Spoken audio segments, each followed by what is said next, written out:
Let's see, let's start with microphones and muting cell phones, if you would, please.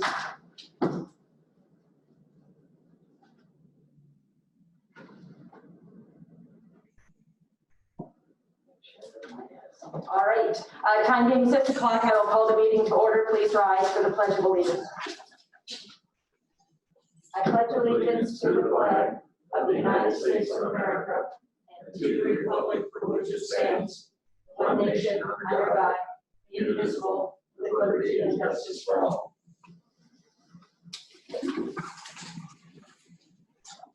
Patty, would you please take roll call? Dan? Here. Don? Here. Joe? Here. Gary? Here. Sherry? Here. Item number 3. Does any commissioner have a reason to abstain for a financial or a non-financial conflict of interest? I do not.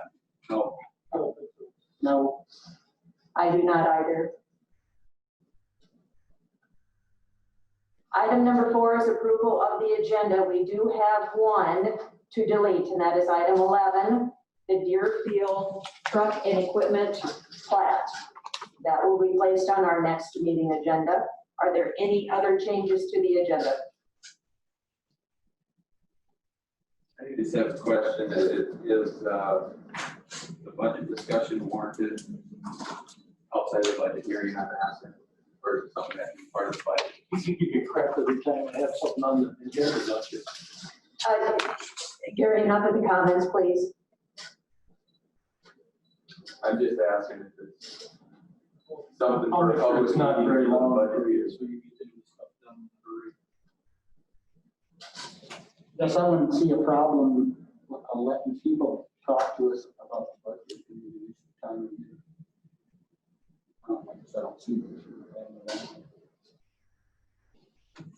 I'll make sure to watch it. So item number 14, I do want to clarify, it is the second reading of the Yankton County Commission adoption of proposed amendments. That is also a hearing. Although the word hearing is not on the agenda, it was advertised as also being a hearing for clarity. There being no other changes other than eliminating item 11, I would entertain a motion to approve the amended agenda.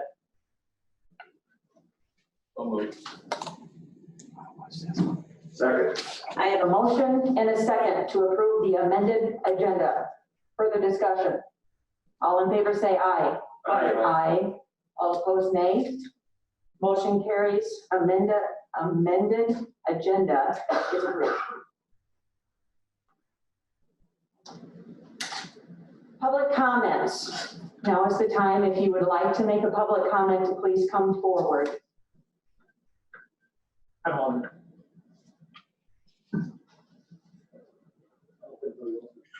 Go ahead, Gary.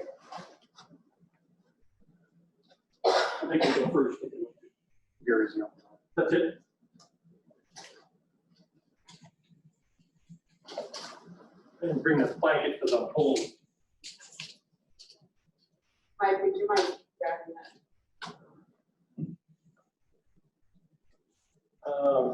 China. China has wrecked about everything we can think of besides our precious riverboat days that we always have. And make sure you get that with my mask off, would you? Anyway, our tractor club, the Tri-State Old Iron Antique Club, decided that in lieu of the no riverboat days, we decided to have a tractor display north of Menards, south of Farm Credit. There's a lot there. This weekend, 21, 22, 23. And we've been cheated so much that we're not just going to have tractors this time. We're going to bring every piece of equipment we've got. One guy's got 7 tractors. We got plows, wagons, discs, corn pickers. I got a corn sheller. We've got guys with combines, and we're going to load it up. Jerome Mueller is the president after Roger Hartwitz passed away, and we decided that we've been cheated enough. The reason I got this, it's in relation to China. China sent the virus. Back in the days when the pioneers came, there was a few bad apples that didn't like the Native Americans. There's 574 registered reservations in the United States. There's 9 of them in South Dakota. It makes up about 9% of the population of South Dakota. The bad apples took these with smallpox. They took these with smallpox and gave them to the Indians, and they wiped out most of the tribes. Sound like China? I think so. Gary Swenson, Yankton County Commissioner. Thank you so much.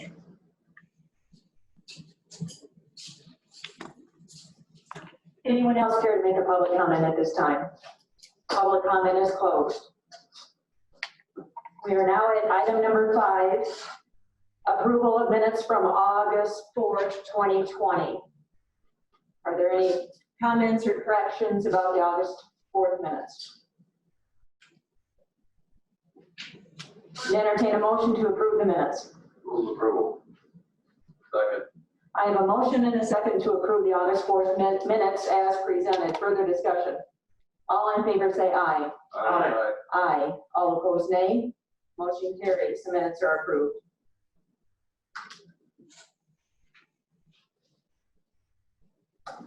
Item number 6, first on our list are the claims. And on the claims that Bill gave this morning again. Which one's that? The Century Link that just came this morning. My only question is on page 1, the $4,128.04 and the $2,500 for EMC. What are those for? Page is that on there? Page 1. Page 1.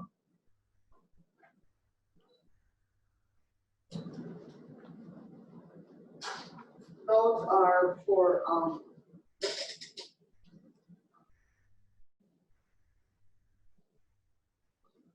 our insurance, for our Liability insurance. it's For the what? deductible. It's a deductible for the, for the deductible. For our liability insurance, when we use it, we have a deductible we have to pay. Which bases are those for? How come it's so high? I have to get that, I have to get the bills out there. I guess I'd like to know what bases they're for before we pay those bills. I would too.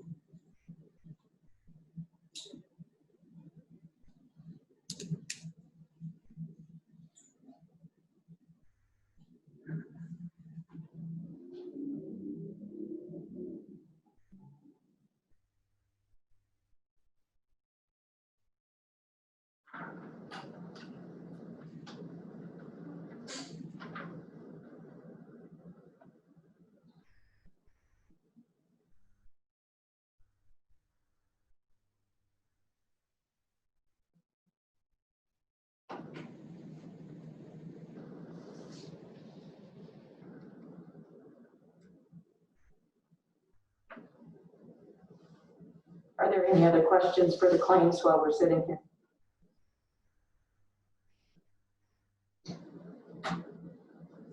What is Carrot Top Industries? Which page are you looking at there? Page 3. 8. 8. Sorry, my hearing aids aren't working. So.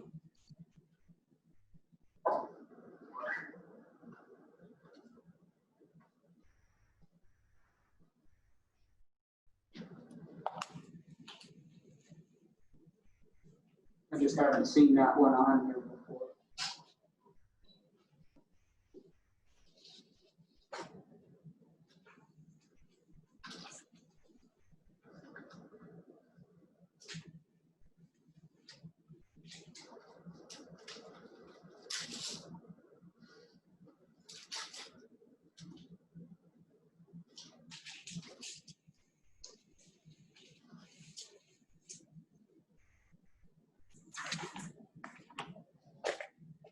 No, Dan, $4,000 doesn't sound like much to a banker, but that's what my aunt pays for taxes on her house in town. So a lot of money for her. She's a widow.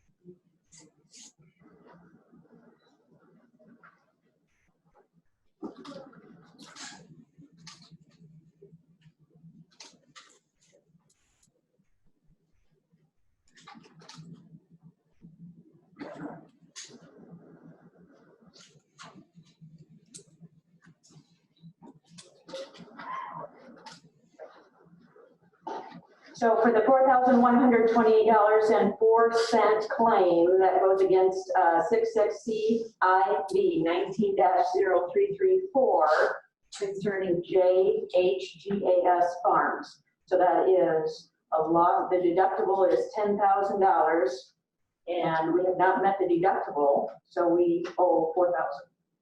Who's JEHG Farms? Who's that? Who's the individual? Who is the owner? Yes. I believe that is the Gunderson family. John Gunderson? John Gunderson? Yes. The other, People need to have a little transparency, so thank you so much. the other is the case CIV 18-000265 concerning Paige Herrick, Emily Raddick, and Janice Waller's petitioners. The deductible is $2,500, and that's what we owe is the deductible. So those are the two cases it's associated with. Which one is the number two? Who's involved in The 265, that? Okay, yeah, but nobody knows that. Who's the plaintiff and which, I assume this is a hog confinement one, so which? yep, so it is Paige Herrick, Emily Raddick, Janice Waller's petitioners versus Yankton County Commission serving as the Yankton County Board of Adjustment, and Carl M. Schenk respondents, filed in 2018. Those are the ones that you negotiated the settlement on, is that correct? I didn't negotiate anything on the Herrick Raddick Wallers. Is that the same Carl Schenk who gave us the Hitler salute twice? I find that a moot question. You know the answer to that, Commissioner. I find it very interesting. I would entertain a motion to approve the claims unless, Dan, you had a question on Carrot Top Industries. I did a quick internet search. It sells patriotic special event custom-made products like flags. Those are for the memorial. Okay, I just haven't seen that one before. Thank you. I would entertain a motion to approve the claims. So moved. Second. I have a motion and a second to approve the claims as submitted. Further discussion. All in favor say aye. Aye. Aye. All opposed, nay. Nay. Claims are approved. By Dan and. Dan Gary. Next, we have together the auditor treasurer report and the pooled cash report. Move approval of these two reports. I'll second that. I have a motion and a second to approve the auditor treasurer report and pool cash reports. Further discussion. All in favor say aye. Aye. Aye. All opposed, nay. Motion carries. Those reports are approved. Next on the agenda is to approve a change of vote centers. And this is the same as we had for the primary, is that correct? But this is for permanent. For permanent. So we're losing buildings and which is the other one? Archery center. Well, we're not really losing the means, it's going to the fire station. Yeah. That's probably more convenient. And the archery was a nice area, but it was just kind of hidden.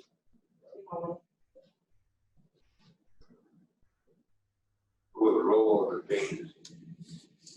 Second. I have a motion and a second to approve the changes to the voter center in Yankton County. Further discussion. All in favor say aye. Aye. Aye. All opposed, nay. Motion carried. Centers are amended. Next is a cancel city specials. And this is the Set Director of Equalization Office and has been working with the city. And this is because there was an easement. And these two parcels were just, were not put in there. And those specials are just for this year. And this has nothing, both of these amounts that are on here, that strictly goes to the city There's no tax dollars that go to anybody else. Move approval. Second. I have a motion and a second to approve the cancellation of the city specials for $24.32 and $40.54. Further discussion? All in favor say aye. Aye. Aye. All opposed, nay. Motion carries. And I don't think, the next one, I don't think there's anything that happens. But that's that, I know you guys discussed lowering the 25% from the jail funds that go into the jail building. Right. And I checked in last year's minutes and there was no more. So this is just for verifying and to Is there any paperwork for this or anything? What percent are we going to? It's at 25% now, and you had talked to go down to 10%. I think the sheriff was on board with that as well. Yeah. What's that gonna be in funding lines, I guess, and, you know, the reason I ask this is anybody here from the jail to speak on this? You know, a lot has changed this year, especially with our jail. Revenue is down dramatically. I don't know if this is appropriate this year. Maybe it is, but I would certainly feel better about getting the sheriff's blessing on this before we do that. I did talk to the sheriff, and this was supposed to have been done at budget time last year, which is a year ago. So I think we had all assumed that it had already been changed. And if I recall correctly, 15%, that 15% reduction was going to go to the Jim River Bridge Fund. That's why we did it, was to divert some funding. He felt that he has, right now, if you looked at your pool cash report, the jail building has $613,000 in the account, and he did not see any major work to be done on the jail for the next 5 years. So he felt 10% would be adequate to meet any changes in there. We have to remember, we cannot use that building fund for COVID response. It has to be spent on the building itself. Sure, you said that you talked to the sheriff. I did. Yeah, Patty was there I'd just like too. to state that you talked to the sheriff. In a court of law, that would be called hearsay evidence. Well, Patty was there too, so there is a I'd like to hear witness. from the sheriff, not you. I was there too, and I think you guys discussed it in the commission meeting also. Yep. I'd like to hear from the sheriff. He can come up here and give us some information on it. So he A felt, motion to decrease the funding for the jail building, 25% revenue. Second. I have a motion and a second to reduce the contribution of jail income to the jail building fund from 25% to 10%. Further discussion. There being no further discussion, all in favor say aye. Aye. Aye. All opposed, nay. Nay. Motion carries 4-1. Dan, did you vote? Okay, Patty just wanted to make sure you were an aye. And we have a use agreement. This is for the dedication of the bridge to Ridge Shield Bridge. And they're just having a memorial by the veterans in front of the building.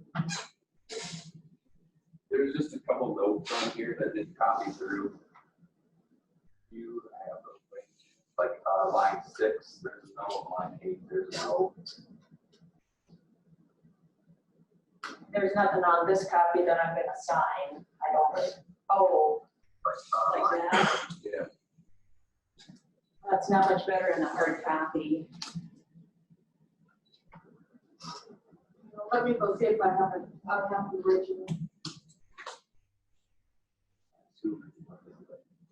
Number 8, or something could be written in Chinese. Yeah.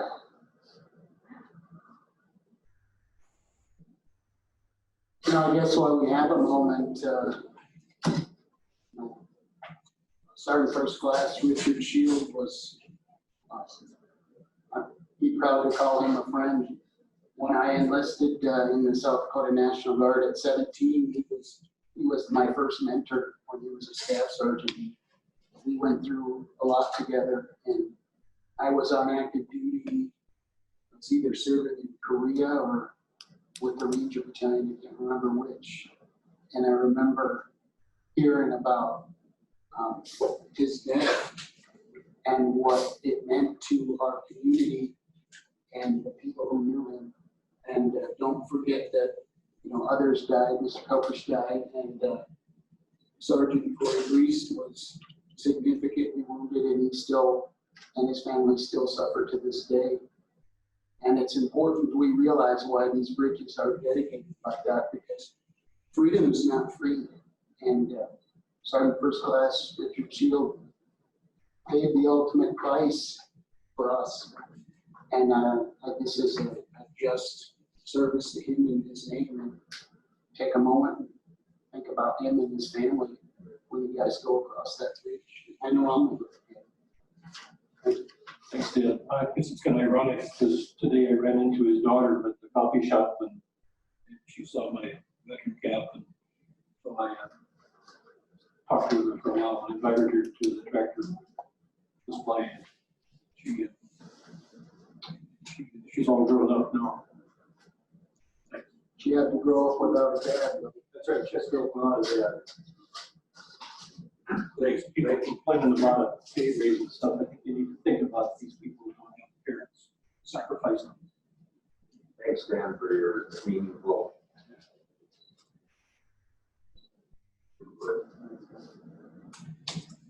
So as far as we can tell, those notes really are not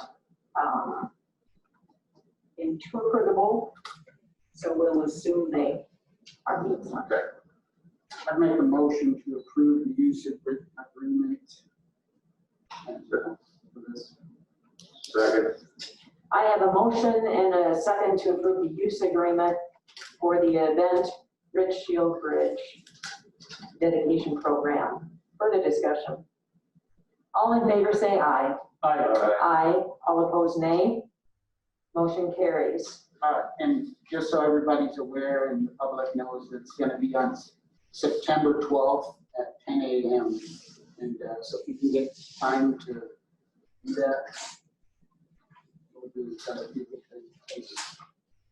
I think it'd be a nice action on the part of the county to do something special to make sure that advertising gets out so everyone knows of this and that. Yeah, I think maybe we could put something on the website and maybe put a few things on the door, put something on the Facebook page. I think that'd be appropriate. You're not scared to do that. Probably, Patty. I think that, there will be invitations sent out. Because the individual, We have like Valley live streaming because it's 10 o'clock. There's a lot of people working. Saturdays. And there's people who work on weekends. I if y'all, worked shift for 25 years. I worked weekends. if y'all from the Veterans Affairs and Care said that there will be invitations sent out to. Which, and there'll be, we've already, I talked to Jeff and there'll be chairs set up for the event ceremony. I think Matt could do something, put something in the paper or something, just a little something extra from us to encourage people to show up and provide support. I can talk to Matt if you would like. That'd be great, Jen. Make sure all the flags are standing tall and looking good. Part of the flag, Jeff got new flags for that, so. And they, I believe, I think they arrived there, on both sides.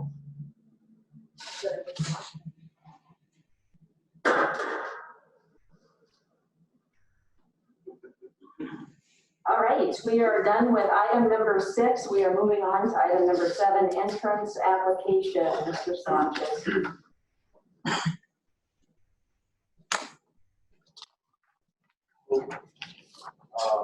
Just entrance app for Ralph Markworth's property. It's actually the county that's going to be doing it.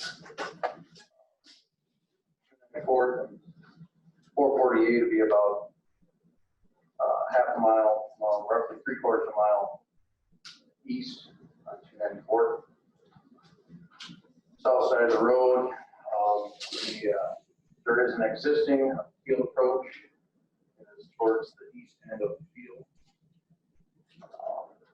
It's narrow, there's a culvert that goes underneath the highway, so therefore you can't really widen it. Plus, it's all downhill to the approach, so there's no washing. It's narrow. Where we'd like to put an 80-foot approach would be at the top of a hill, just to the west of it.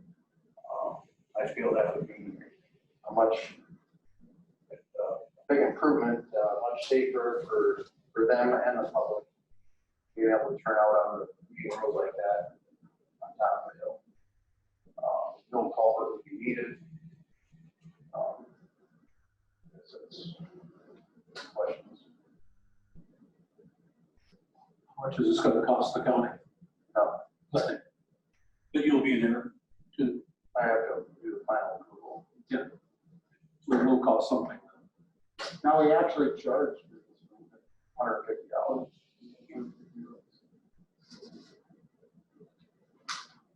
Move approval of entrance application. Okay. I have a motion and a second to approve the entrance application for Ralph Marquardt. Further discussion. All in favor say aye. Aye. All opposed, nay. Before you go away, whatever happened to the Catholic?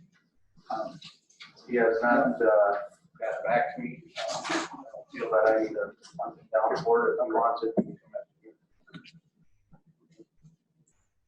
Mike, have you checked the road up in Napa, those White House are still holding?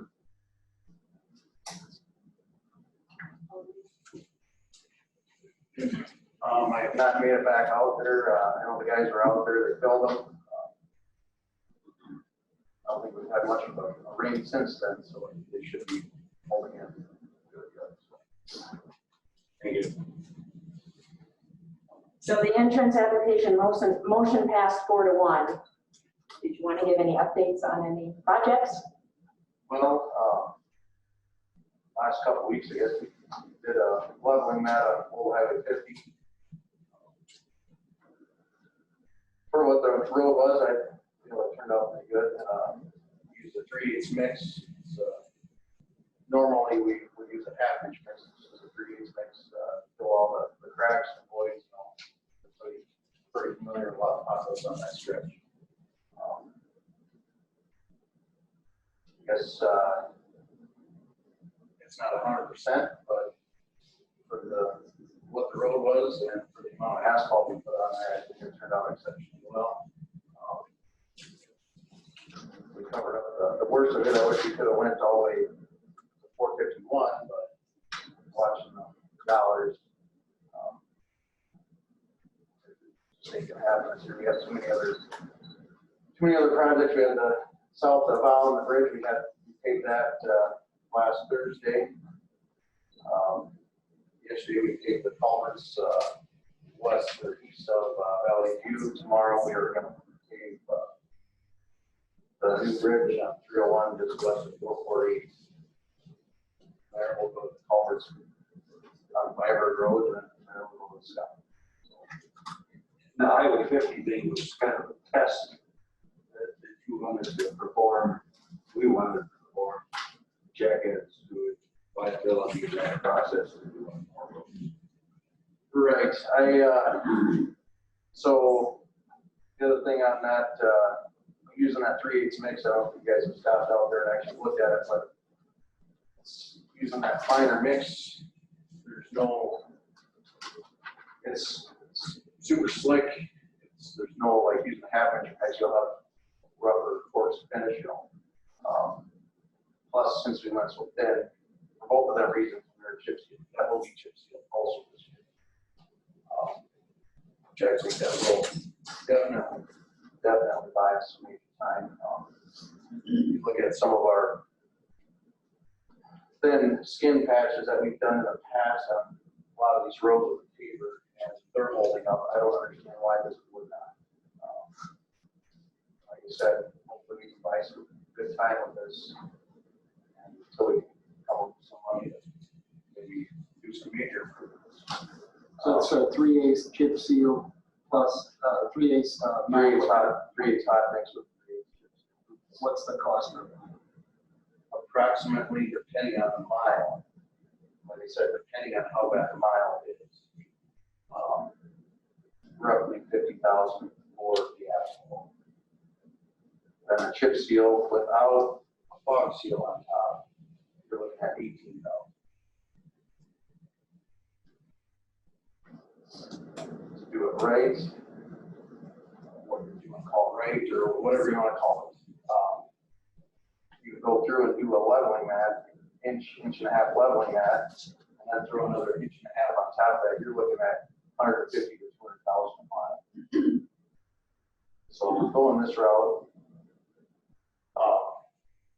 I feel it definitely worked, especially on that road. There was never any blowouts on the road. The reason the road was potholing so much, I feel, is we're so far beyond the chip seal. Water was getting in the cracks were popping. Same with the Walshtown Road. I think this will work on the Walshtown Road too, because in the spring we don't have any blowouts. Hardly ever. The rough spots on there right now are from the culverts that are replaced. Well, so this probably work on Old Highway 50 because of the heavy base and Walshtown Road because of the heavy base. Other roads. Some other roads may not work. I mean, like the Tabor Road, I believe would be a good candidate. North-southwest road would be a good candidate. Today we're patching again on going north of Irene there. Is it because the base was bad, or is it because it's the same reason? There's blowouts on the road, but then you take the blowouts off and there's still asphalt. The mat is still there. So the top mat is coming off. Like you mentioned, Welchtown Road, on that bad spot there south of Mayfield Store, right where Langston's live. You're talking about that one, aren't you? Okay, my parents rented that farm before they bought the one over the hill from the water tower. But there's a slough there, if you notice, and Dad said that was always a problem. That water moves over, and it's a really low area in there anyway. So he farmed back in 1939, so he told me everything that I needed to know about Welshtown. All that was originally never disturbed because it was the original trail, the original gravel road, and they didn't do anything to it except build the sides of it. And I saw Welshtown Road being asphalt when I was a kid. And that thing, if you think there's traffic on there now, the trucks used to run on it, and we lived right next to the highway, 6.5 miles north of town. And anyway, traffic was tremendous, truck traffic. I mean, it was like 1, 2 cars, 3 trucks. I mean, so that road is held up. I hope you never grind that up and disturb it because it'll be a big mistake. So that's my opinion and my history and my dad's history of that road. It's a little narrow, but it's a good road. Thank you. Our culvert replacements now starting this year to help out with the settling. We started to use fabric above the culvert below the gravel. So now it's fabric, gravel, asphalt. Claimant's supposed to be intentional, so it's worked so far. Well, thanks for taking the initiative to go out and try and some good proposal over the night.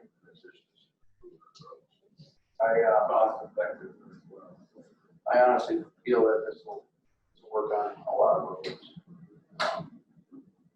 How long is our test gonna be? I mean, we gotta probably go through a thaw cycle, at least one, before we know how it's gonna perform. What's your thought on that? My my thought on that is, it's gonna take one freeze-thaw cycle, I don't believe will. In the future, I think it'll be better.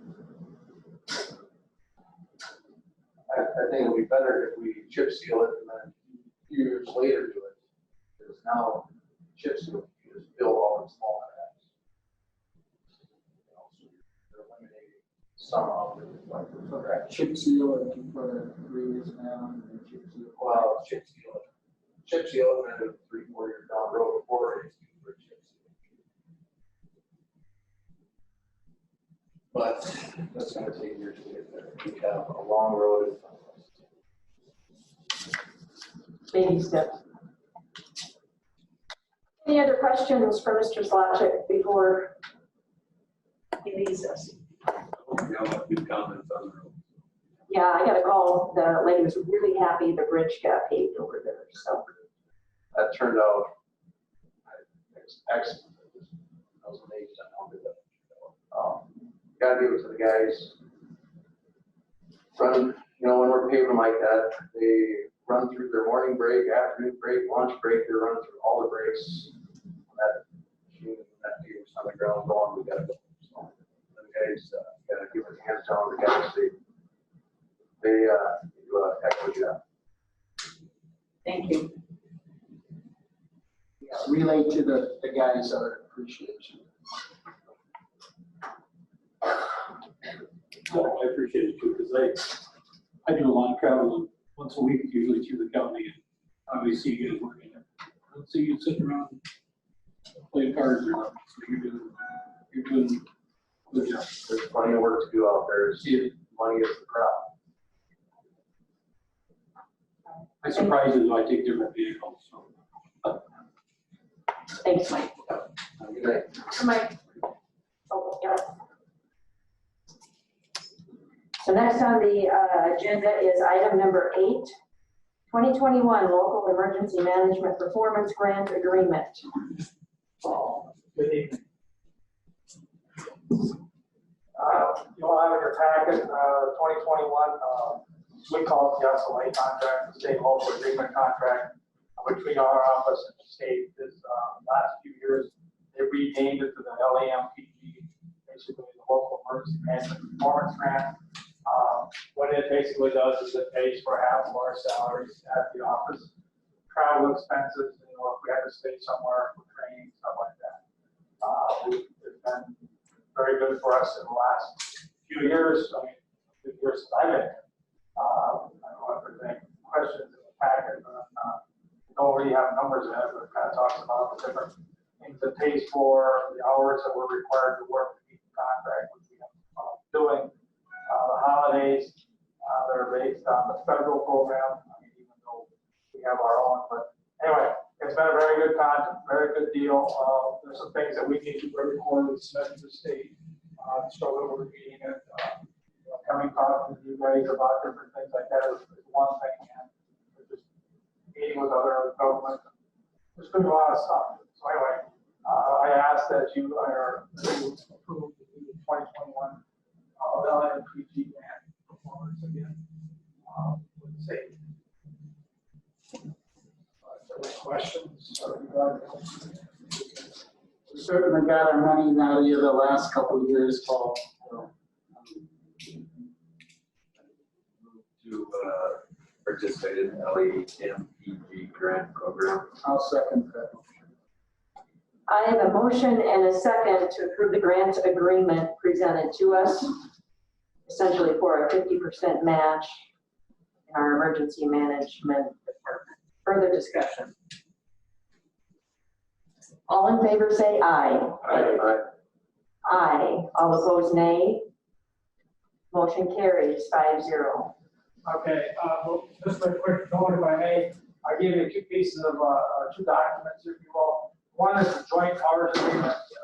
I know you haven't had time to read that. Yeah, this one here, we've been working with, between Rob and the state security's office for almost 2 years to get this contract or this mutual aid agreement. We're with the state. what it does allow us right now, if we need to go to, if we need to have an agency from Nebraska come up, or we need to go to Nebraska and help. A lot of times our workman's comp or our training certificates in South Dakota don't go across state borders. So with this agreement now, their side, Nebraska's approved it, our governor's office has approved it, the state, the attorney general's office has approved the verbiage that's in here. So we're having everybody kind of look at it now. The people who sign it, we will have it. It isn't like it's going to cost you $10 to come over here. We're just making sure that if you come over here, your insurance comes with you, or we goes with us, and our training goes along with whoever comes up to help us in a major emergency. That's all it's for, is major emergency. So, but I just wanted you guys to take a look at it. Like I said, we've been working a long, long time with this. We're pretty proud that we got this passed. And it's already being passed around the state for bordering counties of Nebraska. And then are rewording it to go over to the other states around South Dakota. The last thing I have, I see I'm on here for the COVID. I don't have a whole lot to talk about. This is something. Hold on. So the intent of this is for us to review this and hear it again at our next meeting? Or do we have to approve You this? don't have to do anything with it. You don't have to approve to sign it when the time comes. Gotcha, you're not ready for that We're yet? not ready for that. Perfect, that's what I needed to know, We're thank passing you. it around to all the agencies in Nebraska that we would maybe, use some of their assistance with, Crofton, Partington, things of that nature, Hines County, further west. But I just wanted you to at least see the document, that we just got here in the last couple of weeks, finally approved, and it's like, wow. So anyway, anything good on that? So the last thing I got is the COVID. This page here, I don't know if any of you guys follow us on Facebook. This is being put on daily now. We had the big spike last week. Actually, Monday, we jumped 40 in a 6-day period.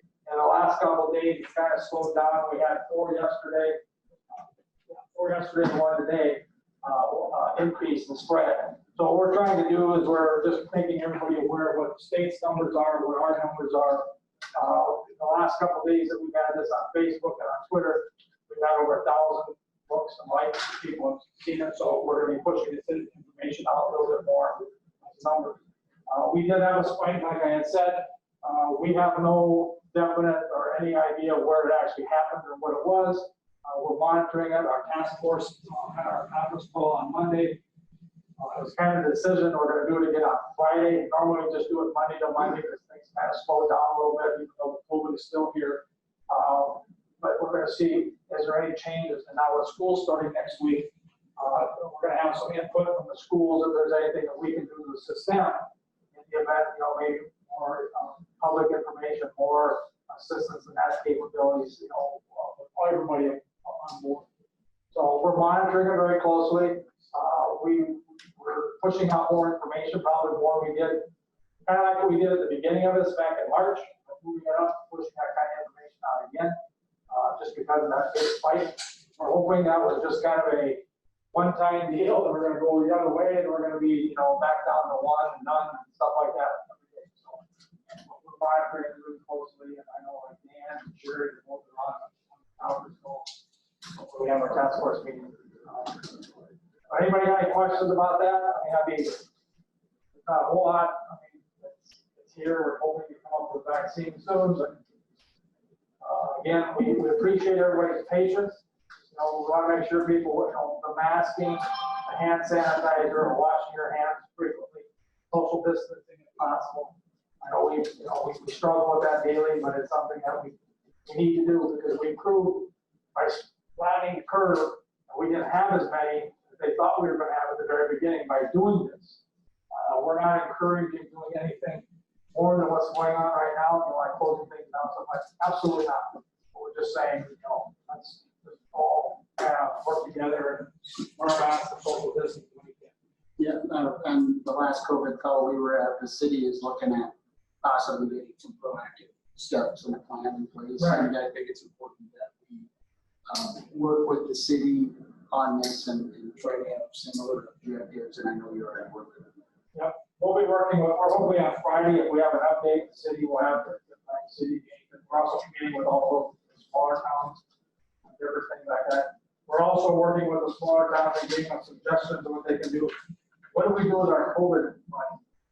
And a lot of it, some of them got $18,000, $15,000. Well, one of the things I suggested is get Zoom or a meet so you can do your meetings virtual, if this would get to something else, and then work with your local emergency services and see if they need PPE, or maybe they need to do training, because they're not bringing their groups in, you can work, because they're all part of the community.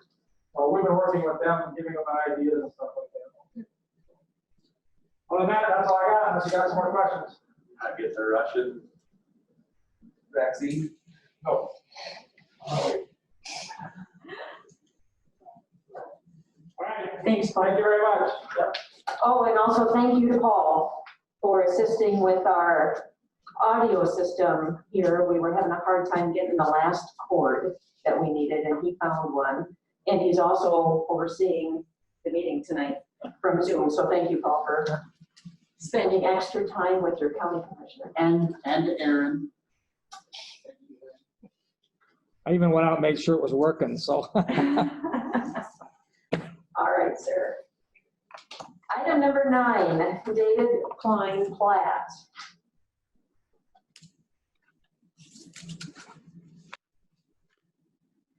This is a plat of tract 1A and a replat of tract 2 of block 3, Missouri View Addition in the north half of the northeast quarter, section 15, township 93 north, range 56 west of the 5th PM in Yankton County, South Dakota.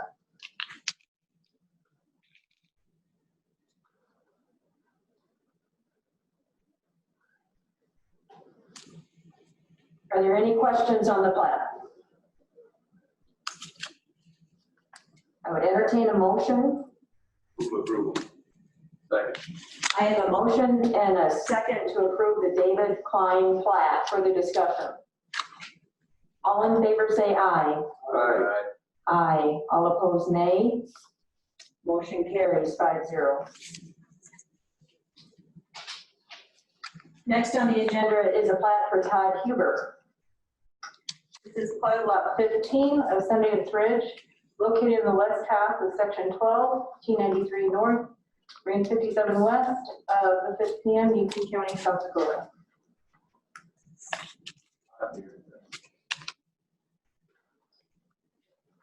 I'm not sure. Do you want me to go check in the hall? Do you have a question? Yeah, he did this. He was contemplating. As far as what we're just moving forward. Never heard otherwise. I move approval. Second. I have a motion and a second to approve the plat for Todd Huber. Further discussion. All in favor say aye. Aye. Aye. All opposed, nay. Motion carries 5-0. Plat is approved. And the Deerfield has been removed, so we are at item number 12, which is the DLK and M LLC plat. And that's plat of Baki Edition in the northwest quarter of section 1, T93 north, range 57 west of the 5th PM, Yankton County, South Dakota.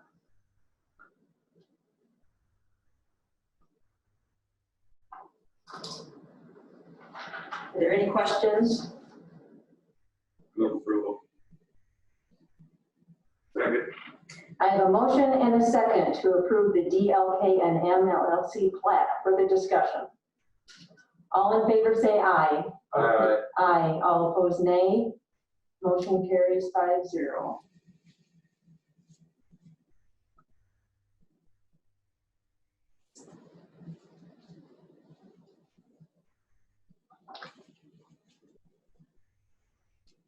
Item number 13 is the 2021 budget, Mr. Swenson.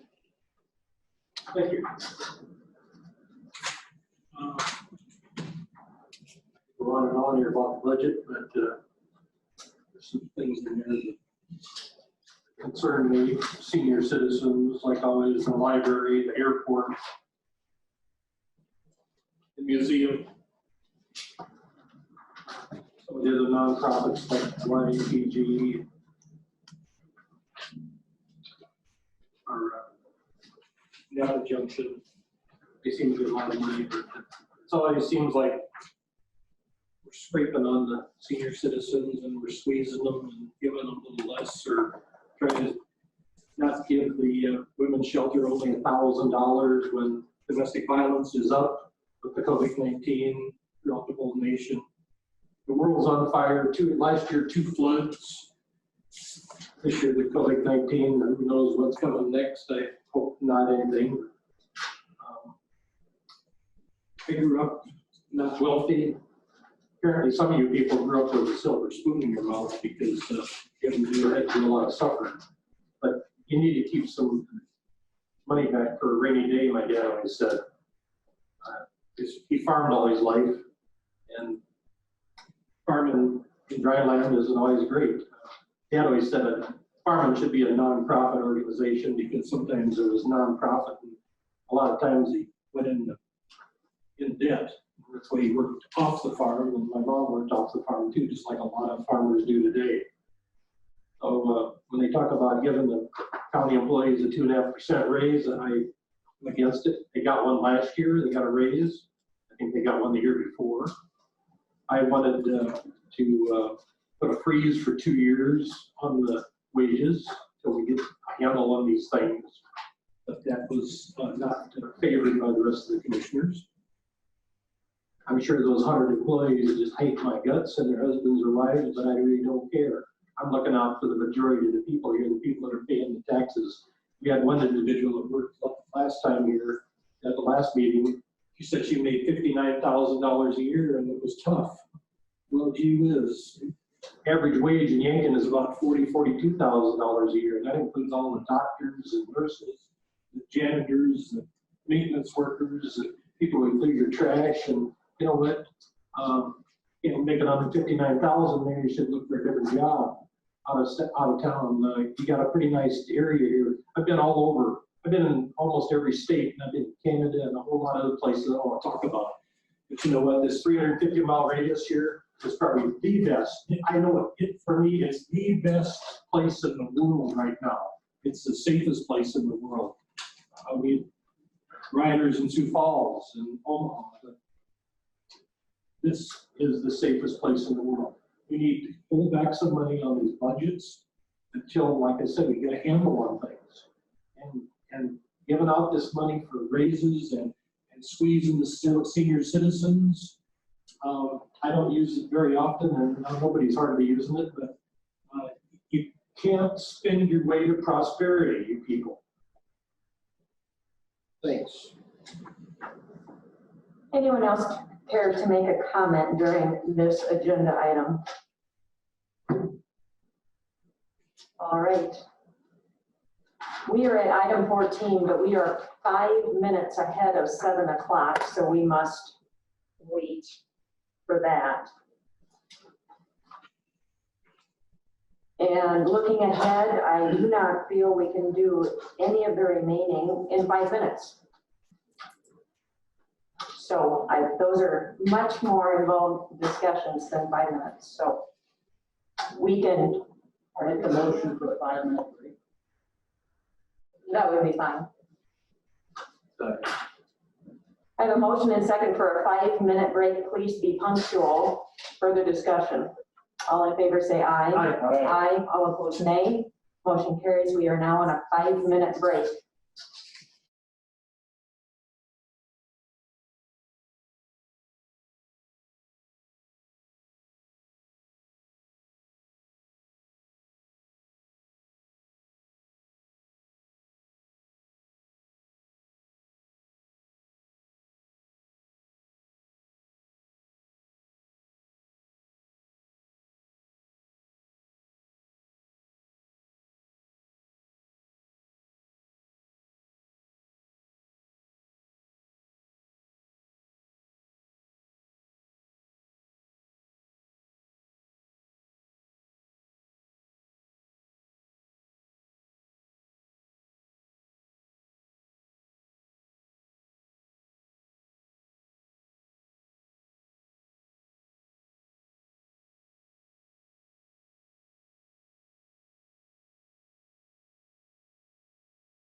Jessica, would you turn that mic on so we don't, there, thank you.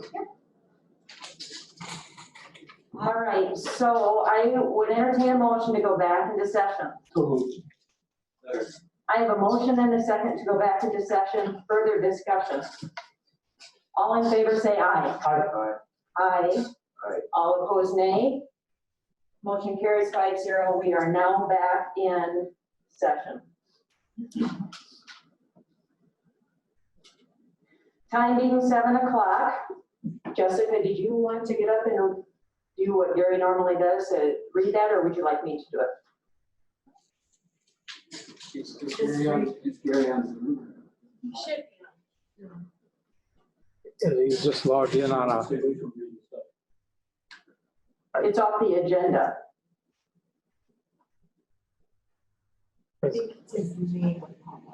it's not, Gary's not on here. There's just the one phone number called in on just the phone. All right, I'll go ahead and read what's on the agenda.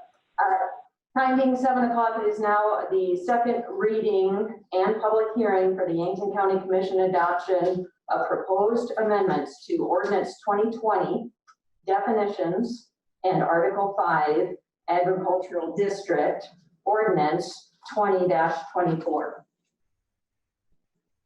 So we will start with taking public comment.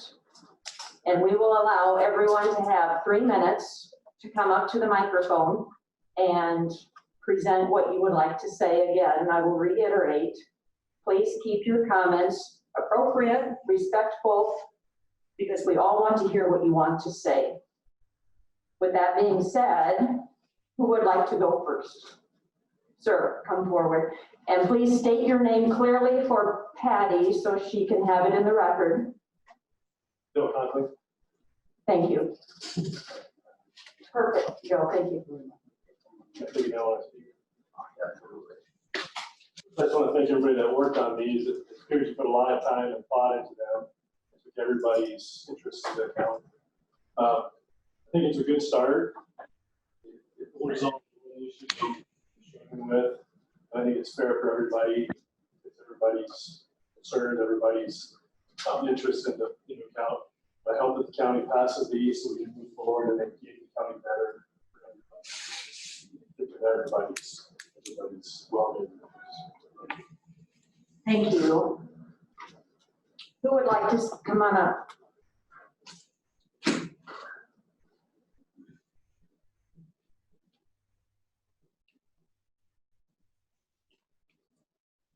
Chair, Mr. Hill.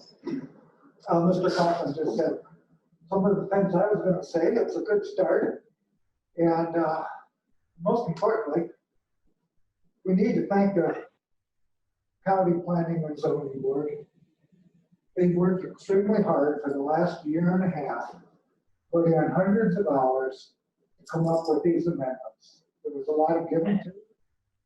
On both sides, there was a lot of compromise. As a result, neither faction got everything they wanted, but they all got some of the things they wanted. It's probably not perfect, but it's a starting point, and we can move forward from here and change any of the details that people are unhappy with. My only request is that the commissioners voting against these amendments give the citizens of Yankton County, and especially the Planning and Zoning Board, the courtesy of letting us know what you feel is wrong with these amendments and what must be changed to make them acceptable. Thank you. Thank you. Who would like to go next? Come on up.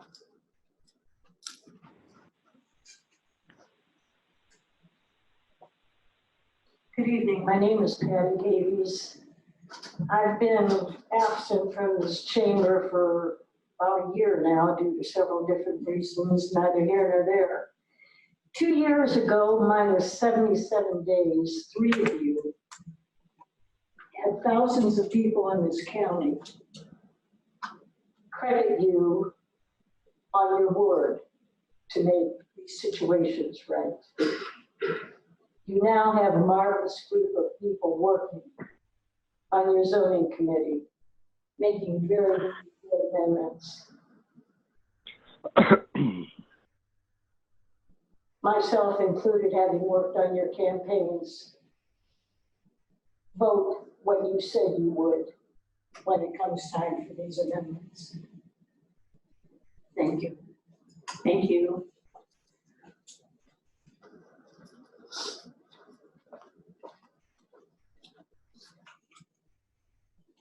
My name is Heather Philhouse.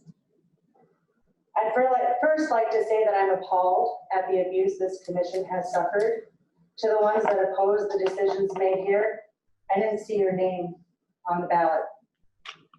Now, having that said, I belong to a family that owns farmland in Yankton County. The setbacks that will be voted on are not out of line. Your rights end when what you are doing becomes a hazard or a risk to someone else. My family are farmers who care about their neighbors and their neighbors' quality of life. No one should have the right to put someone else in harm's way. I urge the commission, especially Dan, Joe, and Sherry, to honor your campaign promises of responsible agriculture. Safe setbacks. It's been almost 2 years. Keep your promise and vote yes. Thank you. Thank you. Next. Come on up.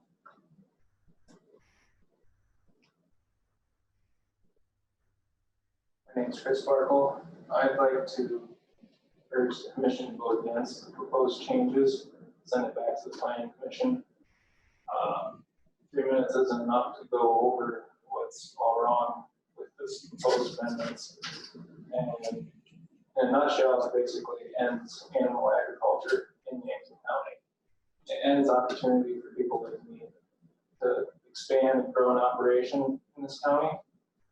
And it puts all the burden of all the new regulations on the farmer. It's been totally one-sided.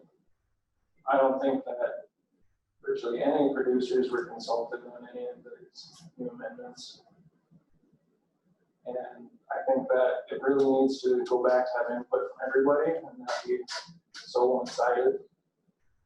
And I urge you guys just to send it back. Thank you.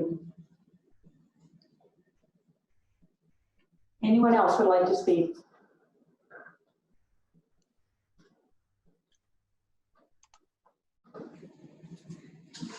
Matt Langston, a farmer in about the middle of the county. I'm hoping you guys all both know on this.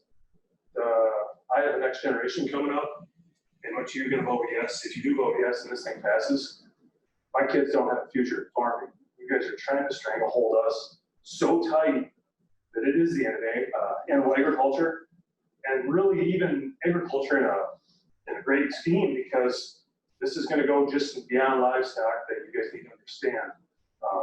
Please vote no and take time to make this done the right way, because this was rushed through in a matter of weeks, and no farmer input was really added to this besides who was on the few commission. And I just, please vote no. Thanks. Thank you.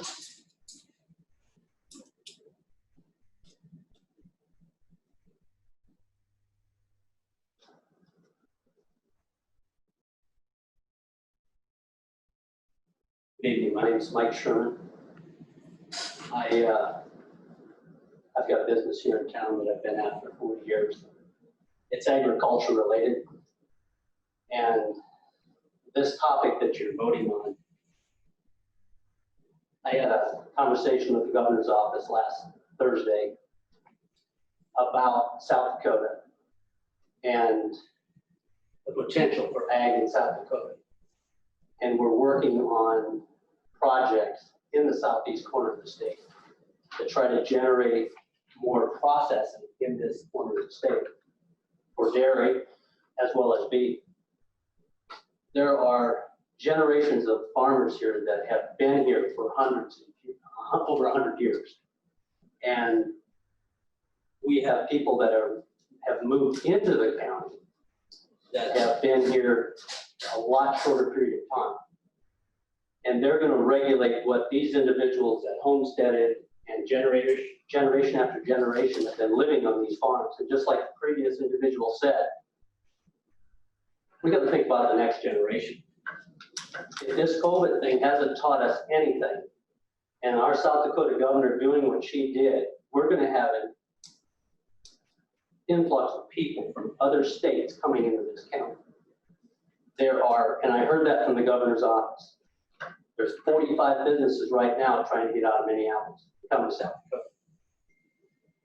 If you vote this in now, in the middle of this crisis, I want each of you to think about what that's going to do for the next generation.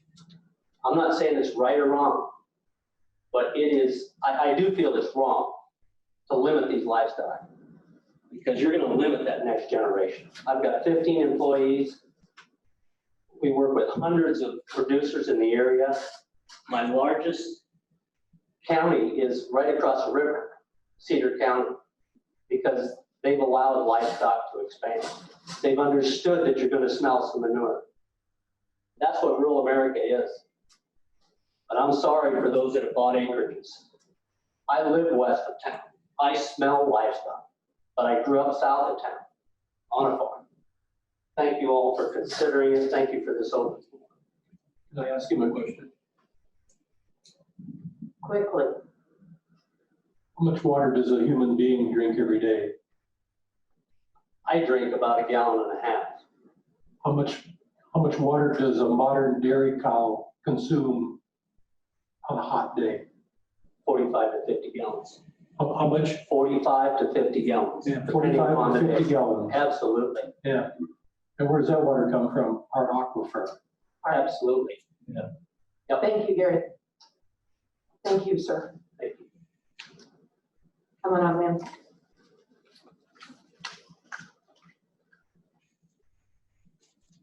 Hello, I'm Christy Hauer. I'm here both on a professional level as well as a personal level.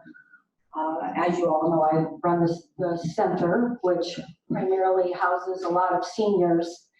And I sent you all out a letter. I hope you had the opportunity to read it. I just wanted to share just a couple more things.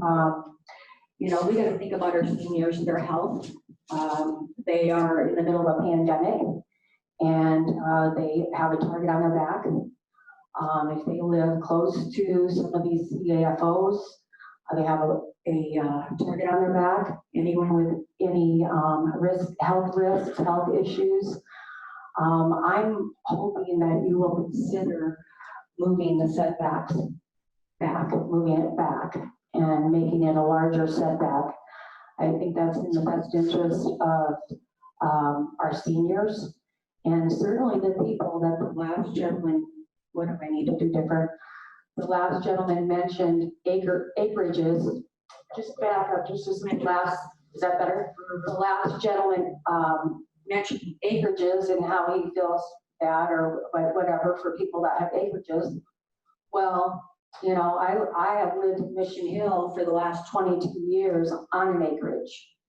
And to have CAFOs come in and to be able to, as they have in Mission Hill, place their operations too close, in my opinion, to where we live. That's what I'm asking for. I'm asking for you to be fair and to take into consideration the people that have been here for a long time. I would only just say one other thing. I'm in here quite often talking about the center. And today is the first time in 15 years I've been in here on a personal level. And I remember sitting right over where the gentleman in the striped shirt was. 15 years ago, there was a threat of a CFO, a pig confinement being dropped over in Mission Hill. And I was here with some of my neighbors and my little 8-year-old daughter, Heather. And she said, Mommy, should I go and talk? Should I go and talk? I said, honey, you do whatever you're comfortable with. And she got up and she talked to the commissioners and she said, I don't want to drive home on the bus and smell poop. So I just think that's kind of ironic that 15 years later, we have these CAFOs coming into the area. And I just would ask you to consider our seniors, consider those people that have lived here, have paid taxes, that are your constituents, that vote for you. You need to take a look at all those issues when you place your vote today. So thank you very much for all you do. Yeah, one quick question. You live on the south side or the north side of these cables? Jim River Highway. I think most of us that are farmers know that the prevailing wind in South Dakota comes from the northwest. I don't know how many percentage, but most of the time. So it never hits Yankton. Sure gets you guys.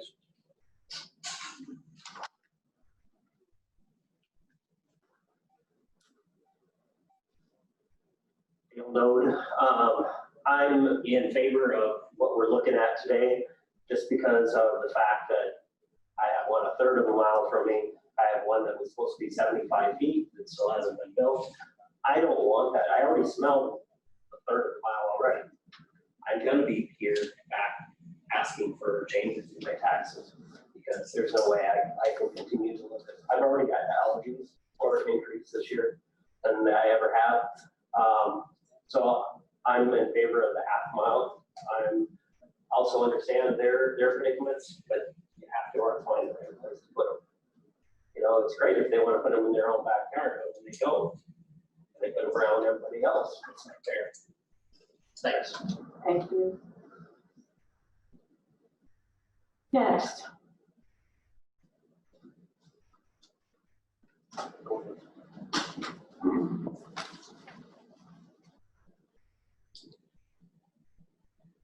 Good evening.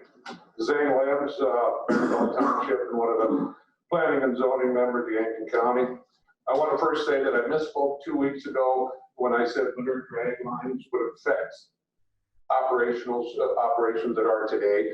They will not. It's the future operations that will. So I want to say I misspoke and I apologize for that. But I have had the conversations about grandfathered in operations when they change hands. The grandfather clause a lot of times comes down who can afford the best lawyer to see the validity of the changes. As written, this will impede young farmers to have a diversified operation to allow them to make a living. Chairman Schultz also stated that we have been working on this for 18 months. We have had many generalized discussions, but it wasn't until we started having special meetings on February 2020. There was 5 special meetings. Gary Vetter said that the proposed changes were put together by Commissioner Dan Clemish and John Harper. These meetings had very little public input.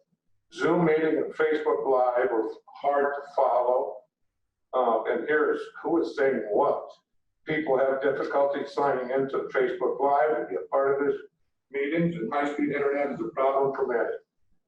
In-person attendance was discouraged, so really there were no public meetings. When I questioned what CUPs would be placed on the new AFOs and KFOs, it was answered that they would be different for every location in this county. So this is to be decided where our great-grandfather settled 150 years ago. Different rules and regulations about every application to where you are located. Where is the consistency and the transparency this commission professes?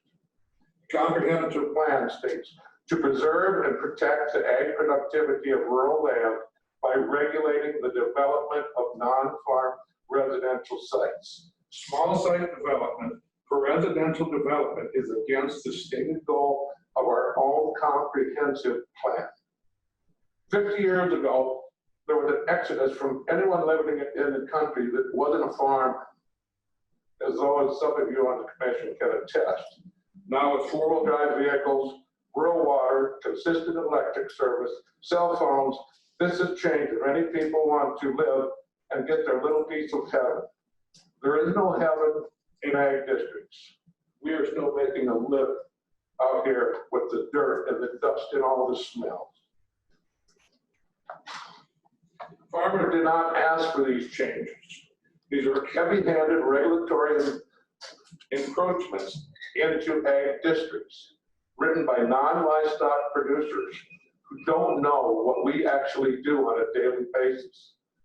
And they want to tell us how we should manage our businesses. Thank you. Please vote no. May I ask a question? Sure. Now, Zane, you approved one of these hog confinements. Dan, you mentioned that about 6 times. I'm gonna ask I you. did, and I was wrong. I changed my mind, and I voted against another one, didn't I? He changed his mind, Dale, but that's too late for you. And you also support increasing the setbacks to a quarter mile. I do, absolutely. So you're a planning commission member. Where was your proposal that you? I proposed it many times. You have never done anything in writing. I have opposed it many times at many meetings. Joe, have I not? I've never seen any paperwork from you with an alternate plan. You complain about everything and then don't offer an Dan? alternate solution. We're not attacking. No, I'm not that. Thank you. Thank you.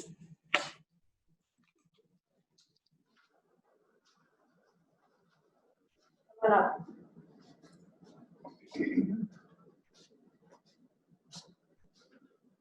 Johnson, well, I have issues with the proposed changes. One, CAFOs and CAFOs, is that still not considered change? That was one of the changes. I don't know if it's still in there or not. It doesn't matter. My thing is, okay, I have 7 grandchildren. I could give each one of them, if I was rich, a quarter of land and put up one building site and say, here, you all share it. There's a dryer, there's a lake, all ready to go. You take your 7 quarters of land and you use the same equipment and you run with it and everybody be happy. I can give the same 7 grandchildren 40 sows apiece.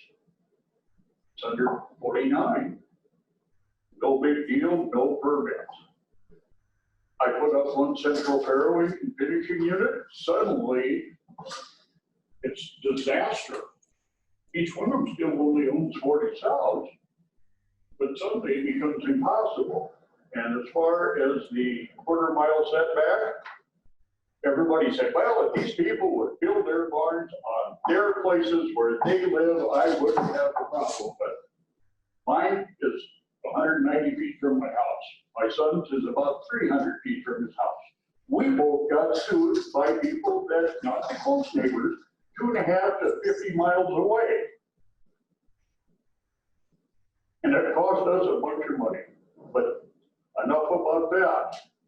My thing is, if you want to have a quarter mile, a half a mile setback from a farm to a building site, then I don't want anybody to be able to build a building site within a quarter or a half a mile of my farm. Because why should they have the right to shut me down when we've been there? And I mean, okay, you talk about people been in the county. My father and my grandfather were born in the house that I live in. So if we're not fly-by-nights.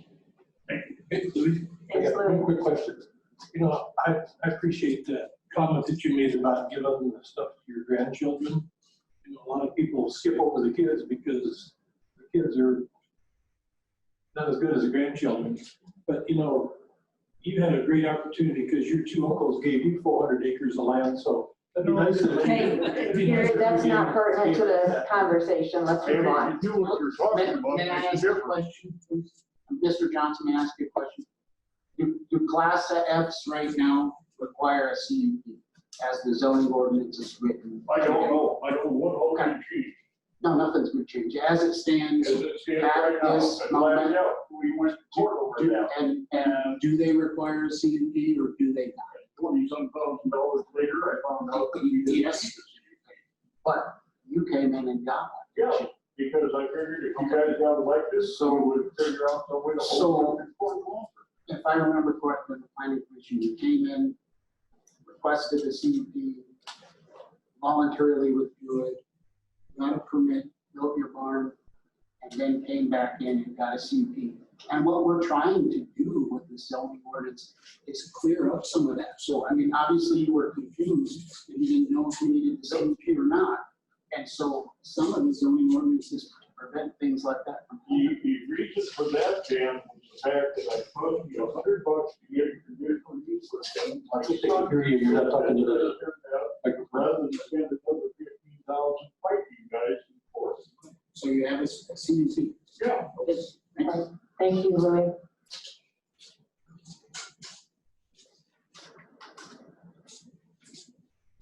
Anyone care to make a public comment? Come on, Bruce.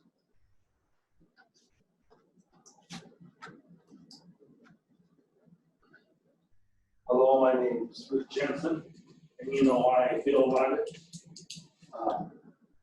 We gotta look at the health, we gotta look at the water, look at Iowa, go on the computer and see what Iowa's and all their aquifers are basically contaminated. And number, and as far as a young generation farming, I'd like to say on this, let's talk about buy for 1 minute. His kid wants to come here, 20 acres, and then, come on, if you can't have your kids come to your farm, who would you want? And another thing is, when we do all this here, I tell you right now, I hope you vote for it, the setbacks. But if you don't, I'm not here to threaten again. But I'll take the wheel tax to vote, setbacks to vote, and then we'll do it all in one election, so we don't have to pay 10,000 every election. And as far as that goes, you know, everybody lives in the county. We're all residents. We want to raise money for roads and bridges. I don't have to tell you that. And just like Mr. Bai, his son will build a nice home, I would say, maybe $300,000 home or 180, I don't care. But what's the taxes gonna do? It's gonna give some to the county where we need to. So I don't, you know, you can do what you want. I know you'll vote no, because you won't change your mind. You were elected, you three were elected to have some changes. You really work hard on changes, and you're slapping them in the face. And if we go to a vote, I can tell you right now, you're gonna lose. Why do you put the pressure on the county people? Is this another threat? No, it's not a threat. I said it wasn't a threat. I said I will do it. And if you don't think I will, just watch me. You used the word threat several times. No, I'm not I said I'm not threatening you. Let's all just calm down. So, come on, Don, you know what I'm saying. You'll have a lot to do with this because of your change. I'm not against agriculture, I never have been. When I grew up as a I child. don't understand much of anything. Oh, you don't understand anything about dimensions. I'm done with you guys, but I'm not threatening you. I'm gonna take it over. And that includes the wheel tax and the whole thing. Thank you.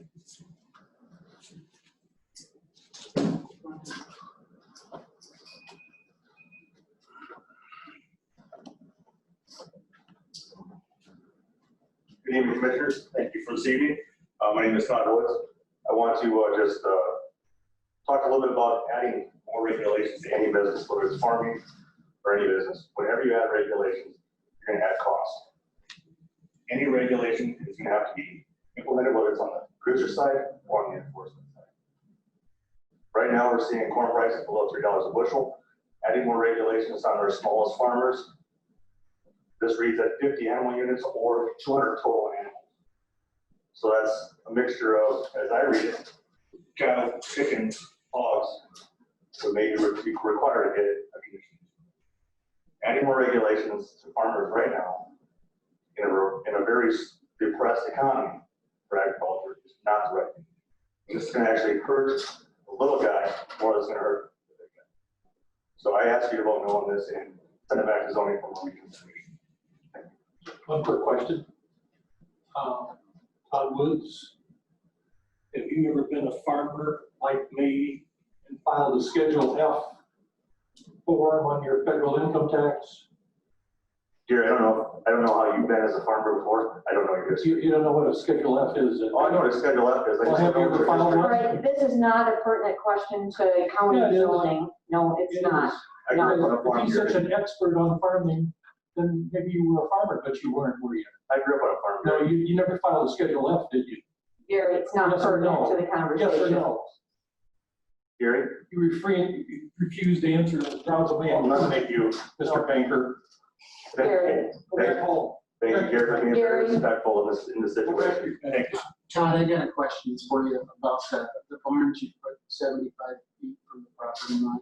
Do you think that was appropriate? It followed the zoning laws. It met the minimum standard? It met the setback. So Those are in your class opinion, F. there's no issue with placing them 75 feet? So, I mean, would you, if there was a house on the property line, would you put it 75 foot from somebody's house? Well, it's illegal to put a house on the property line. Well, it was, okay, 80 foot. So it was variance. You know, the rules are in place. I interpret the little rules and I follow the law. I think it's very important to follow the law. I don't think it's unfortunate to follow the law. So you're okay with the 75 foot from the property? That's what the county, Thank you. that's what the county zoning ordinances are, so. Thank you. Thanks, Todd. Thank you. All right, next, who would like to come forward? Anyone else?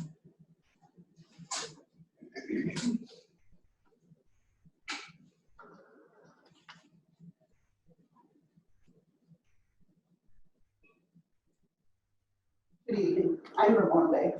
I live about a mile and a half from Mission Hill. And I do have a barn about a little over half a mile from me. I know they did want to put one in about 75 foot away from my house. It's been in between my house and the neighbor's house. Well, I don't know what happened. It's not been put in, and I hope it never does. I don't really, I'm not a but I might not be there forever. And I am really thinking of selling my land. And when I do sell it, I don't know if I'll get a buyer. I mean, some people don't like these barns.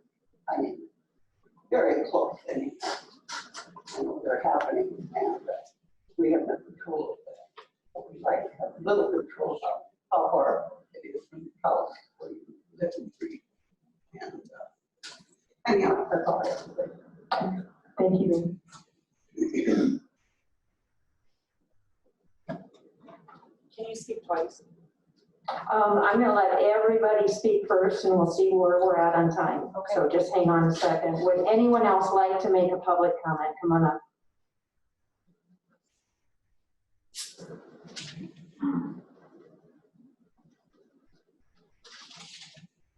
Robert Frame.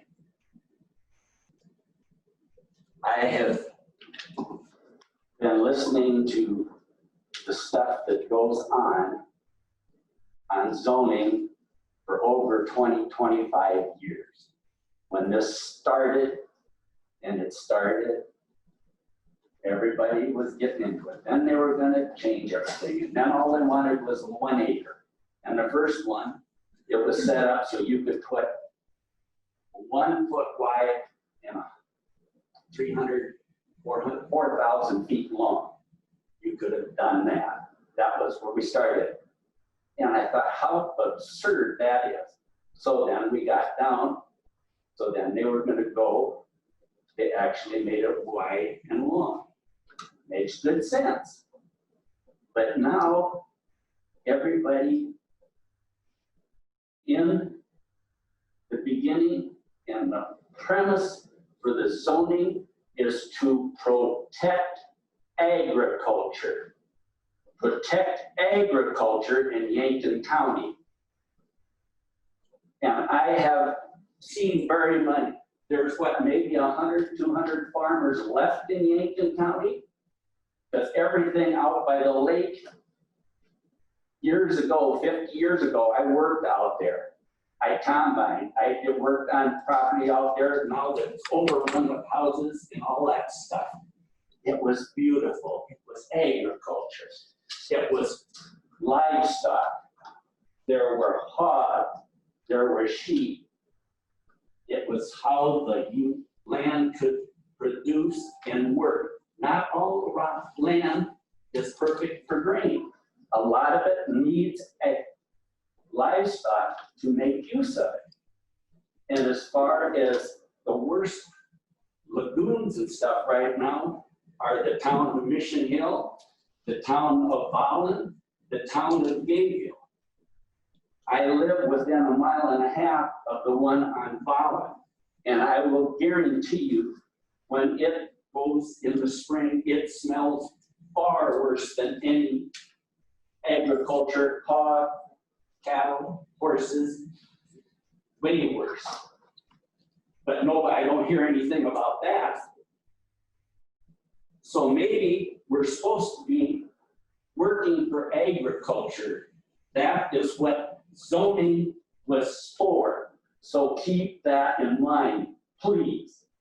It's agriculture districts. It's not to put them out at the lake, out by that, by all that. So, okay, so we need to keep it working for agriculture. Thank you. Thank you. Anyone else care to make a public comment?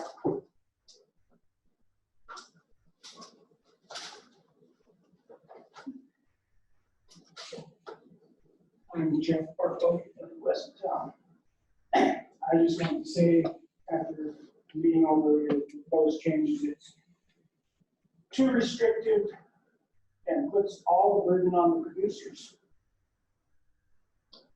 I know originally it was meant to stop cables, hog barns and stuff, but it's affecting everything, not just the cables. It's affecting people that have cow calf or a small feedlot. The restrictions of 49 is too small. Some of the setbacks are too small. And if you really want to hold it to the letter of the law, the way it's written, the way I understand it, is it's pretty subjective to who's deciding what it says. And I don't think that's the way it should be. I think most problems you have with the present zoning ordinance can be fixed really easy with a few changes without endangering all of agriculture out there. And I hope that you vote it down, send it back to the zoning board and have it look it over again. Thank you. Sir, what are these few changes you'd like to see? You mentioned it could be a few changes. But you know, can you give us some there's so advice? many changes that it would take more than a few minutes to discuss them all. Setbacks, I mean, you gotta give us something. If we're gonna make this better, tell us how to do it. Setbacks, Well, you know, lot size, if you what? want to give it information about everything that concerns all the farmers out here, you need to include a farm forum with farmers at one of your zoning board meetings to give you all this information. Thank you, sir. Anyone else care to make a public comment at this time? Anyone in the hall out there interested? Okay, we've got one more in here. Nope, I don't see anyone in the hall, so I'm gonna say that no one in the hall wants to speak, so come on up.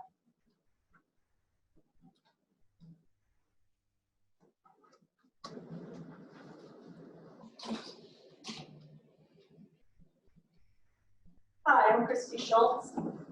I'm chairperson of the Planning and Zoning Department, and apparently there are some misconceptions which I would like to clarify. Christy, hold the microphone down just a smidgen, thank you. Is that better? Okay, yeah, I just didn't want to get too close to it, so.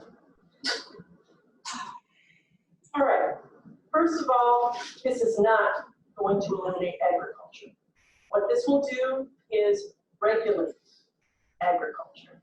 And regulation does not eliminate agriculture. Businesses are regulated in every sector. What we are going to do is trying to make this safer and more palatable for everyone. Zoning is not just for ag. Zoning is to protect everyone. Everyone that lives in Yankton County. My family has been here for 8 generations, paying taxes, and I grew up on a farm, as did my father, my grandfather, my great-grandfather, and ran back just like some of the farmers that are here today that wanted to speak and did speak. I drink well water, okay? So when that aquifer gets contaminated, I get to drink contaminated water. And what am I supposed to do with my animals? Am I supposed to buy them bottled water? I don't think so. And as far as complaining about the costs of increasing minimal amount, those costs of CAFOs are already being shifted to the taxpayer in the form of damage to the roads and possible damage to our water that would have to be cleaned up later, like Mitchell spent how many millions of dollars to try to fix that lake due to runoff from agriculture. Oh, what else do you say? Just a second. Oh, you said that the ordinance is subjective. What he was referring to and apparently not understanding is the Class F. All right, a Class F requires a CUP. They were complaining before that there were unregulated small operations that were contaminating the water and causing problems for the neighbors, but they were too small to necessarily need DNR permitting or anything like that. As it stands now, if you have one animal unit, you could be regulated. And so people were worried that they would not be able to have, you know, like an FHA animal. This is now 49 animal units. Okay, so that covers all of the people that are FFA. 10 seconds? Oh, okay, all right. All right, so that's just not true. The same regulations are the same as they were before as far as DNR permitting, except for now, instead of 1,000 animal units, it would be 500. But if you have the idea that everybody that has more than 49 animal units needs to get DNR permitting, it is simply not true. And the reason we're fixing this is because the county commission asked us to in January when it changed hands. And we've been working on it since then. Change is hard for everyone, but change is necessary. I would ask that you please respect the time and effort that we have spent trying to amend this and the compromises that were made on both sides. Yes, Norman.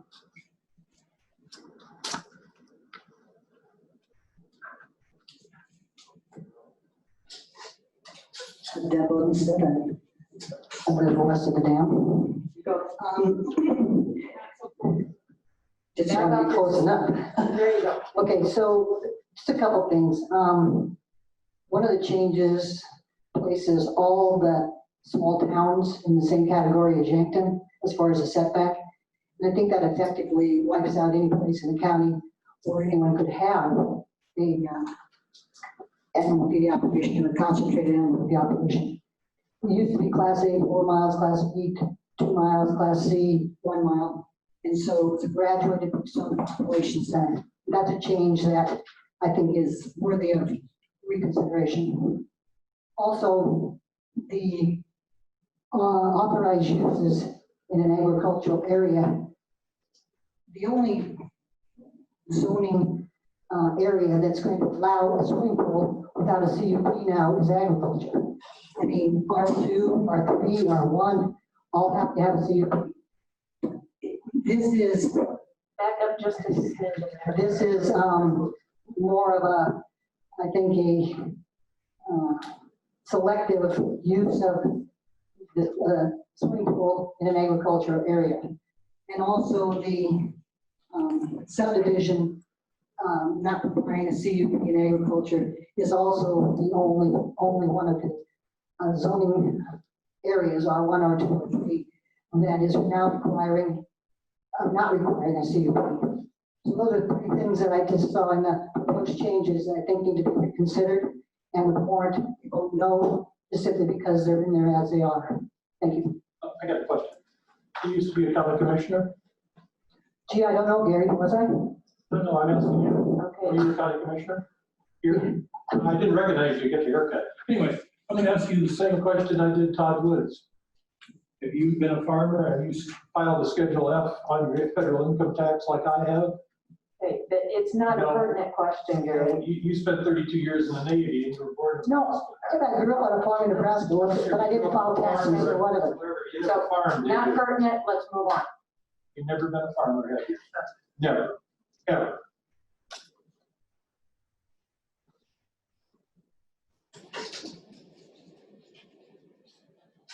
Would anyone else who has not spoken already like to make a public comment at this time? Yes, ma'am, come forward.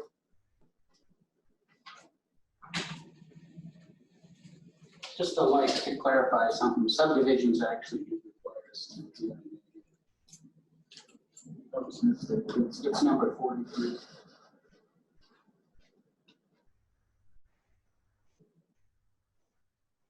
My name is Kathy Weiss.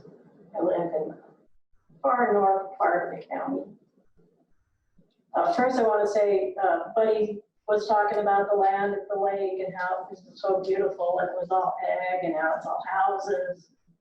Well, it's all houses because the farmers sold the land. And, all these acreages popping up out in the county, they're there because the farmers sold the land. So, yeah, this is part of their problem too. Let's see. Now, and some people have said it's been pushed through too fast, they rushed it. But the planning and zoning board has been working on this for several months. It's actually been a topic of discussion for the last 2 years. It's been there, this isn't anything new. And as far as people not being able to get the information, it was out there. People could come to the meetings. A lot of people did come to the meetings, but I see people out here who are saying, oh, nobody could come to the meetings. Well, they never came to the meetings. They said we need input from the farmers. Well, these farmers never came to the meetings. And you could watch the meetings on Zoom, you could watch it on Facebook, you could read the minutes, you could get, all the information is online, you could review it, you could go to the office and review it if your computer wasn't working. So people had the opportunity to review this stuff. And to say that it didn't, or they didn't, just isn't fair.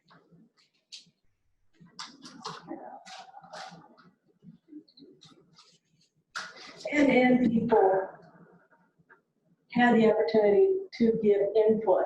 All they had to do is a phone call or an email or, stop you in the hallway and say, hey, whatever.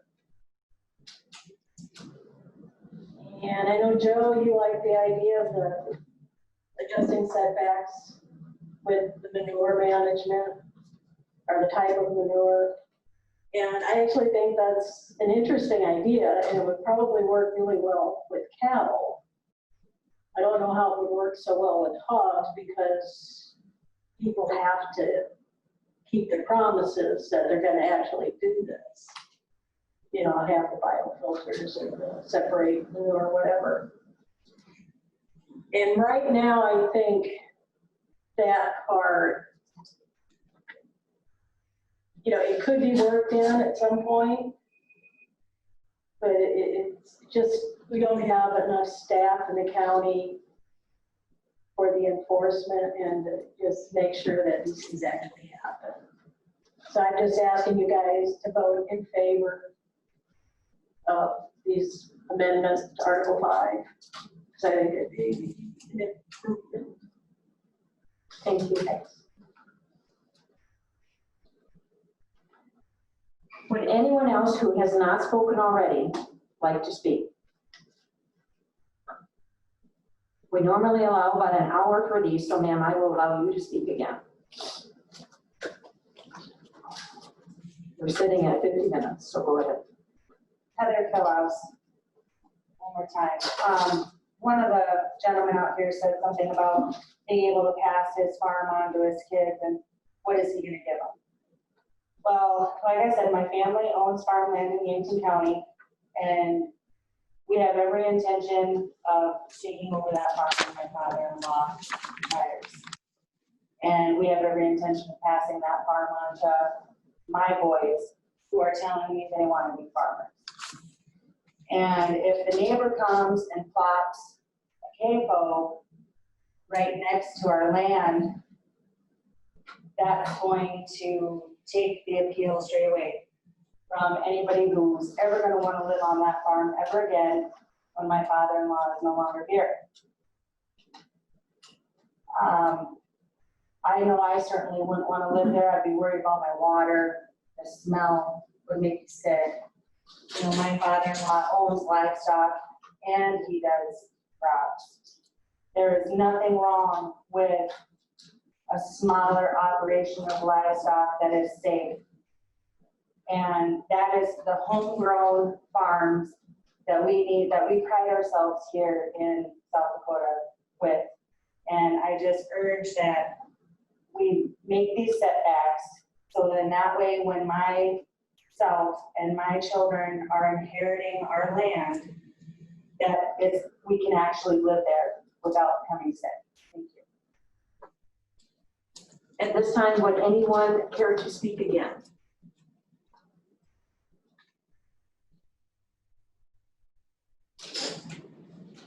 There being no interest for further speakers, public comment is closed. And we will bring it to the commission for discussion. 50 years from now, the road will be dead probably. My grandfather came here in 1897, farmed, my dad farmed, my uncle's farm, my mom's uncle's farm. 50 years. Anyway, what's going to happen to these CAFOs? What's going to happen to the farmland? You know what I'm afraid of? Guys like Ted Turner and Jane Fonda will buy them up because at auction, the highest bidder gets it. But the only thing is that Jane Fonda and Ted Turner don't buy it for themselves. They put it in a non-profit. And they've got thousands of acres and ranches in South Dakota and Nebraska. They put it in a non-profit. And then guess what? No personal property tax. Gee whiz, wouldn't that be just great? The high bidder was Jane Fonda or Ted Turner. And Yankton County would lose all the property tax because it's a non-profit. Of course, us guys that served during Vietnam, we hate Jane Fonda anyway. Traitor. Think about that.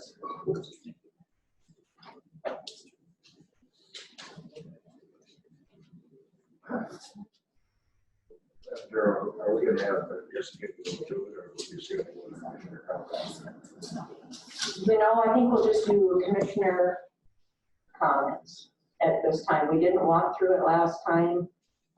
There's so many changes. Dan had requested we don't start walking through them because I did not say that. I said if we're gonna walk through changes, we should either do all the changes or not. And that's exactly what I was just saying, is you had requested that if we were not going to go through all of them, that we don't go through any of them. I just don't think it's fair because what could be important to you might not be important to somebody else, and what is important to somebody else might not be important to you. So I really feel if we go through them, we should go through them. I support going through them. And that is absolutely fine. Now, Don, if you would like me to walk through all of the changes, we can certainly do that. Otherwise, I will leave it to the commissioners to bring up concerns. One of the gentlemen suggested that we provide, if it's voted down, that we provide feedback on items that we think should be corrected. And I'm pleased the board doing that. We just gotta figure out how to plan to do that. Which sucks. But I do have the request for a presentation on the, not on the. Yep, you have the floor.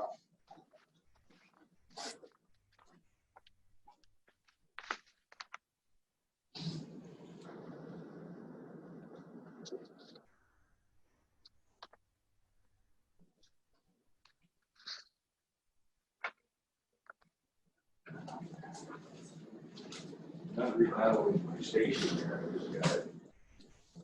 Map that I didn't care to have everybody look at prior to the discussion.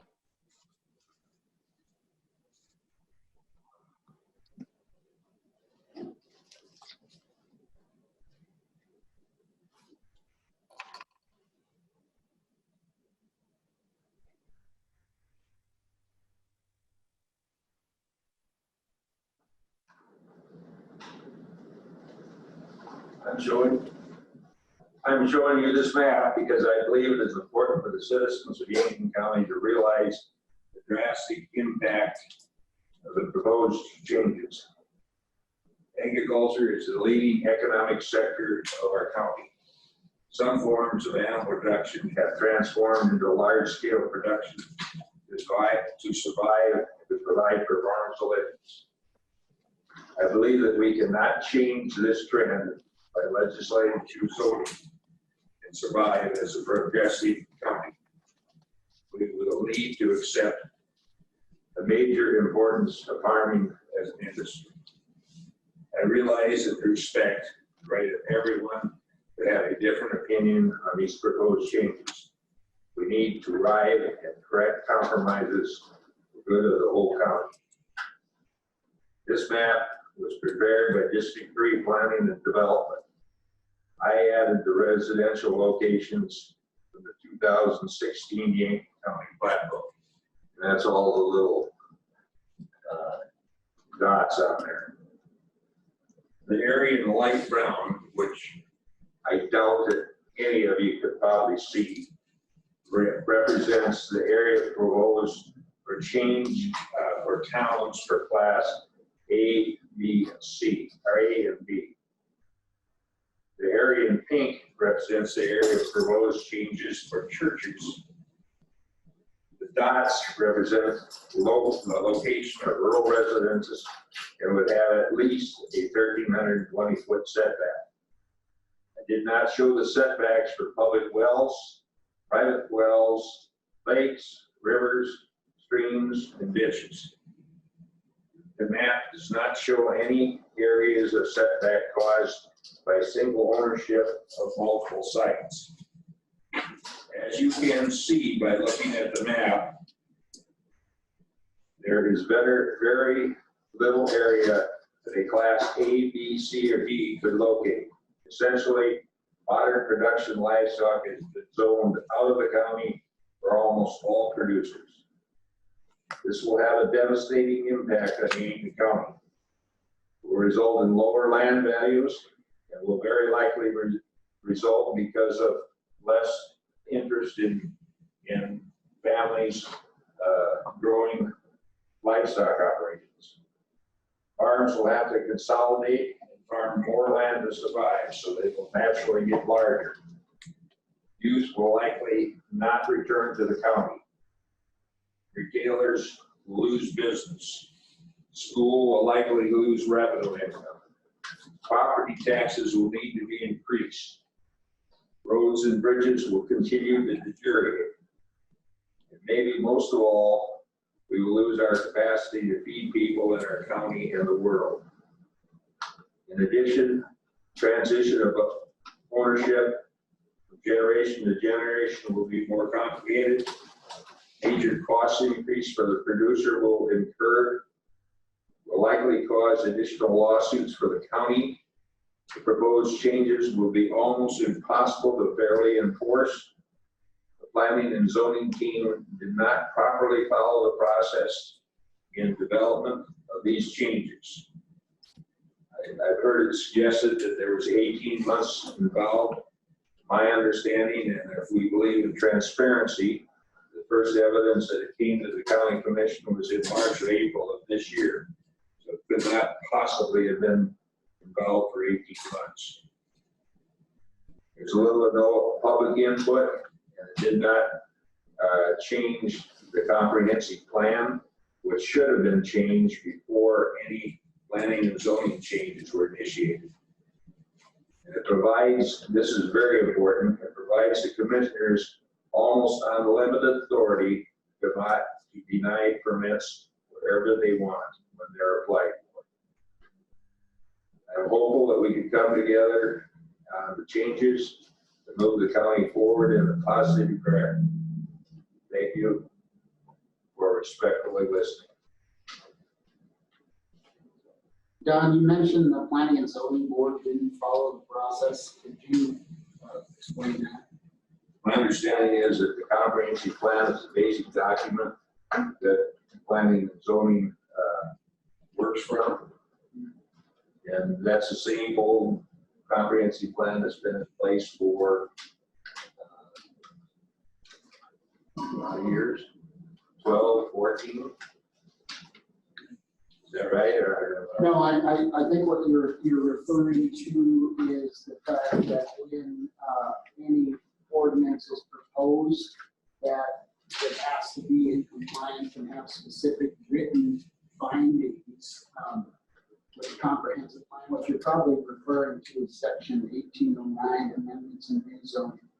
It says before any amendments or petitions for rezoning is recommended for approval, plan commission shall make written findings from the comprehensive plan, and that's been done. That has been impacting. That's on our website. The first time that I heard anything on the new plan was in, I think, April of this year, when it was on the agenda. And I asked some pertinent questions about it, was told that it's only a working starting sheet. I don't think it changed. The process, if you're not aware, is that when it goes to the planning commission, it has a hearing at the planning commission. And then the planning commission takes public comment, and it can either move it forward to the county or not. And one of the things is that you get most of the feedback during the public hearing process.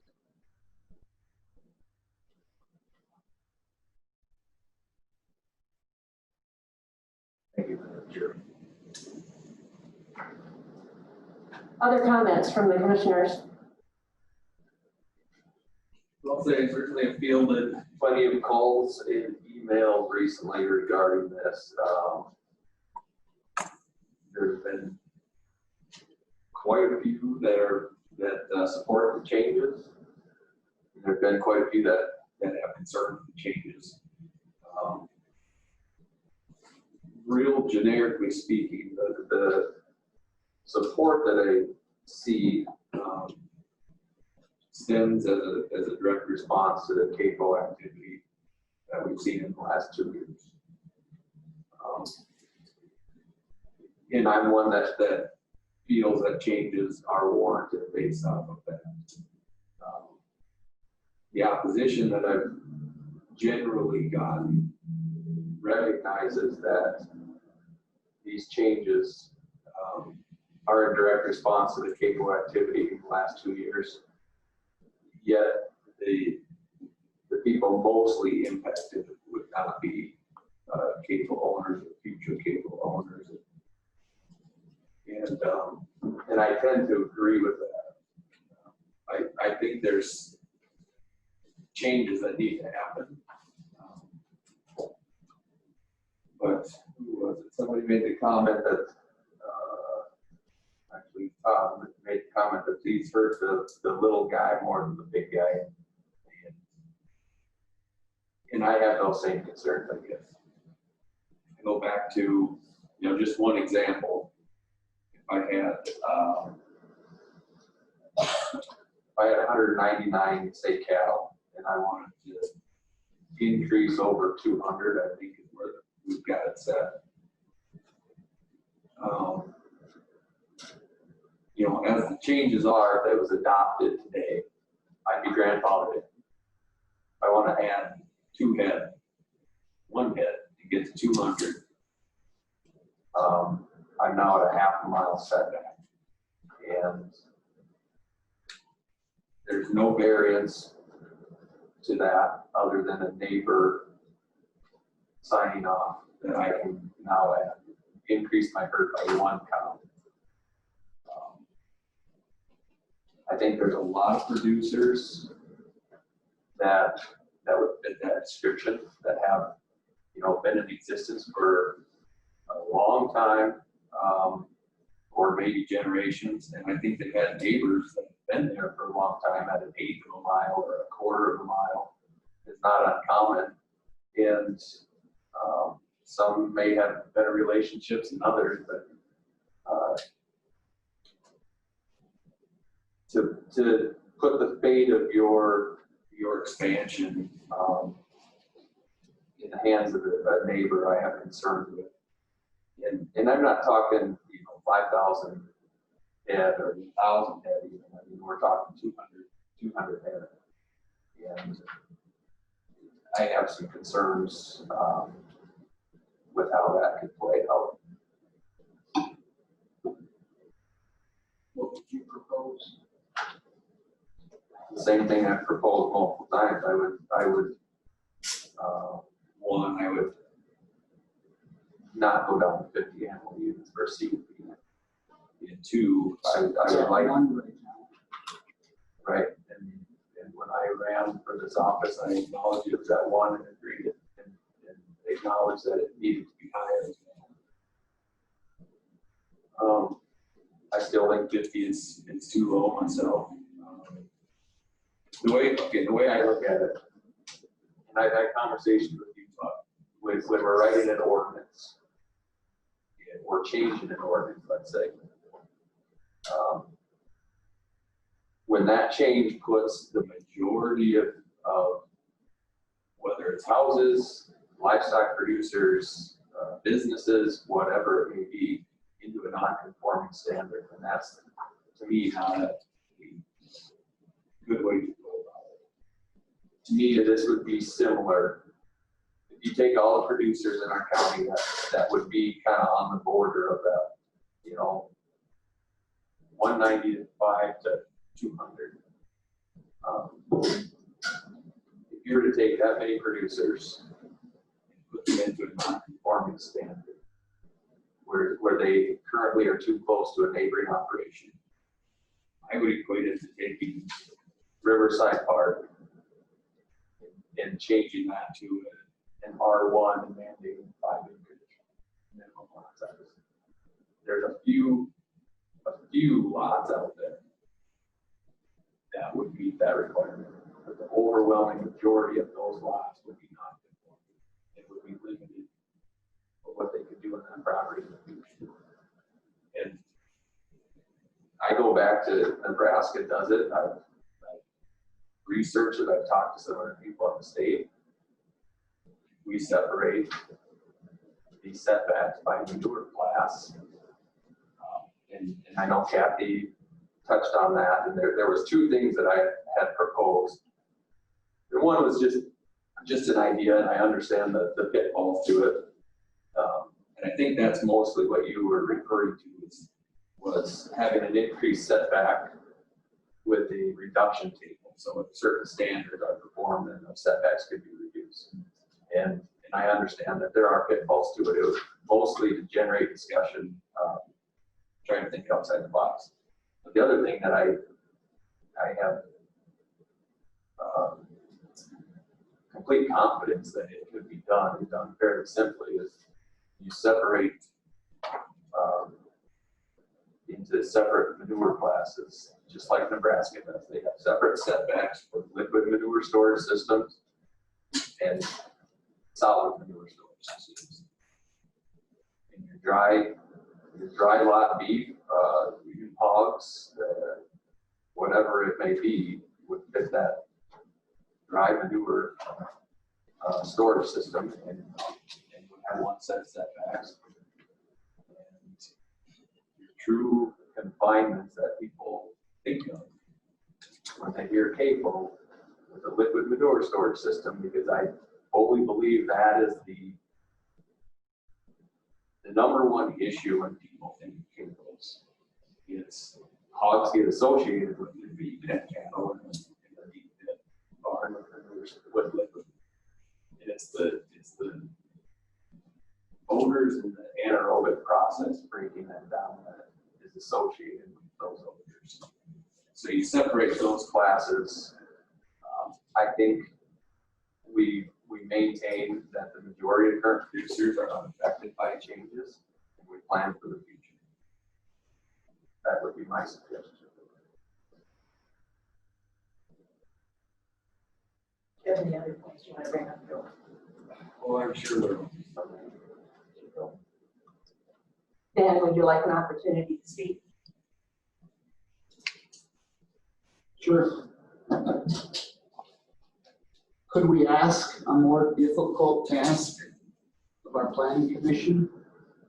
9 people put together, variety of backgrounds, farmers, small town folk, city, rural resident, lake area personnel, put together. Back in November, we had a joint county commission, planning commission meeting back in November, and every commissioner here was invited. I was there, Commissioner Ely was there, Commissioner Lopes was there. And the planning commission asked, he said, we are starting the process of making the changes to Article 5. Give us guidance on what you want to see. Give us guidance. And very little guidance was given. I watched it today, and Madam Chairman, you said we need to address Class F, work on the setbacks. And you said, I'm not going to tell you specifics for setbacks. That's up to you to decide and address Class F. And the Planning Commission did that. And for it to get to this point, and it now, will it go forward or not? I don't know. That's a leadership failure on us. Because we didn't give the Planning Commission proper guidance. They're not mind readers. They're a bunch of people who want to make their community a better place. And they did the best that they could. And now to slap each and every one of them in the face because they didn't read our mind, I just really think that's unfortunate. That's all I have to say right now. I guess I got one other thing. There's a lot of talk now about a 4-mile setback. But if you guys all look to our zoning ordinance on page 49, Class A during the lake area is a 4-mile setback. So, I mean, Don, that's where you live. Why do you get a 4-mile setback and Dale gets 2 for the exact same facility? And we didn't feel that was fair. We should treat all citizens in Yankton County the same, whether you live in the lake area or you don't live in the lake area. And this is something everyone on the planning commission, or most everybody agreed. We shouldn't have separate setbacks depending on where you live. And so it was decided to combine it, to have one setback. And so that's where that came from. Class F has been an issue. If somebody has a better suggestion for class size, I'm all ears. Let's hear it. We have some planning commissioners here tonight. Give them the guidance on what you want to see. I think they deserve that. You know, I don't want to take away from planning commission because everybody involved put a lot of time into this. I know they did. We had a lot of discussion. It's a lot of long nights. It is an extremely difficult topic, extremely emotional task to try to handle. So I'm not saying that it's a snap of the fingers and we're done, but I do want to be fair to maybe to them and myself as far as guidance and direction, because we did have that meeting in November, and I don't think at that time we knew exactly what that answer was, other than we need to start these discussions. We need to figure out where to go. But I want to be quite frank and quite clear, to be fair. it's no secret that I'm a voting member on the county commission. And I voice these concerns during these discussions. And mainly, my number one concern, if we look at all the changes, is we're impacting too many people who do not need to be impacted. We need to figure out a way to do this better. We have a good team of people. We have smart people on the team that can solve these things. I don't think we quite gave it the shape that it deserves. So any opposition or any concern that I bring up tonight should be no surprise.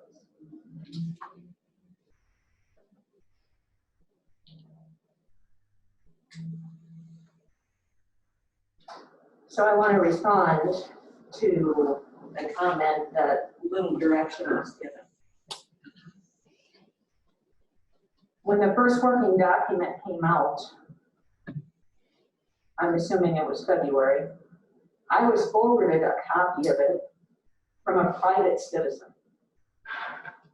And I went through that. And I had concerns from the initial reading.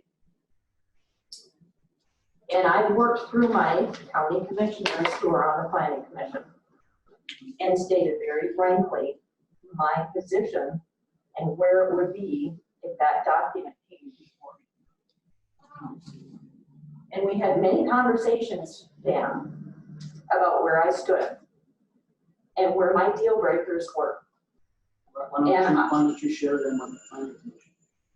Because I worked through you.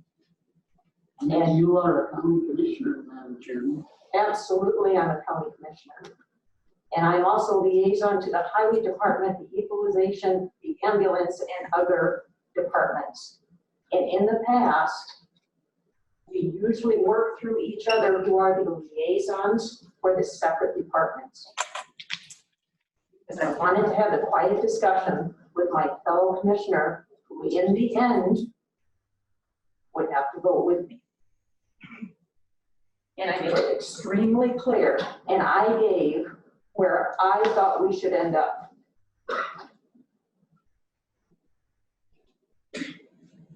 And after that, Joe came up with an alternative way to look at animal agriculture in our county.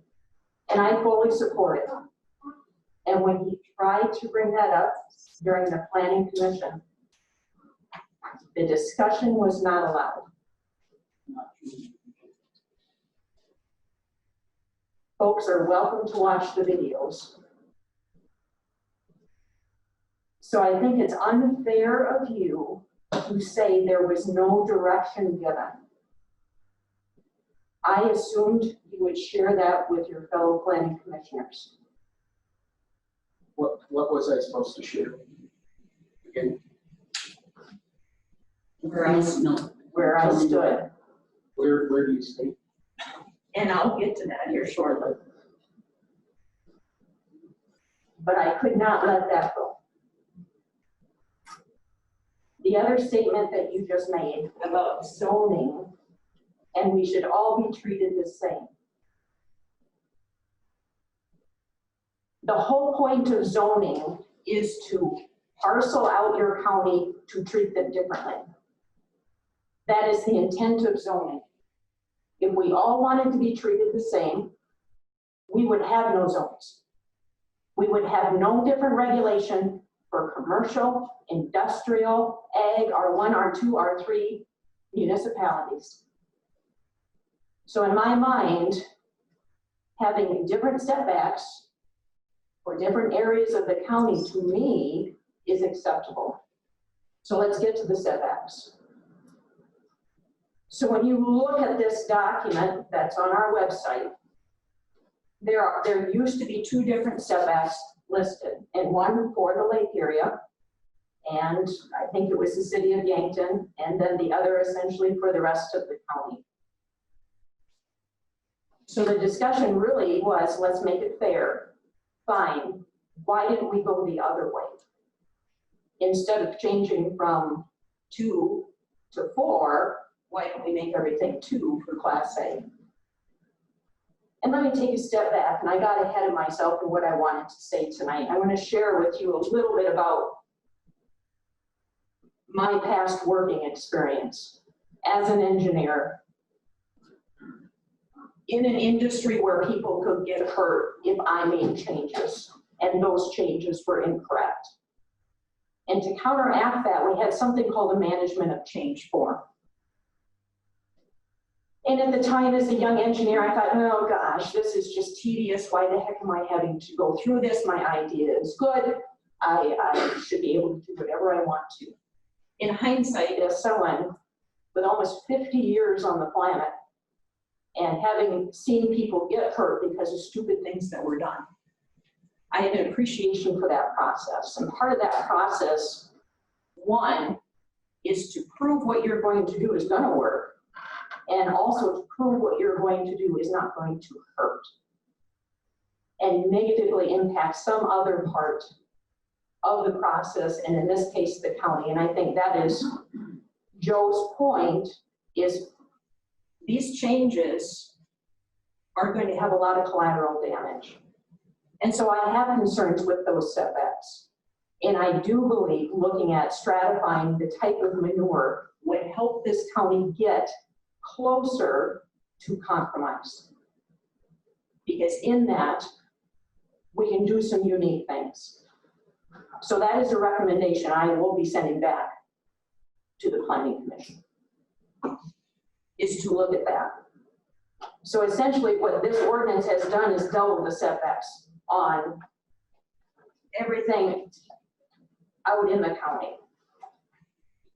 So when you look at Class A went from 2 miles to 4 miles, and Don has a good map to show you an idea that's 50 square miles.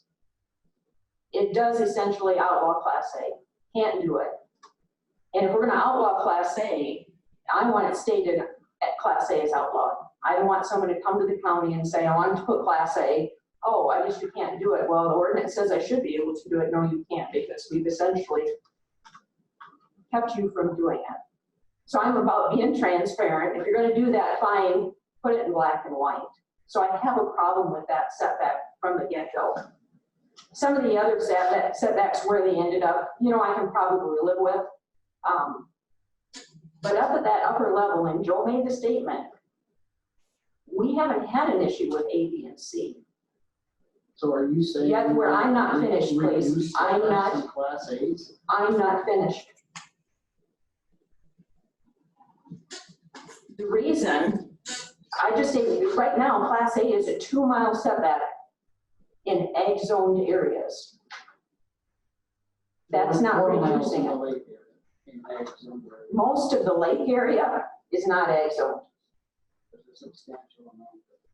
It's essentially the size of, it's bigger than most of the small towns in the whole state of South Dakota for population.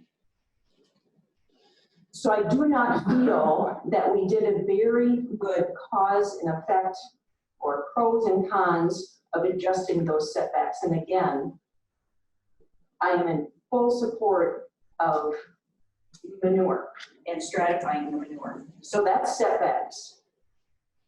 Classes were changed. I struggle with why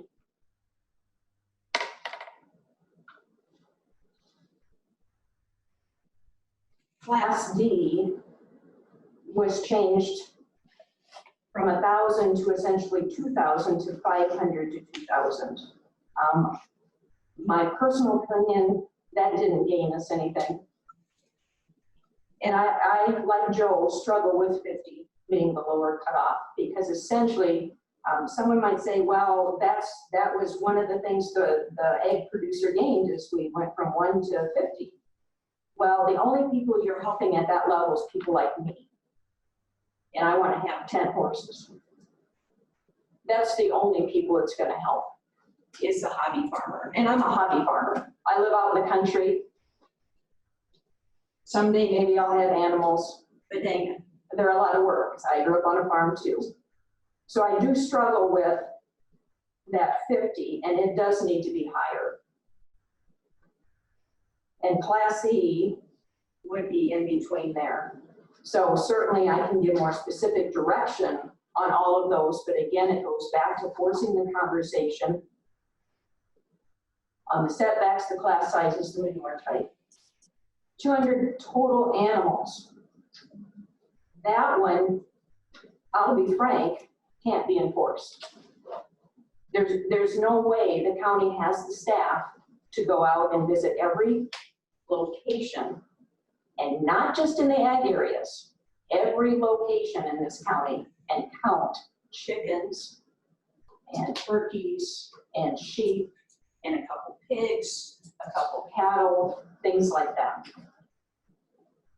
I struggle with the basis behind that. For example, my dad, retired farmer, got bored, thought he raised pheasants. He had 500 little chicks in his garage one year. Okay, I would equate that to a little chicken. Okay, 500. And he had them in there over 45 days. He would have had to get a CUP for that. 500 little pheasants.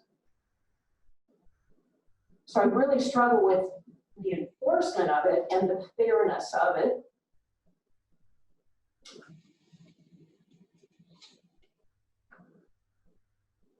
Another thing that was changed and taken out, we used to have a definition called animal feeding operation or KFOU. And buried in that definition was operations in existence upon adoption or prior to future amendments may be considered a new operation if the facility is expanded to facilitate an increase of more than 300 animal units. Now, is 300 the right number? I don't know. Is it 10%? And I'm thinking of my neighbors. Son just moved back, and he's very concerned about this because they're looking at adding maybe 50 cattle. Under this ordinance, this has been taken out. There is no allowance for expanding. So his question to me was, if this is passed and I add 10 cows this fall, maybe 10 in the spring, are we no longer grandfathered in? And it's a real question of which I have concern about, because it's pretty easy to add a few animals here and there. And again, who's going to enforce it? So that was struck out, and I could not find a place where it was put back in. Needs to be discussed if 300 is the right number. But I do believe grandfathered operations should have some allowance for expansion without losing their grandfather status.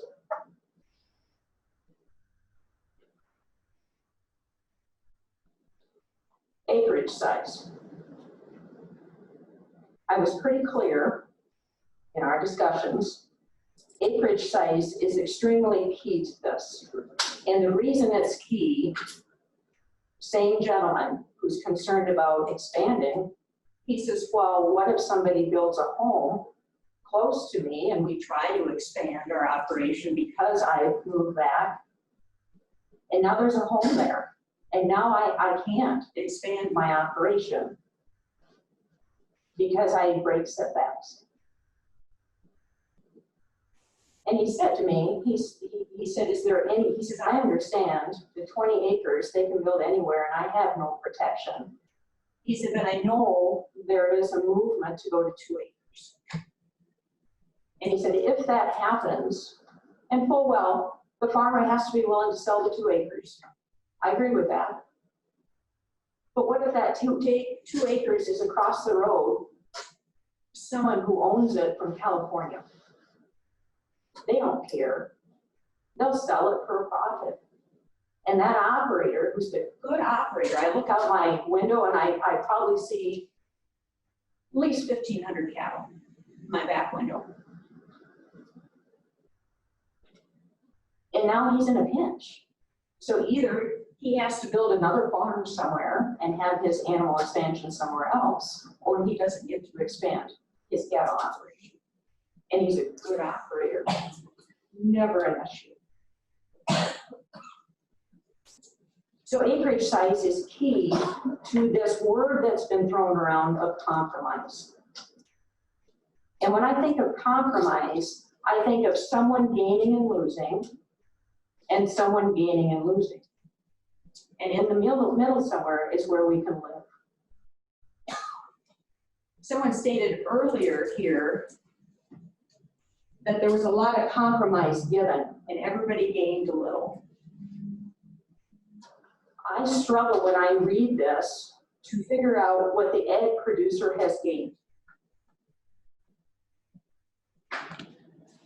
And I don't say that lightly, because I did run.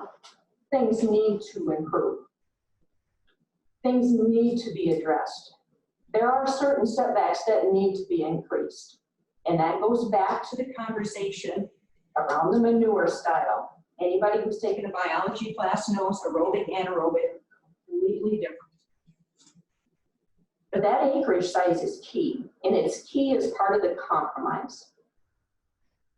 And this young producer said, if you go to 2 acres, can you at least make them follow the same setbacks that I have to follow as a producer? So if they want to build within my bubble, they need a waiver from me. That's part of that conversation that needs to happen, and that overall compromise that needs to come. And I've already stated the other thing, maybe you could give as a gain for the ag producer is going from 1 animal unit for a conditional use to 50. But again, I've already addressed that. That really doesn't affect the producer who's trying to make a living from agriculture. It protects someone like me, who's a hobby farmer, not doing it for a living. I just enjoy the life. There are other things I'm not going to bore you with, but one thing I do feel also warrants a no vote. And if you go to section 519, if you have a copy in front of you, that's essentially the meat of conditional use permit requirements. And go the changes, and that's going to be my point. Because when you get to item 3 in the changes, the wording doesn't match with our original ordinance. If you read it clearly, a red line copy should show in black the original ordinance. The red shows what you're changing.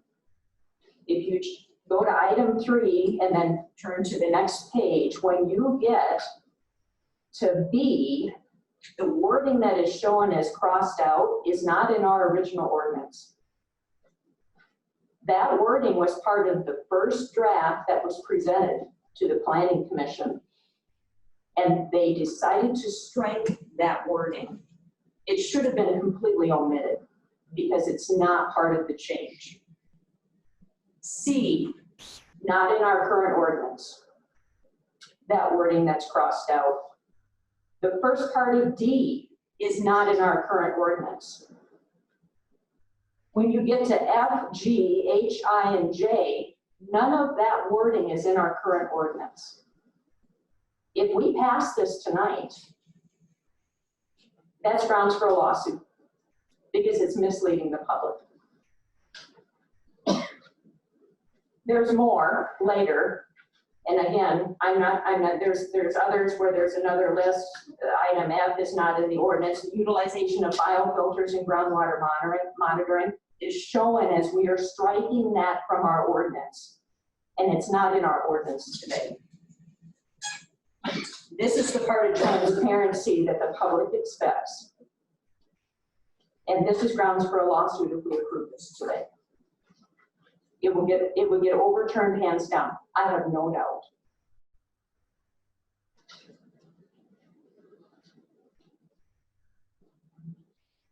So that touches on, Madam Chair, I'm not finished. To deal with that, Mr. Better is the one who's kept that, obviously, reason he's not here tonight. Yep. That's how we recommended we do that, so we can keep up with the changes. Well, all of his recommendations. Yep, and it's too bad because the document that is published for the public to read needs to be accurate with the changes. And I understand if you gave him that direction, it is an oversight on our part But again, that does not, in a court of law, if this gets referred in a court of law, they're not gonna say, oh, I guess your intention was good. That's not, I have learned, in the last year and a half of dealing with lawyers and trying to figure out lawsuits, the judge doesn't care what your intent is. The judge cares that you follow the law. And I'm sorry to bring up that nitpicky point, but we have to be true to what we're required to do.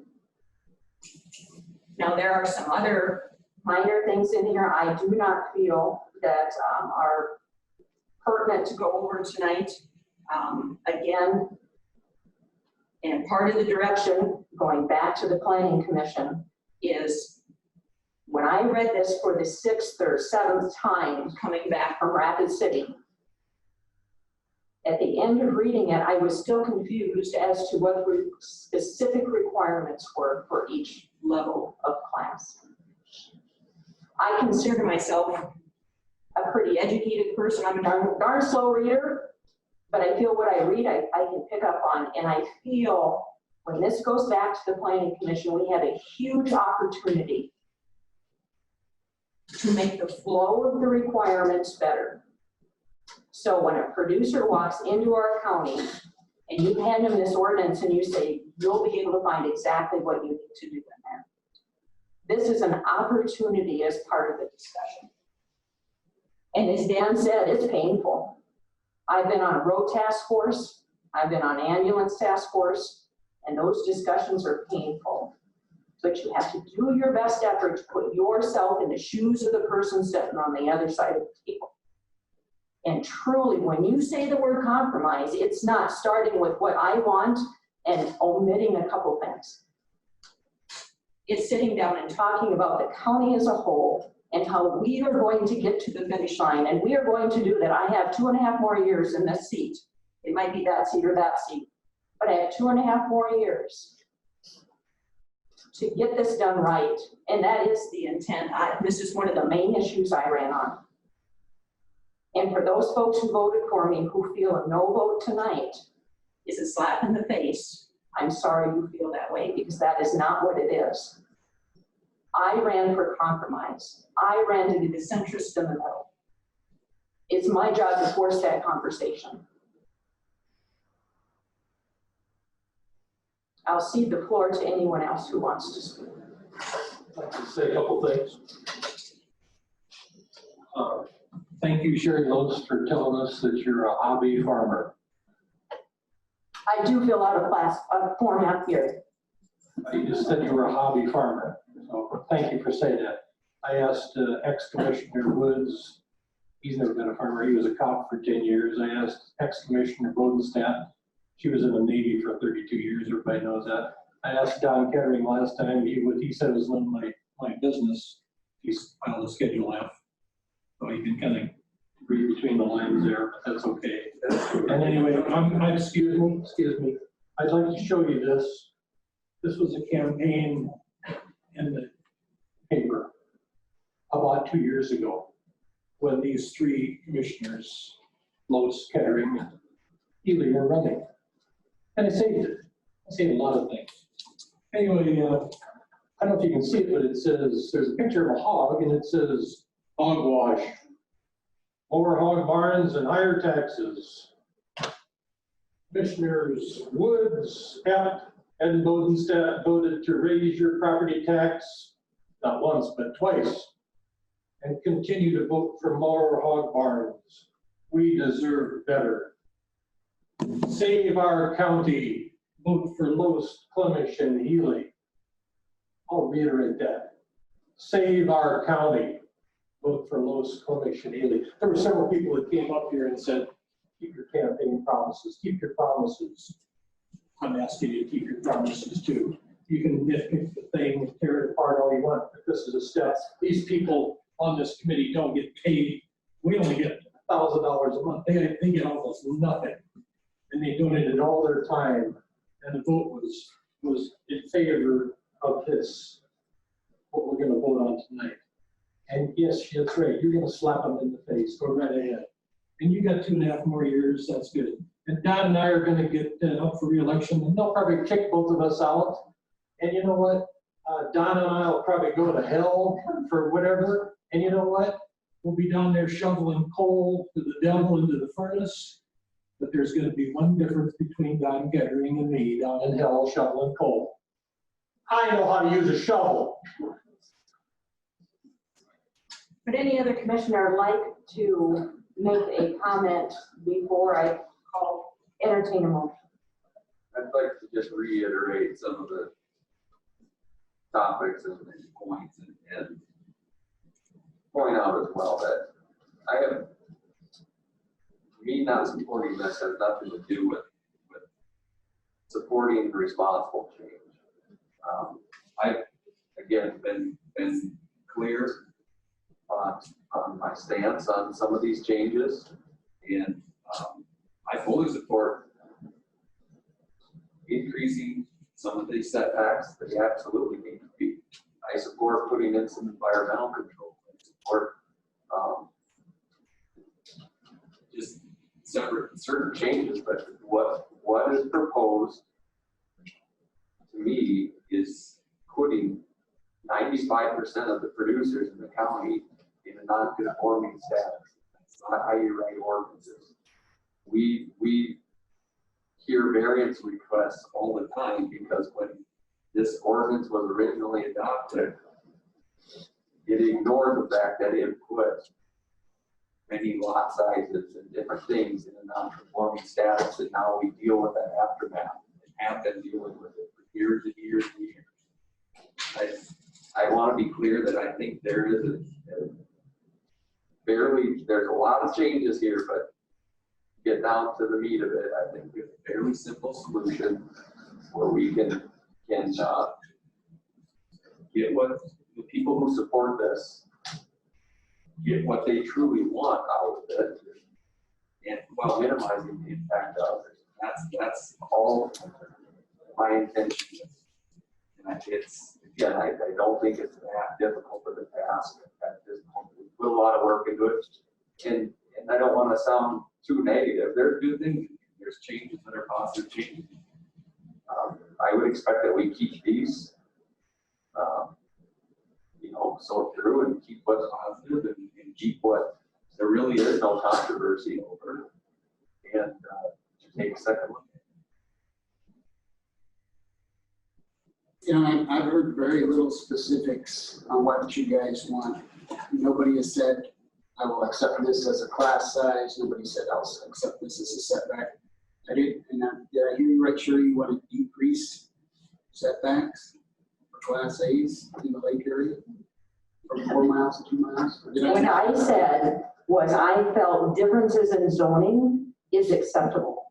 I felt different setbacks were acceptable. You're in support of. What I tried to do was to show that the discussion was not balanced when the setbacks were changed from one side to the other. There was no discussion about changing them the other way.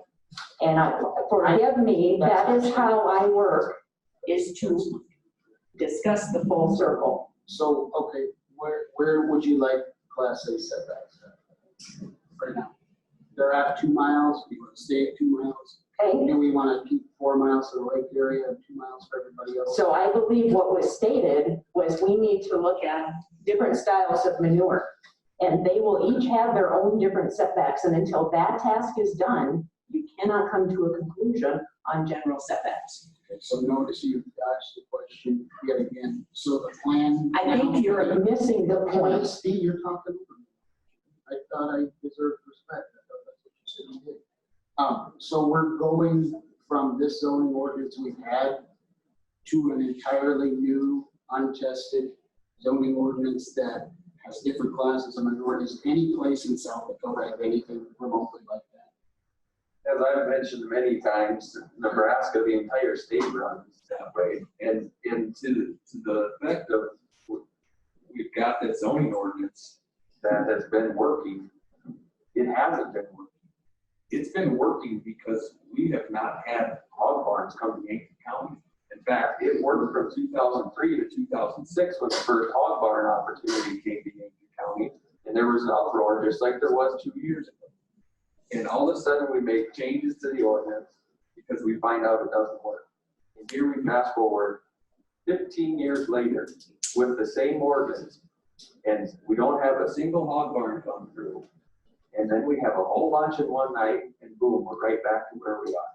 So this ordinance clearly works if there's no controversy or controversial applications. That's the way I see it. So yes, I'm in favor of overhauling. When I first mentioned this, and it was again at the November meeting, I was never a fan of a massive rewrite of Article 5.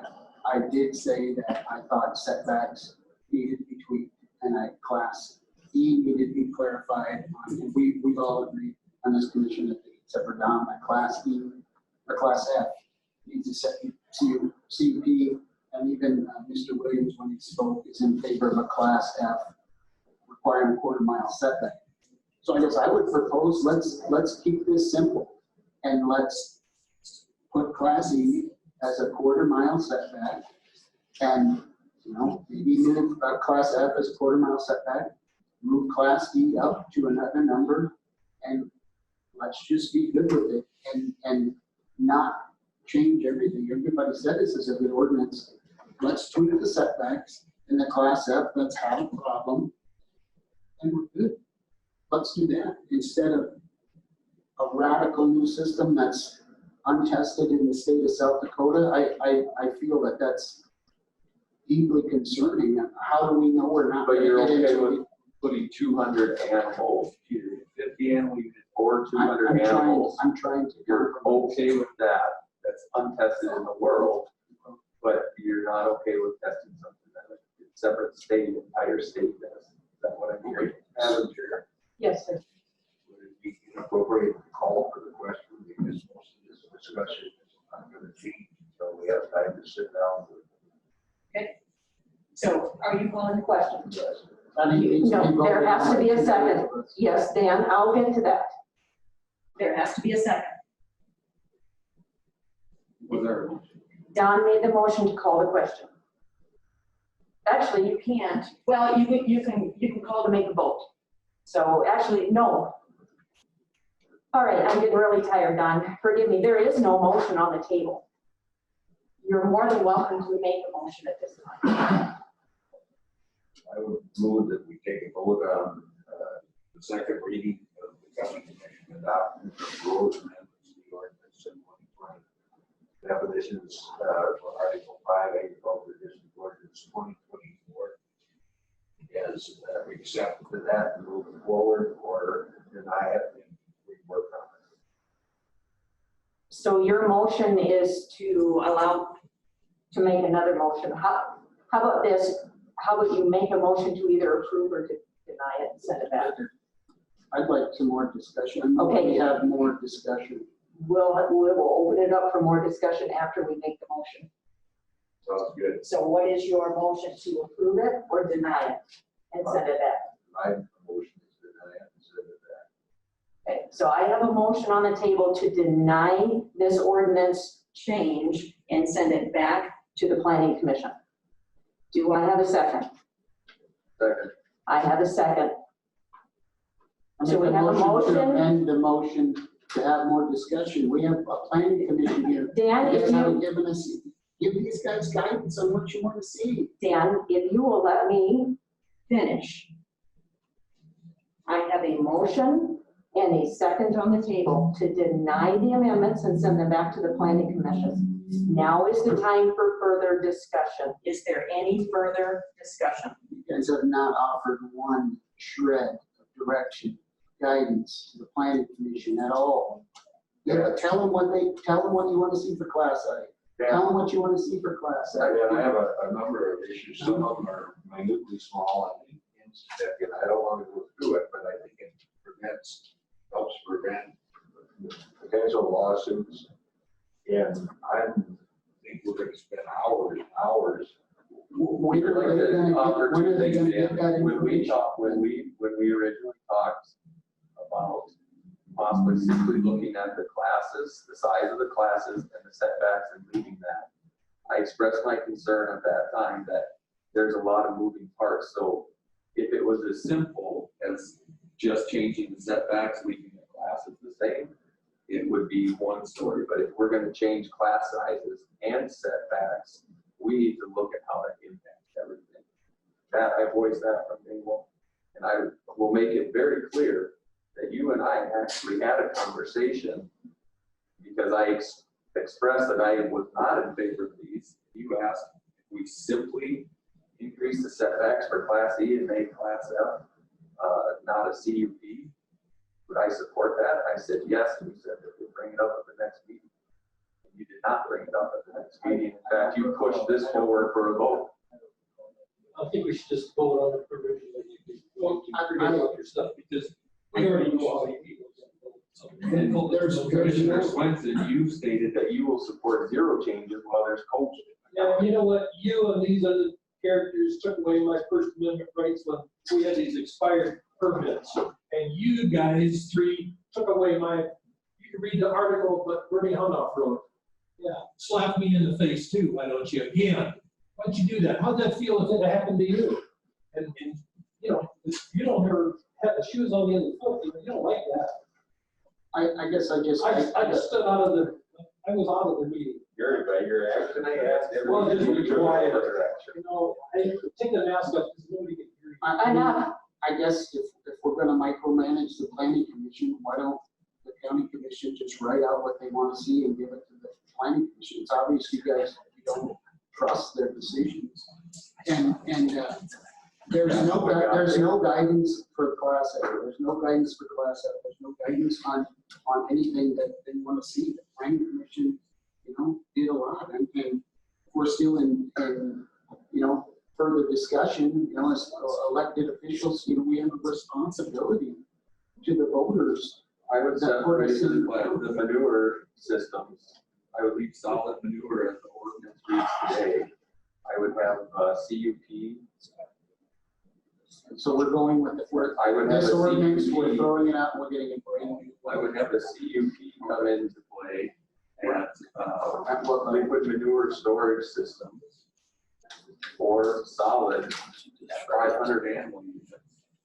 So anything under 500 animal units is approved. Madam Chairman, I would call for the motion. I have a motion to call the question. Do I have a second? Second. I have a motion and a second to call the question. It's not debatable, and we have to have 4 votes to call the question. Patty, would you do a roll call vote to call the question? Hillary, Yes. Healy, Yes. Clement, No. Swanson, No. Close. Yes, so the motion has failed for lack of 4 votes.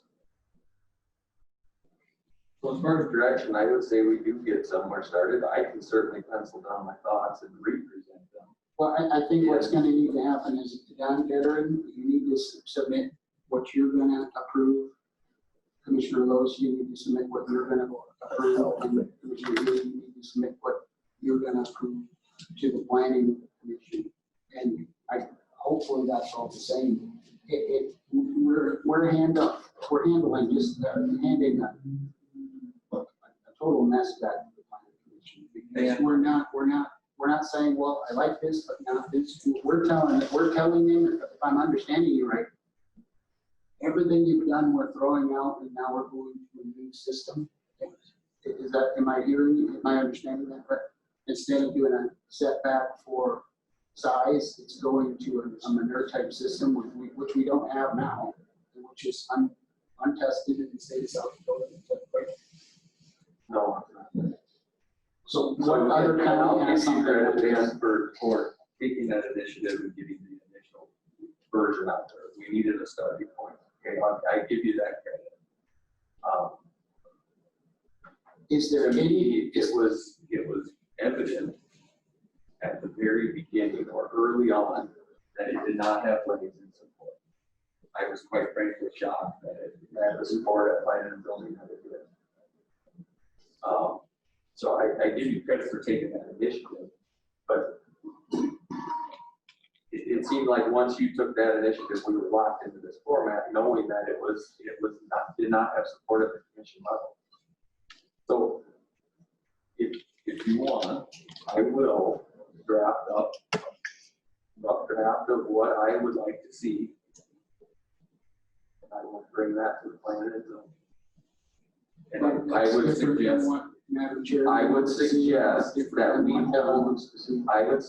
that we hold several. We discussed it.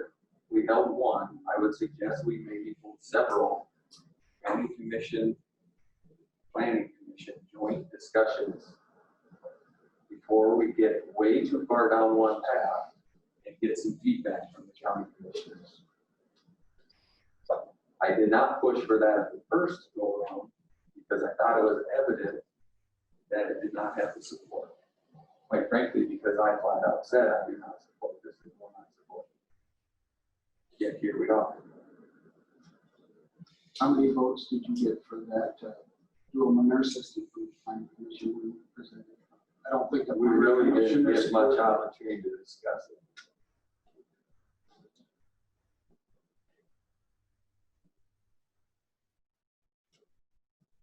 So, and I've said many times, Dan, I've said many times that that is not the only way to do it. I'm sure there's other ways of doing it, and I encourage somebody else to get creative and try to look at it. But it's the only way that I can see as of right now where we can address the concerns. 100% of the people who contacted me in support of this was because it increases setbacks to hog farms. 100%.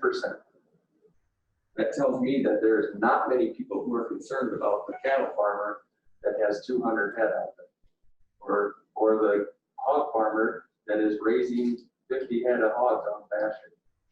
Well, you said earlier that the current zoning ordinance we had is good and has lasted this long.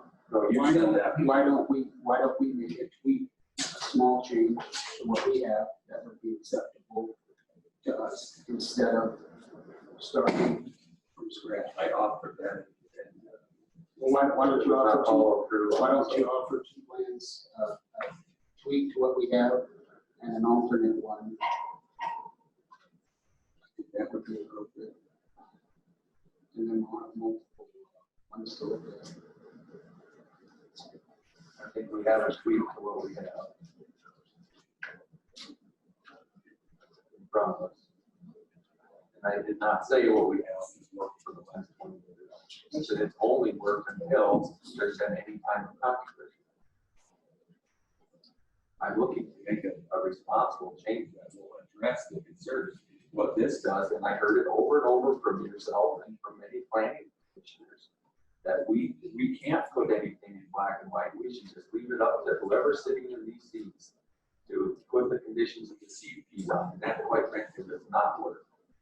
It doesn't work for the producers, and it doesn't work for the neighbors, because the neighbors come into these meetings scared, and the producers walk into these meetings scared. They have no idea what that outcome is going to be.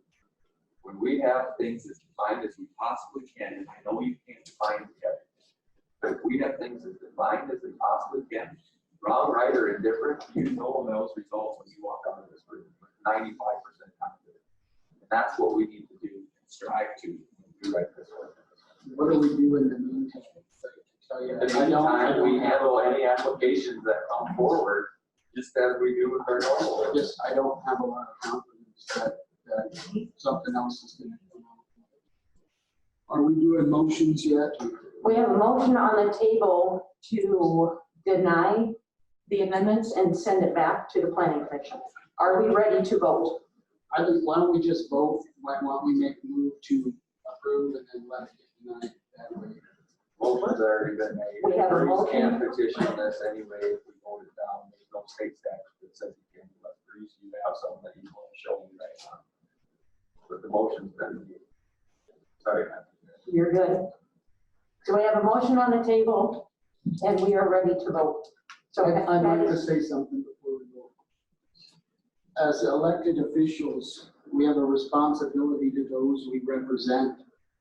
The voters of Yankton County put us in charge and have a clear mandate for change. While it's easy to make promises and campaign pitches during the election, it's even easier to forget those promises. We heard a lot of excuses here tonight.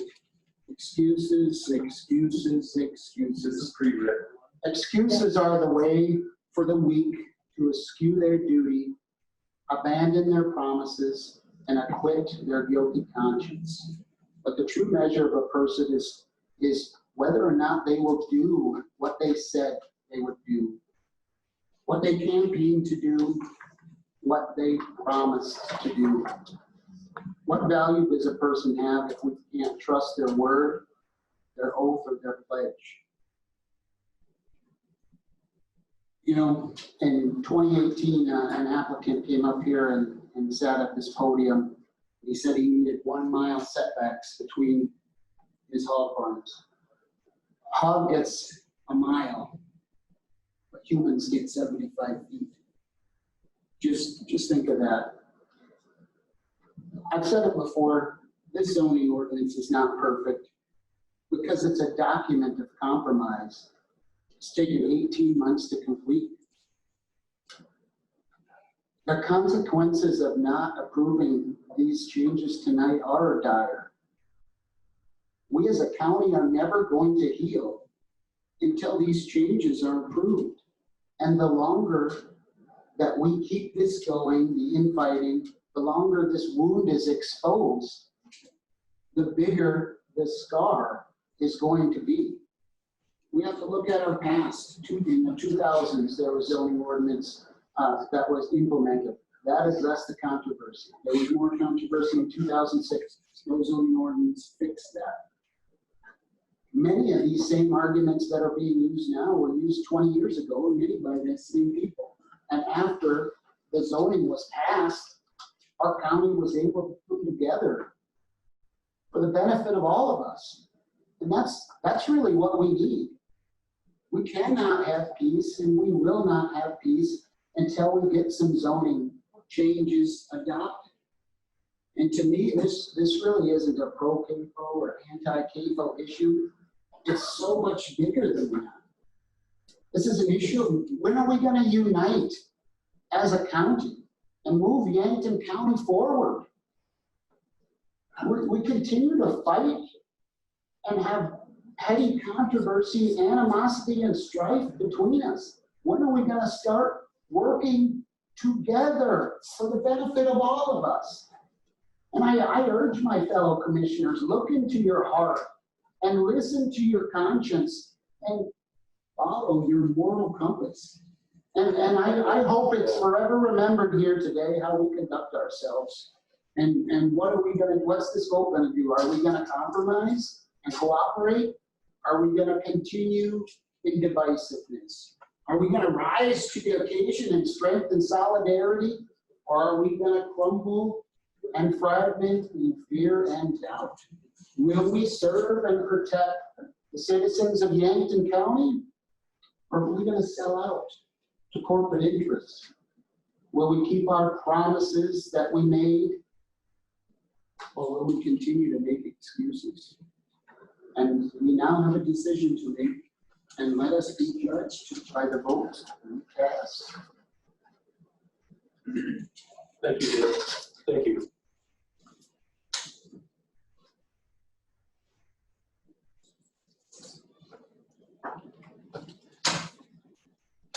Roll call vote. Before you do a roll call, No, I called it roll call vote. I still want you to explain it to everybody. Explain it to me because you've changed this. I want to know exactly how the vote. What is the vote for? It's a motion to deny. The motion to deny and return Deny and return to. Yes. to the planning commission. With no recommendation. Okay. Kettering, Yes. Healy, Yes. Munson, Clemish, No. Healy.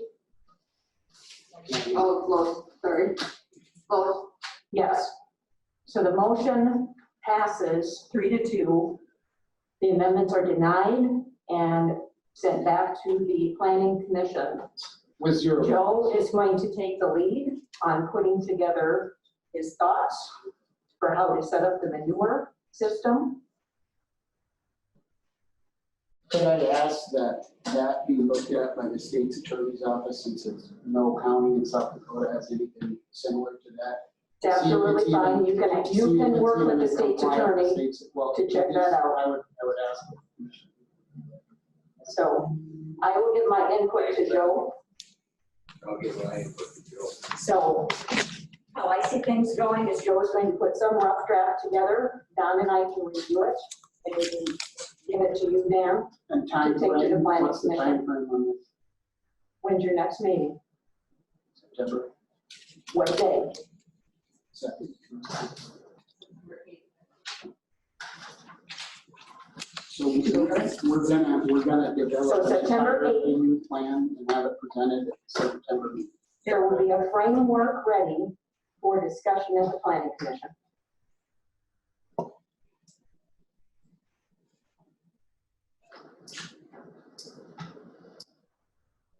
At this moment, item 14 is closed. And we are moving to ditch board. I need a motion to go into ditch board. So moved. Second.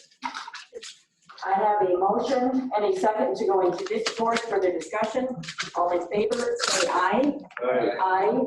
All opposed, nay. Motion carries 5-0.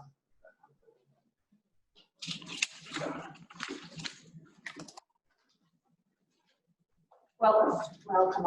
I'm sorry that you're going to be so late tonight. No, well, that we're on here. My name is Peter McClure. My brother is Paul Ruselius, and I own a farm. It's been in our family for 3 generations.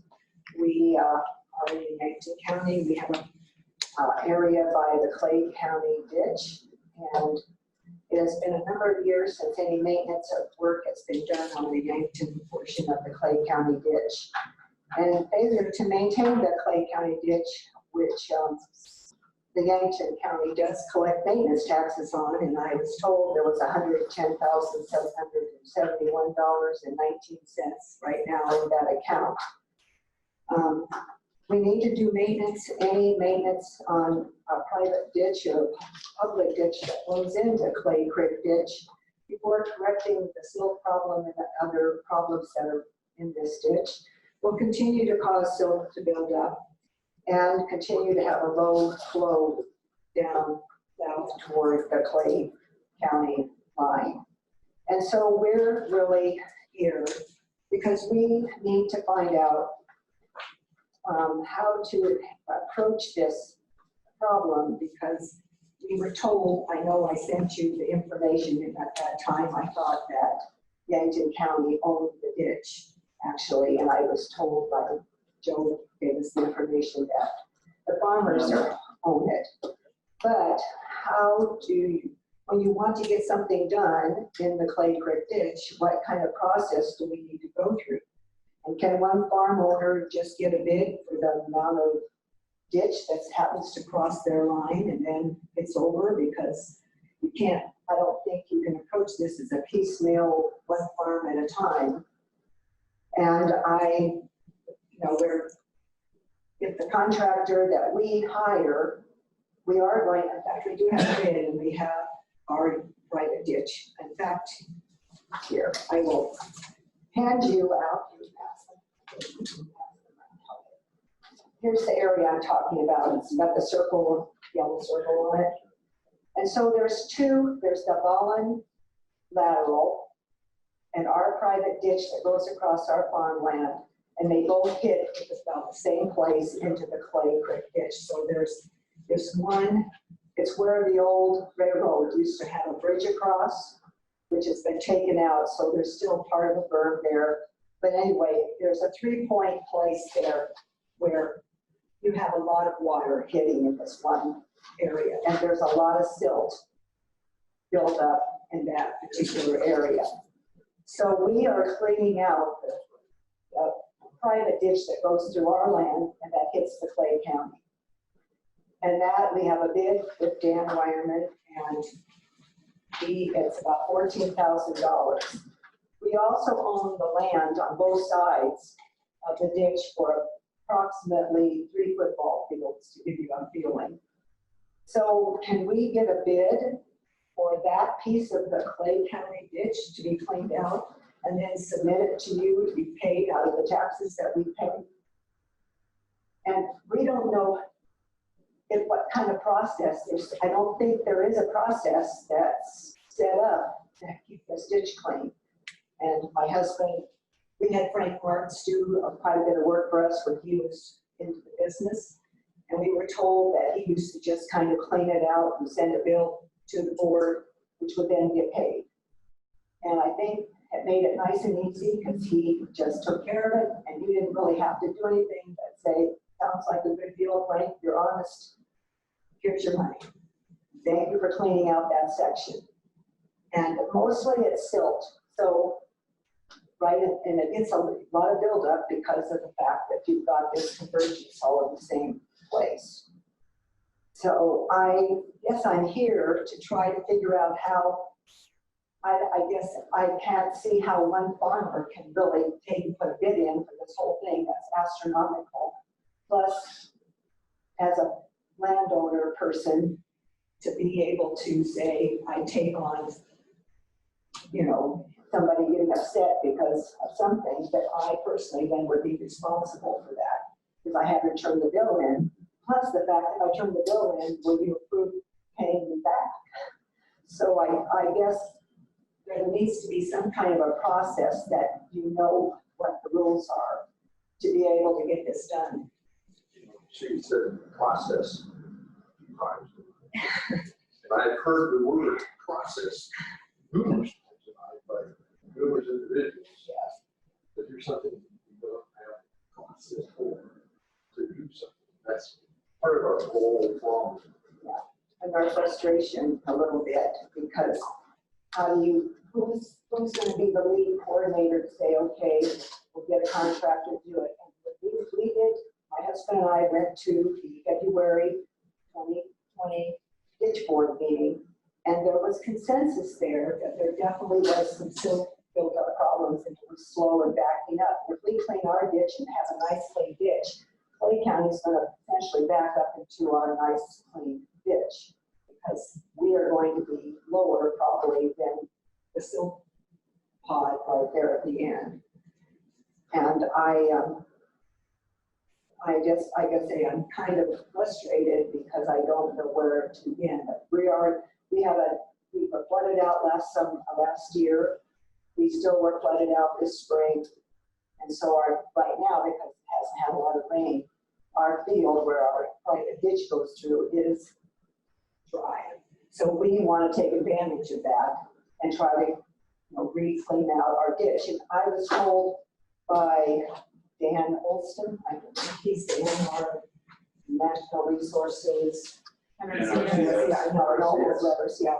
He told us that our private ditch actually drains about 18,000 cubic feet coming north, down from the north. If you look at that, you'll see where I have it drawn for our private ditch. The trail, if you really look at it, it's coming up north. So it's draining a lot of water from above that's coming over across the fields. So we have quite a bit of water coming through our ditch that dumps into the clay creek piece. So my question is there a process besides us being a personal person? I did look up from what I could tell on the Yankton plat of the other farmers that have land across that area. And unfortunately, I think one of them is a Indian name. I don't know. I did call the Register of Deeds. I called the Director of Equalization, and they all said I had to know the plat number in order to figure out how to even contact a person. So I did that. Farmer, how do I even contact other farmers that might have land on the west side because I own the land on the east side? You get a spreadsheet, don't you, an Excel sheet that has the parcel owners, that page? There's 10 individual farm names on this plat of things that I have here. But if you want to see that, I have a copy of that too. And one of them is the Medi, that's an Indian name. Then there's Christopher Gusta that has a crossover. Clayton Lee Trust has a crossover. He did sorry. Good. Okay. I have it. There's the address. So that is, okay, you have, of course, he's in California, a person that I just gonna run down and talk to. And I agree with what he's saying. We can get with that. But we can- okay, you can tell me when we went to meet him. I was told to go to the meeting, but I had to have a platinum. But still, that doesn't. Yeah, we can stop in tomorrow. And ask them. I just get it. I don't want to. But anyway, the real bottom line is, how does a person approach, who can be, who's the lead besides single farmers that it's not gonna work that way. You can't have 10 different people deciding to bid something or have somebody, and how you keep it flowing with the same grade all the way down, the same depth, the same width. As an engineer person, I'm a math person. You can't, it's not a good plan to have individual people all jumping on the bandwagon doing their one little 900 feet, or we have 26, I don't have it, I don't know if I have it now. We have 2,600 feet, yeah. Feet just where we cross it over where that pit is, where the three go together. So that one side, we own a huge piece of land, that one side of the ditch on the east side. So we could maybe clean everything on the east side and let the other side be back. You said 26,000 feet is what you're cleaning out? We have it's $14,000 to clean our private ditch. How long's your private ditch? 4,600. 2,600, I was gonna say 26,000, holy crap, 2,600 feet. Oh, 2,600 feet, yes. Right. I'm just trying to get like a dollar per foot estimate for what you're. So as we kind of spoke on the phone, and just to bring everyone up to speed, I guess. The Ballin lateral, we approved a clean out earlier, and that is simply for trees. And that just was a tree clean out only. And then we did ask for a bid at that convergence where Clay Creek meets all lateral and your ditch merge, and then all leave as Clay Creek ditch.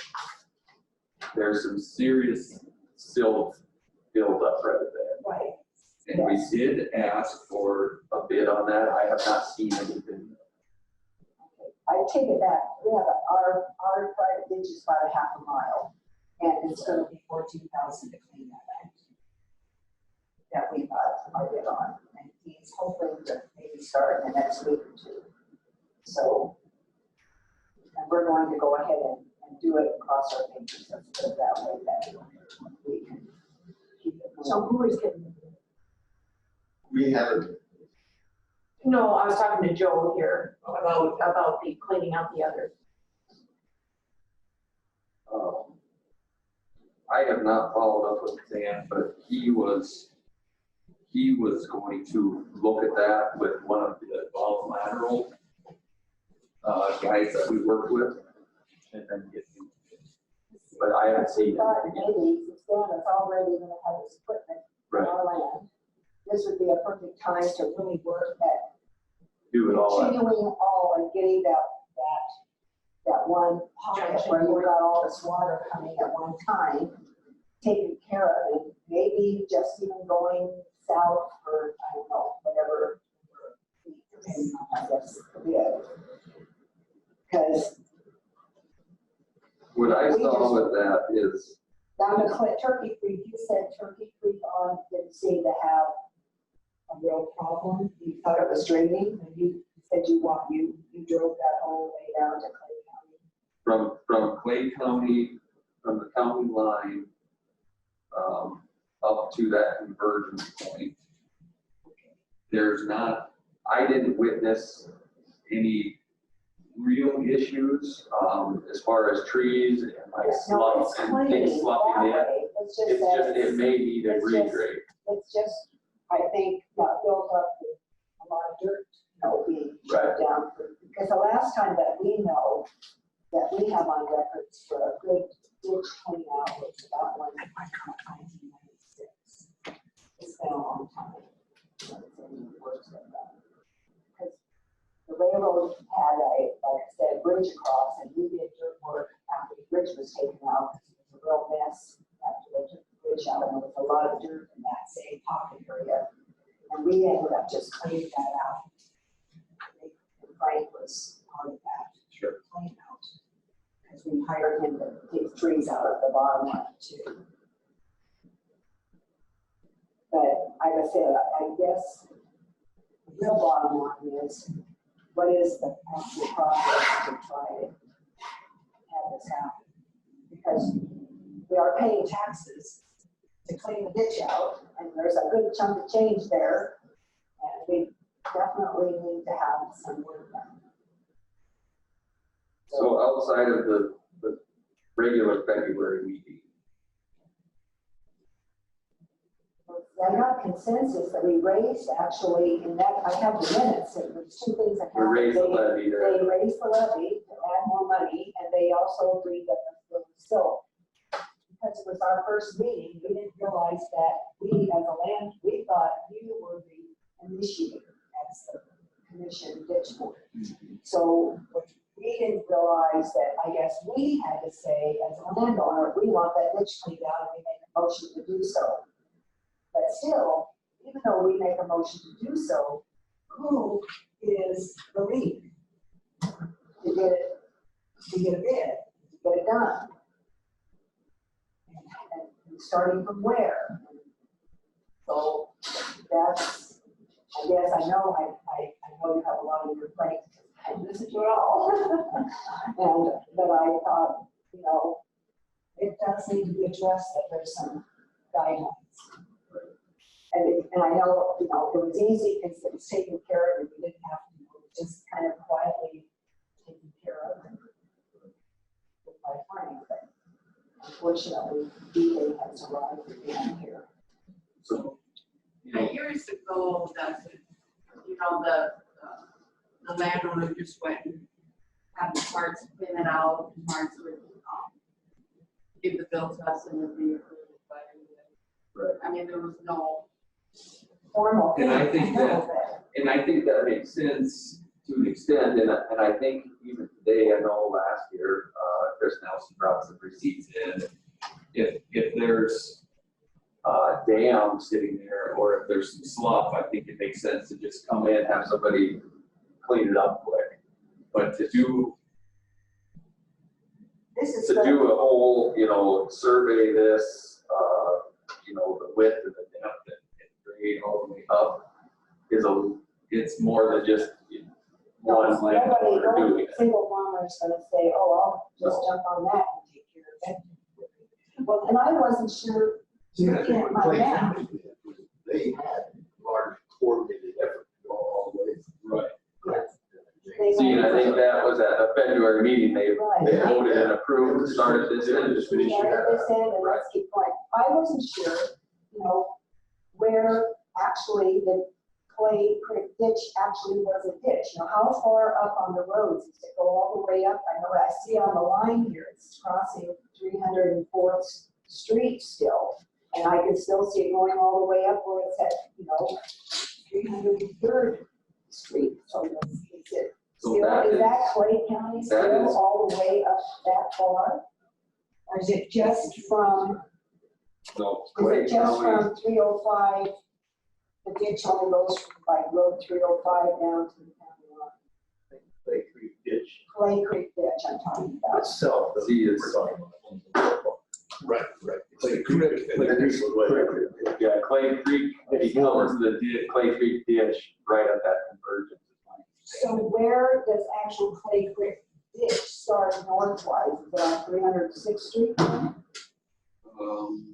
far as I know, it would be right at that convergence. So between 307 and 306, I mean, right before it hits our, where the Baldwin lateral meets Clay Creek, yes. it then carries on as Clay Creek. So it doesn't actually start until in the middle of our land where everything crashes into each other. That's my understanding. I think of Maybe it has to be a little bit I north think it of goes that. further north than I was thinking it was like 306, but I thought maybe. that. That's something that would be verified. Yeah.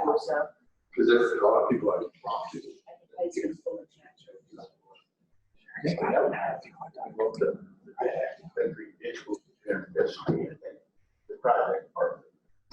Oh, it goes to 305th Street? I think it goes that far, up to 305. I think it goes there, that map, remember the map we had in Could you come up to the microphone when you're talking? People back there can't hear you. Yeah, come on, Dave. Tell us who you are. that. Clay Creek project, I think actually goes up to 305th Street. It ends there as far as the project, the map project. And I think,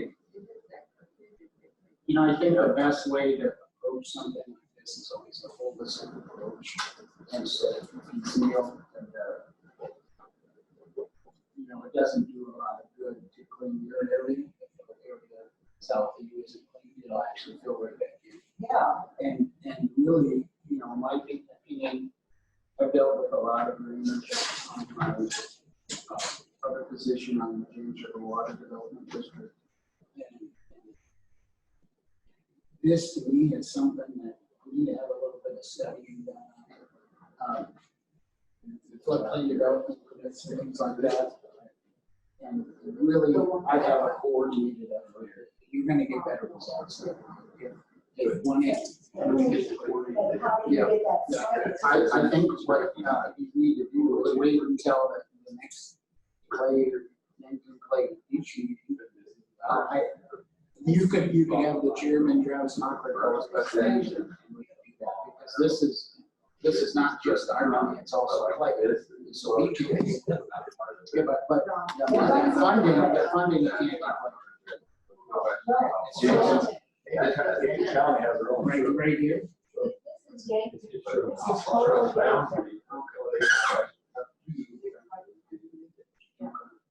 I still think this was a Carol. I give all the Has all the parcels. Somebody else did. A letter that came from the. I just need to find it. Somebody else did. You can explain now, Clay County Bridge, Yankton County Ditch, coordinate, right? One is one and one is the other. They meet together, but they take care of two different pieces of the pie. And the point is, if we vote to say yes, indeed, on February, we want this whole ditch cleaned out, which we kind of said, but we didn't know we had to actually make a motion. The bill doesn't take care of the problem because who then is the lead? So then I would have her, and we're developing that to an extent. And so that's as of after that past meeting in February, we realized that there should be a lead person. But I had it down and raised my hand. Yeah, in an email to Paul, whether. Yeah. You know, if you wanted to meet with other farm people that are on that ditch, I don't know whether. We get the ball. Yeah. I think that's acceptable. And so I think real loosely, the process is obviously the February meeting, but we're past that. And I know you'd like to potentially get something done this year while you're. What if nothing else, it would be good if we got a process. Right. You know, like they were saying, our contractors go to our ditch. That's if we want to get into the other ditch and tell crops around. Sure. Since we got flooded out, you know, we got plenty of room for bridges. Would it be okay? I might have to bug you, Patty, again, to see if you can drum that up, but I can check my email too. But I believe we've got Excel sheet that has all the parcels that may be into this Clay Creek ditch. That would give parcel IDs and names, addresses. So we can at least try to get. What could we, since we own both sides of the ditch, where the one side of our private ditch goes into the Clay Creek, we actually have land on both sides of the ditch there. You know, Right. so could we, what, would that be acceptable? Because it's pretty bad right in that one pocket. We did have some silt actually, since he's already there, cleaned out a little bit, at least not, you know, maybe perfect, but at least take out some of that. Just down and around here. Later this fall. To go much below where the convergence of Ladmo. You're talking right here. You're gonna dump it, he's gonna clean out, and then actually right about there's a bunch of stuff. Yes, it's out there, still, we on both sides of that. And that's something I would say is acceptable. Where that is maintenance on that section, I would not have any problem. How would we do that? I would have it separated out. He cleaned the rest that silt built up that was Yes. right there in that one. And that would be built to Clay Creek ditch rather than to you. And then on a bigger scale, to do a regrade and a survey and all that. Yeah, I agree. I would probably need more people. But to just clean this problem spot out on your, where yours dumps into it and it's on your property still. So you'd want to see. I just said that's okay. How it's been So done. you'd want to see a bid for that piece of ground. Oh, we didn't need a bid. No, I think if you just, as long as you're cleaning the rest of your, just clean that little bit. And then have it separate. Yeah, but have that. And Bid then, for the 14 was our private ditch, and then whatever. and then just 3,000 or a while, I have a clue what it would be. You know, then would be a separate ditch to take about 400 for feet. that little, yep, and then just drop that, what you gives you off me. Because that is the glaring issue along that entire thing. That's right back up into our. Yeah, So so that'll be a starting point. I think that would make sense. But then, We're getting trees on that. Yeah, Dan said, that was all because of problems on one side. That'll dump right into the same Yes. area, so it'll be cleaned out.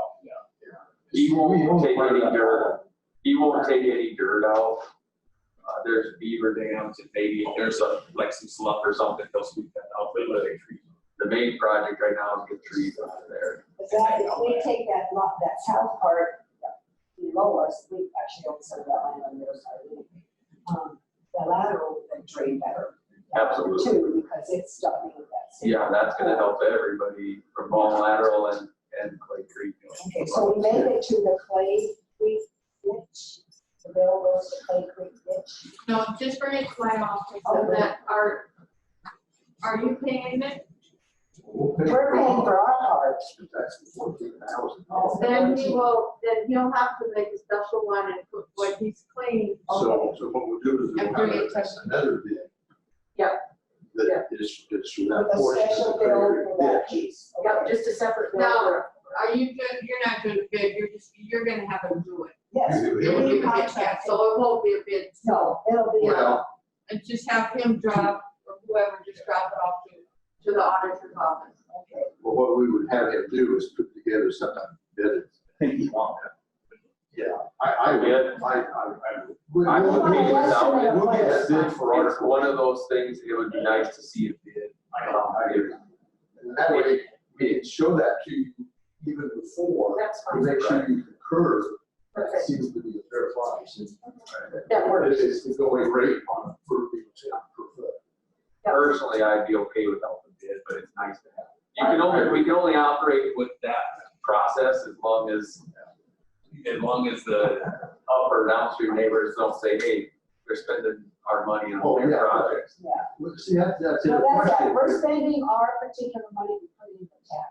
Because we own both sides of the line. Because we own both sides. So, but that is something that clearly is gonna benefit everybody. Yeah. So I think it makes sense. And then that fallen, when you do a specific work on that fallen ladder or the fallen first extension, you know, those dollars will come out of that. Yeah, because they have a separate, they have a separate ditch, Yeah. they have a separate. So we'll have to be careful, make sure we. And I talked to Dan Weedman too. Was he make sure it's provide information on how far up the problem is. Because we don't, because we bought some of the land from the railroad, and when we bought that, we bought 50 feet on both 50 sides. feet of the And we railroad. own the old railroad now. We went through and got. That's why we own. A little bit of part of that problem, that's what we're actually. I'll touch base with Dan Weedman as well, just make sure he's got 3 separate bills. He might be coming to ours, to ours this week, so I'll get on him. Okay. But what we would do is we would arrange for him to do this other part later. He should be able, when he's doing the trees, Yeah. he's gonna be, those trees go right up, they end about right Yeah, here. this is correct. Okay. All right, you have a little direction, I have so. some directions, so, yeah, but that's, Thank you. we just And wanted the to. ultimate goal is Have what a should be. process. Okay. is the plan. So this keeps carrying through year after year. And maybe, like Frank, he just came out and cleaned it out and did it good. But maybe we do something like that for someone who does it. You get a 3-year contract to Or a 3-year contract or something like that, every 3 years, they fill up the bid, because it's probably not almost a basis. That's a Frank, in order to keep up with that. So we have a program, every year does a little bit. You guys have a lot on your shoulders. You got 6 months to get a plan together. Well, I know, it's almost 6 months in February. Thanks for hanging with us. But, Yeah. Yeah, but luckily we rented the hotel. No, we're not really glad we got a hotel. Yeah, There you right. go. All right, have a good evening. Thank you. Yeah, maybe we put the bad night, everybody's tired of it. Thank you. So at this time, I'd entertain a motion to go back into regular session. I have a motion and a second to go back into regular session. Further discussion. All in favor say aye. Aye. All opposed nay. Motion carries 5-0. All right, item 16, employee handbook. It is 9:35. Is Mr. Oakland on? Great. Yes. Thanks for sticking around there. Fortunately, you are at home. So, Oh, excuse me, that's fine. And we can, if you'd like to proceed, there's a few items that I wanted to maybe point out that to look at, just to make that we talked about changing. And so I made some changes on those. And so wanted to, and then if there are some things that you have specifically, we can go through those as well. One of the items I wanted to check with you on is on page 18, policy number 310, which is a smoking policy. I know there had been a request a couple meetings ago that we draft something a little different on there. And so I wanted to make sure the language in there met with your approval.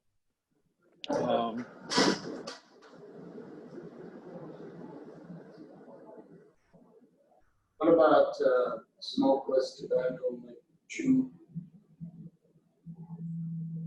Well, I think we are with, oh, okay. I guess right now we have smoking, including electronic cigarettes and all vaping devices. Yeah, I mean, I don't think it's, we certainly, in my opinion, don't want, chew probably would be does either. Or, I mean, you don't want an employee on a big old chip in either while they're, working the counter or something. Well, we have to remember, we have highway personnel as well who never interact with the public. So I do have concerns there. So if you work with the highway, what happens to treating all employees? Well, that was my point of not putting smokeless tobacco in That there. we discussed and we were gonna do that at the last week. I don't remember discussing 310. Yeah, I remember talking to him. But I guess if we're gonna allow the highway department to do it, then I guess the auditor's office can have a huge old difference too. I mean, and that's not, I don't think that's professional. So again, we need to treat people fairly. Right, the difference between fairly and equally. And we don't all work the same hours, we don't all have the same overtime schedule. And all that. Dress code. Dress code. And so I understand what you're saying. So we're not gonna have any policy on what you didn't say that. I guess my question would be, it's not been, I don't think it's been addressed in the past for a number of years, and I don't know if it's ever been an issue. So I don't know whether that matters or not. That said somebody with smokeless tobacco or chewing, apparently not, because sometimes out on the side of the truck, and sometimes on the floor, sometimes they have a can, they spit in, they miss. I don't think that you should allow them to do it and then not somebody else. There you're splitting hairs again, So it's like, you guys outvote us all the time, so ride in that truck sometime. I have. You know how to drive a truck. I just think maybe we should address it in some way. I don't think it's professional for somebody to have a spitter cup at the front office, or those things can be done in break just like everybody else. I think we should address it in some way. Okay. All right. My opinion, the language that's in there is good. Any other opinions? I'm not uncle with chewing, spit on the floor, and the rest of the entire floor out. It was pickup. I guess I would say highway department should also probably have access to chewing into the equipment. And cups Well, and the bottles. chewing or the spitting in the cups and bottles, I know a lot of people that don't spit. Yeah, I do too. And so far, Mike has never mentioned there's a problem out there. I've never had any team leader bring up the issue of smoking or chewing or anything like that. I'm okay with addressing that. We gotta be that. I know it's. Some people quit smoking and do that because it's not as invasive to other people. So. I mean, electronic cigarettes, what's the harm in that? I mean, it's just smoke, that water that comes out. Oh, gosh, no. Well, I guess I don't know why we're smoking and electronic cigarettes. We have to do something like smokeless tobacco, chewing tobacco, we're not gonna, it does cause, issues, knocked on the floor, on the carpet, which happens, spit on the vehicles or in the machinery, and then that lowers the value as well. So I think we just have a clause that all tobacco is not allowed in county buildings or county vehicles. If somebody wants to do it, they can do it on break or outside county building. I don't see any issue with that. Now, I want to tell you something, being most of you are novice truck drivers. When I worked construction, when I was going back to college, I gave one of the other drivers a ride. I had a Coke can sitting between two seats. I got out of the truck to check something. When I came back in, I gave him a ride down. Don knows where it's coming from if you have an uncle like that. And when I went to take a drink out of my Coke, this guy apparently thought that Coke can was empty, but it wasn't. Now, if you ever got somebody else's chew down your throat, let me tell you, it's not a nice feeling. So that's why I'm bringing it up and telling you that story. You do whatever you want to, sure, you run the show. So at this point, I think there's a difference of opinion on this. So if we want to vote on whether we want to accept the language presented or if we want to add in smokeless tobacco. Well, I think it's something like, we could add something that smoking, including electronic cigarettes, all vaping devices, and smokeless tobacco shall not be permitted in any county buildings or any county. Vehicle and equipment. Vehicle or equipment, I think that would be fine, and just include that in there. So Joe, do you support that change? At this point,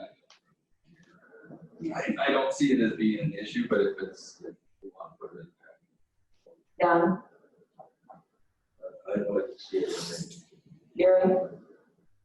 You know how I feel about it. I can assume. Assuming you make that ass up, maybe you do that. Well, that's pretty apparent. I disagree, but there are 4 commissioners who support that change. So, Okay. Mr. Oakland, did you get that? Yes, so I'll add that back in. Okay. So what other items would you like us to review?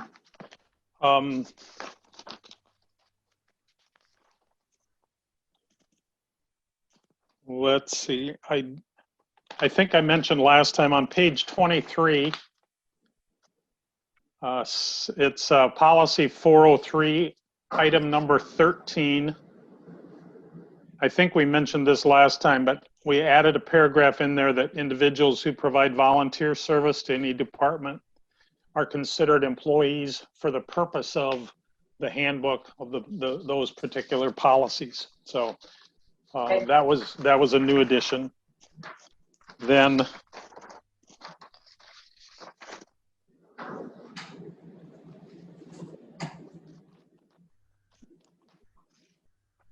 on page 31,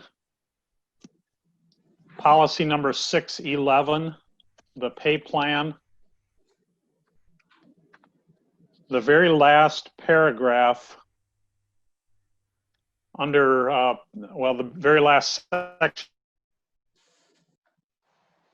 is entitled pay increases. In the last couple lines, we changed that. I'm sorry? You broke up and we couldn't hear you. Would you please restate? Okay. Page 31, it's policy number 611, the pay plan.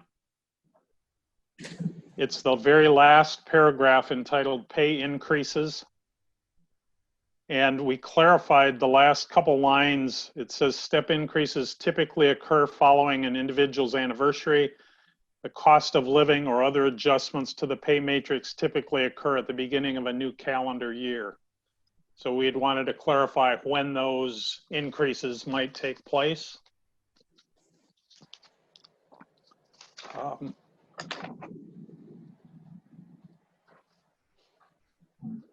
On page 33, you'll see in section 702, the vacation leave. It's basically the tables there. The first line, the 40-hour per week employees, the 35-hour work week employees, that section of tables are fine. It's the next section where it says 60-hour per week employees that I think, and I did not get this change in there, but I think it should be changed to 12-hour shift ambulance employees because it specifically refers to the ambulance department. So I think that needs to be identified more clearly.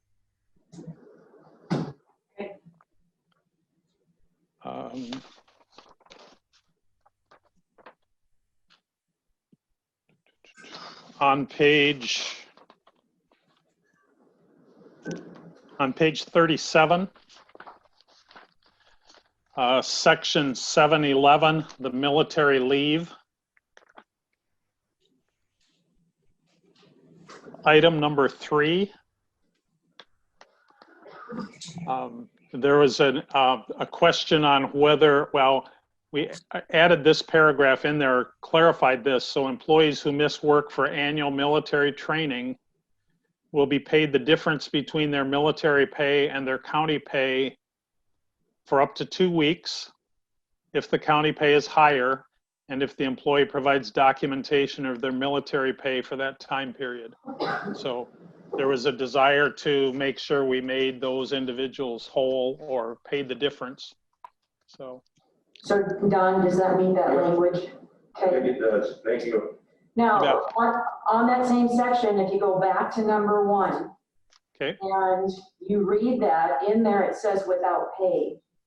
So regular employees ordered for temporary annual by the will be granted time off without pay for this purpose. So I think in number 1 we need to strike without pay because item number 3 down below takes care of that. Does that make sense? okay. Yes, yep. Okay, it just got missed. The only thing to be a stick in the mud here, I think, Don, you mentioned that the 2-week training you wanted covered, or you thought should, but like the 2 days, that's typically weekend. So that we may have to separate those out. Unless we want to just put the 2 days in if it falls on a work day. It's not gonna fall on a work day though. It's you know, weekend real. Share, deputy sheriff. If we left paragraph 1, that sentence the same, if we said that will be granted time off without pay for this purpose, except as noted in paragraph 3. I can go with that. Okay, that works. Okay. I think that would take care of it. Thank you. Number 4, after keep their health insurance, am I missing something? That's 0? Oh, yep. Yep. Oh, okay. Insurance. Oh, I see. There's a typo or a extra. Yep. Good catch. Okay, good.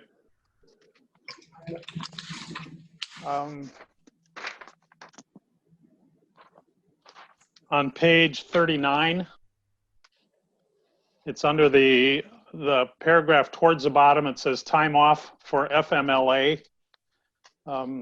There had been a couple lines in there that essentially referred to elected officials in FMLA. We took that out because essentially FMLA, our elected officials are already protected from, they can't be terminated for taking time off. So it just took that line out.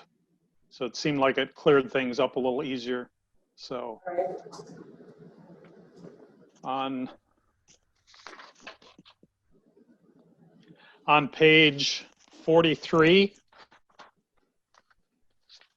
section 719, the inclement weather. There had been a conflict, I think, between what this section read and what section 602 read. And so here in the second paragraph, we just put, if weather conditions cause a government center to close, hourly employees will receive their regular pay as described in 602 paragraph 3. So we just, to make those 2 policies say the same thing.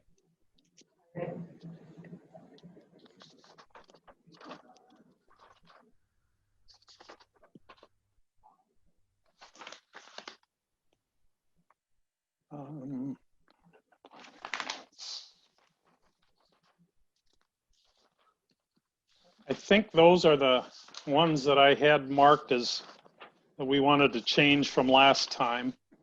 Yep, you covered all the notes that I had from our last meeting. Okay, all right. So I don't know, does anyone have anything else that we discussed that Did or didn't? Okay.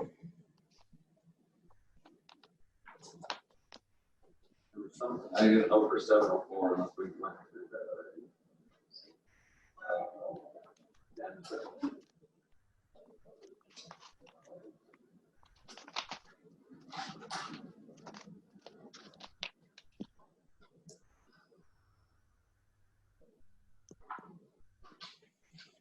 Made a note to take out dental and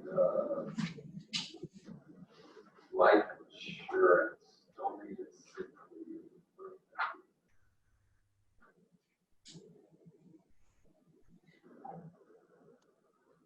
Yeah, we thought that got out.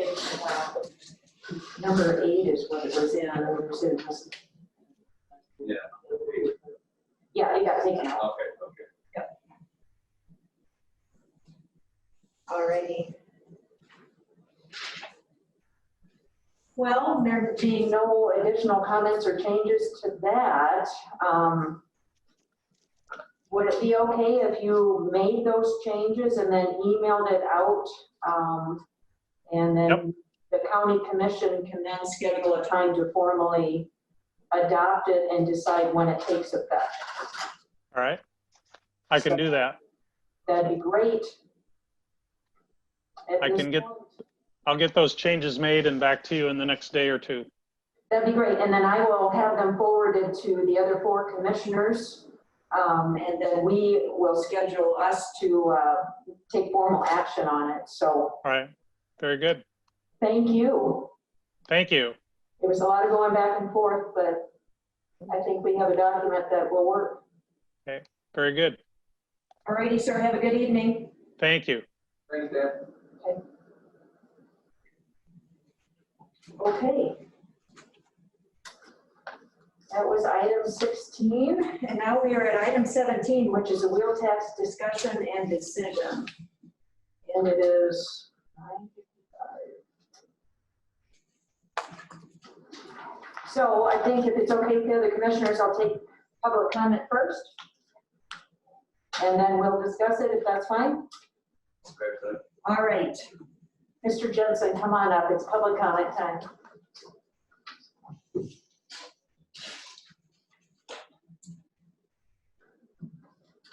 Well, you know, I'm Mr. Jensen, you know how I feel about that. And Don, I'm not threatening. I just think it's a bad idea to have a wheel tax with all the economic problems we've got right now. And they're not going away very fast. And especially the city people, like I said, water slide, that's going to have to be compensated for a lot to make it. That's what I feel, and a water bill taxes on the school, which is low enough, I understand that. But I just assume not see the increase of wheel tax. And I'm not threatening, I'm just saying, I'll take the vote at the same time as I do the setbacks, so. Okay. Let the public decide, because they're the ones paying for it, so. If they think they can have it, I'll live with it. That's the way elections run. That's all I have to say. Thank you. Thank you. Other public comments on wheel tax?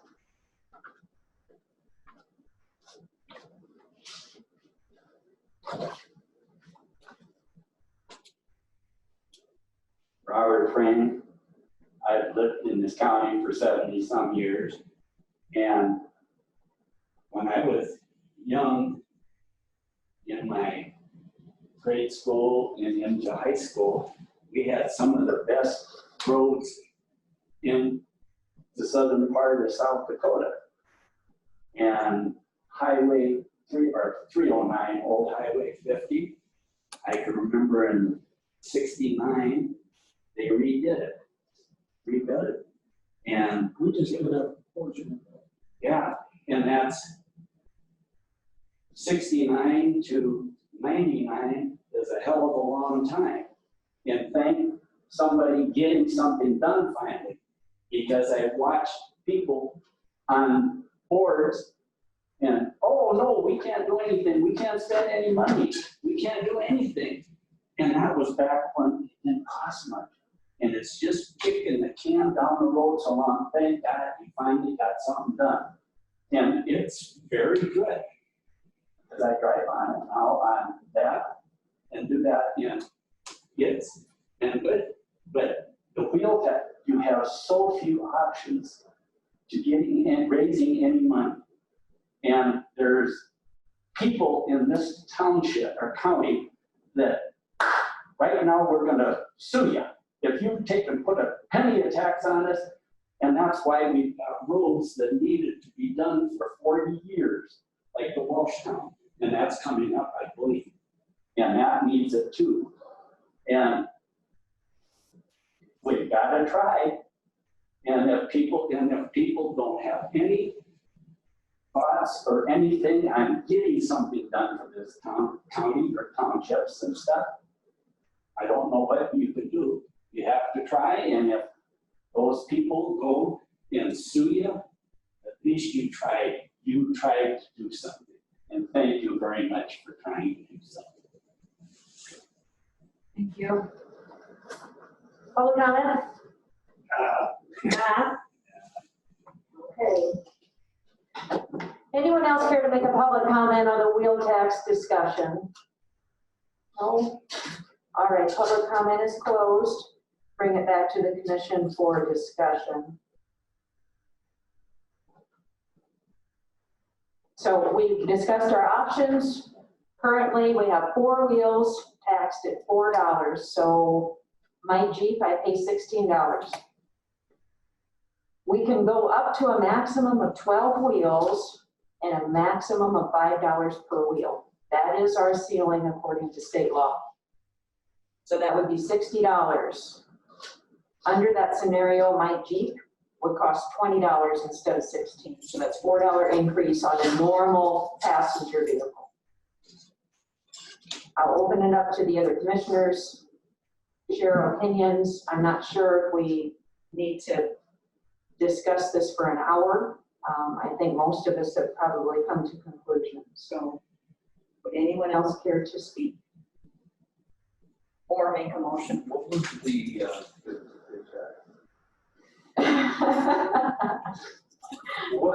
what was the estimated return on? Do you remember? Like 100. How many wheels? There was roughly like 113,000 wheels that are taxed in the county right now. Is that assuming 4 wheels, or is that assuming? That's wheels in the system. Okay. So Patty was unsure because some of the older vehicles may not have all the wheels in the system. So really right now, probably the safest bet is if we just go from $4 to $5, it's another $1 a wheel, so it's another 113,000. That's probably the most accurate estimate. So if you're wanting to go to 12 wheels, that estimate is a little shaky. And that was my question, I guess. What I wondered is that $100 and change $1,000 wheels. Is that assuming 4 wheels per vehicle, or is that a mix of? Those are the wheels I'm assuming in the system. Like I have several trailers with 2 wheels, so that would be a trailer with 2 wheels. According to the, we talked about having a specific use for this as a trial basis. According to Mike's discussion on trying this new process on the roads, that would get us about 2 miles. Yep, and that process will only be done on our A-level roads, which we identified last summer. So, but as Mr. Friend pointed out, at least we're not completely kicking the can down the road. We know we need to start investing in dollars, and I'll go ahead and just give where I stand. I am for going from $4 to $5. I am for staying at 4 wheels for now. I think the county needs to show their intent with things like improving Old 50. And I know this fall I believe we will start going through our 5-year plan again.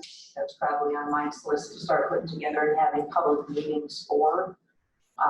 But again, when you look at that 2021 budget, Don and I sat down with Mike and we asked him to be aggressive and to force us to find the money for him.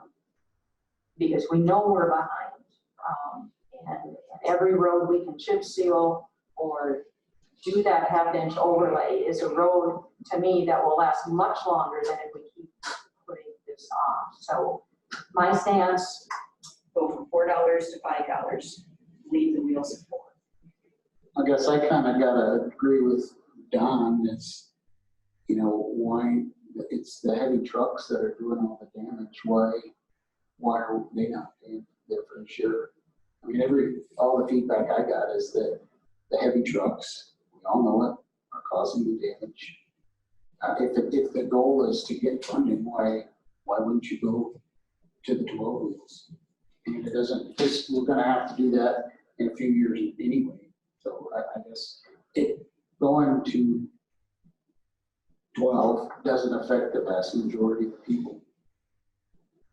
no, it doesn't. And my reasoning for not doing it is surely I think we need to prove To the taxpayer that our intent is true. and to do it in baby steps.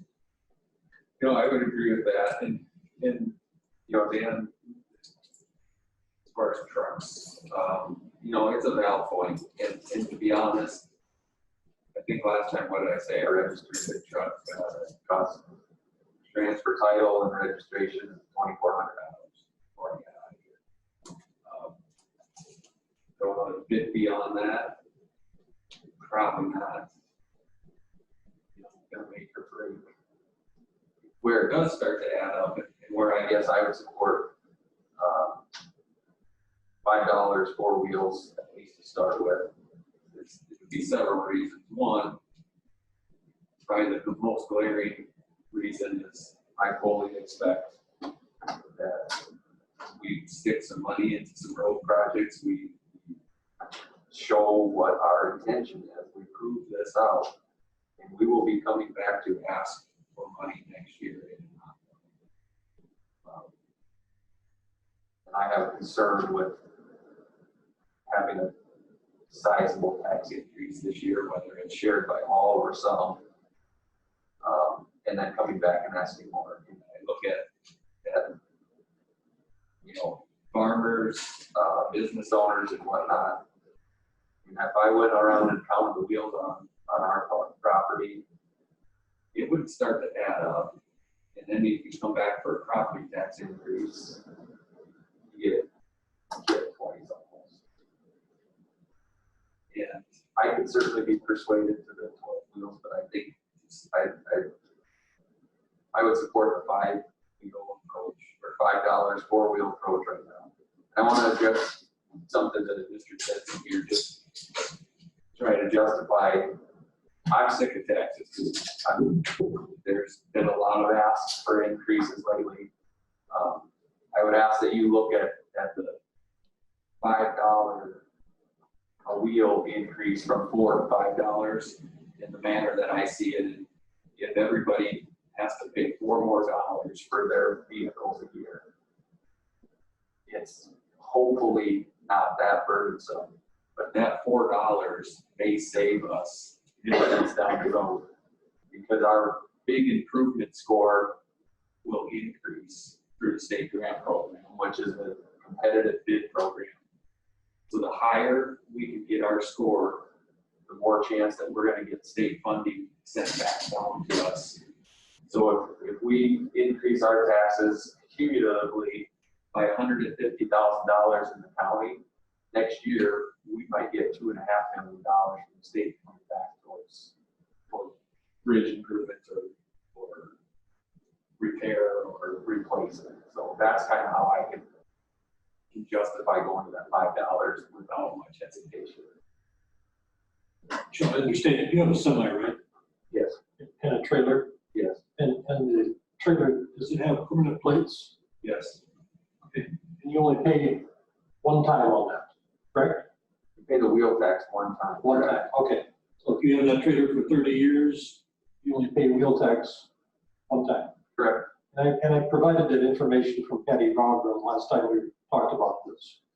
There's I think it's 110 trailers like that. And your semi-tractor's got, I take it 10 wheels on it? Correct. Okay. So even if we taxed you 12 12 wheels, we couldn't get the maximum out of you. And we get nothing out of your trailer only the first year. Okay, but if somebody out here's got 6 two-wheel trailers or 4-wheel trailers or whatever, they're gonna get stuck every year.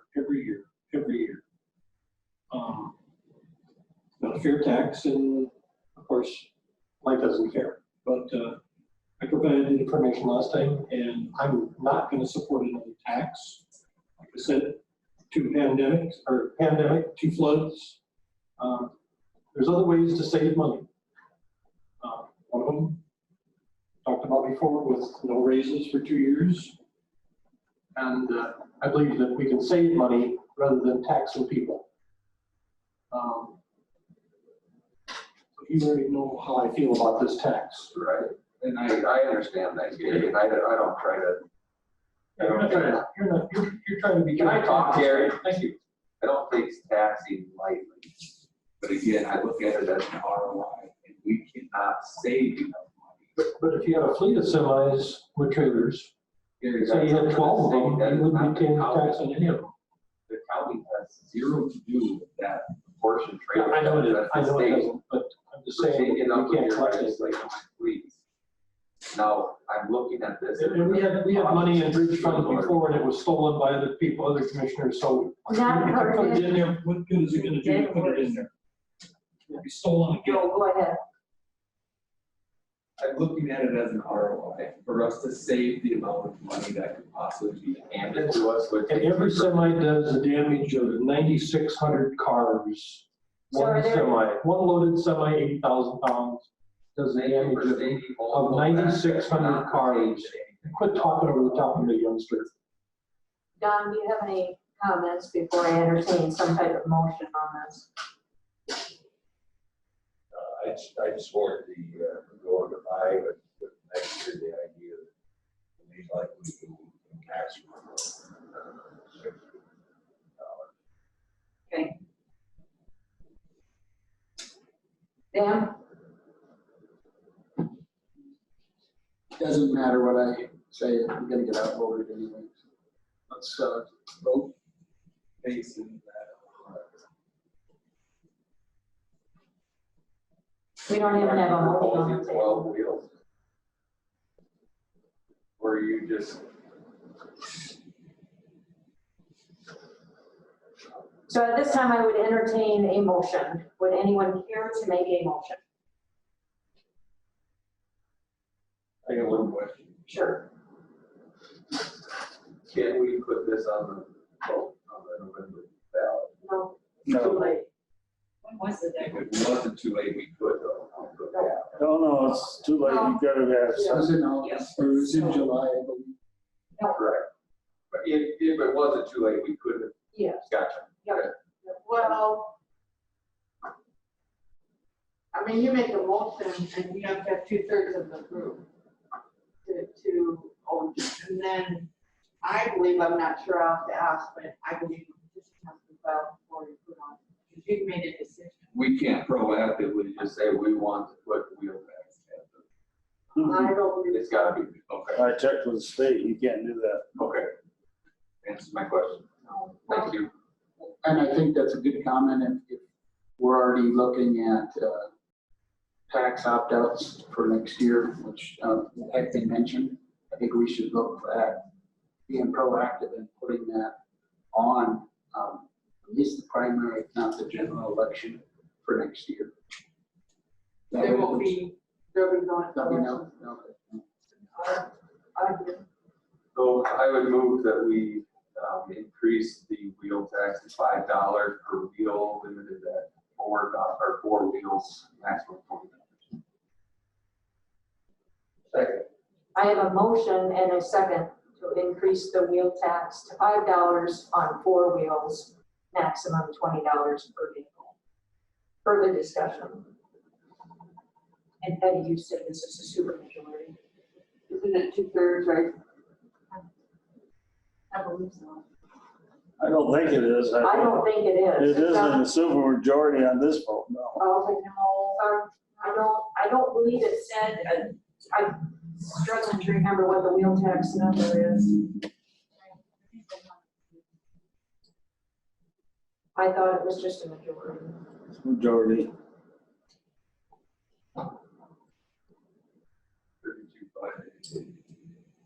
32.5. 32.5. 32.5-5A.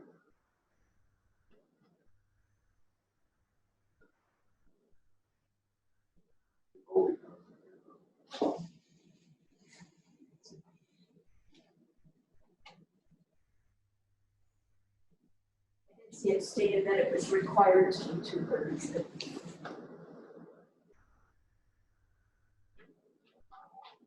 If it doesn't say that it's typically on the. It's really lower than 130. Is there anything in state law where, taxes have to be a 4 out of 5 vote? I know it is with tax levy. I guess if it doesn't specify, I'm wondering if it would fall under rules somewhere else. I'm just seeing that it has to be noticed for 10 days. And 32-5A. One or 1.1? Well, like 1.1, that's publication of ordinance.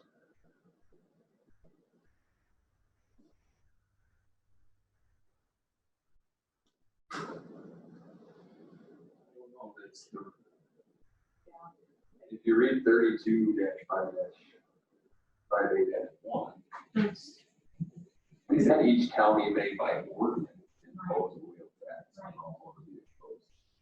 Which you have, but then the That's already question in is, place. right, then the question is, what is the voting requirement change, now?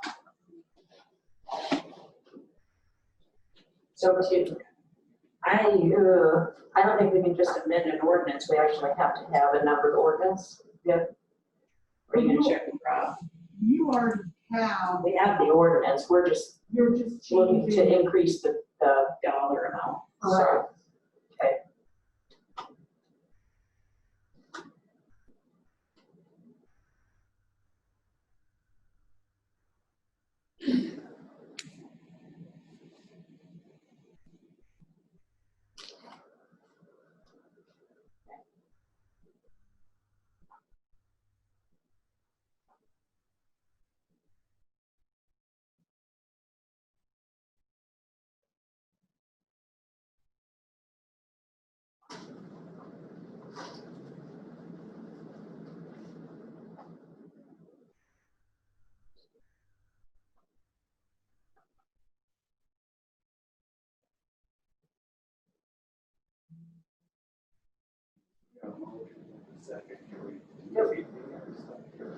No, I guess my opinion is we vote and then if they find out later you have to be 4-1 and we only have 3-2, then just doesn't count.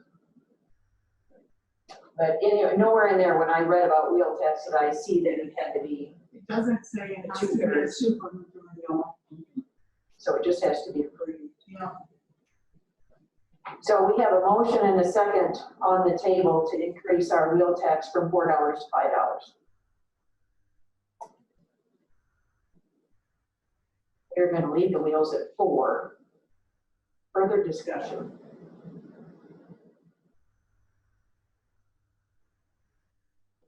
Everybody comfortable with going ahead and voting? All right, Patty, let's do a roll call vote on this one. Healy, Yes. Kettering, Yes. Swenson, No. Clemish, No. Olson. Yes. So to our knowledge this evening, this passed 3-2. Deb's gonna follow up and make sure. Publicize this within 10 days. As long as we got an answer. Yep, and you publicize it, and then there's the requirements about being able to refer it. and all that kind of stuff. So, Did they mean publish just in minutes, correct? Or an actual? No. it's an actual publication. Yep. Yep, and there's requirements of what it has to say. Yeah, statement of the right to refer the decision, Yeah. go to the people. Yep. So, So it's a whole thing.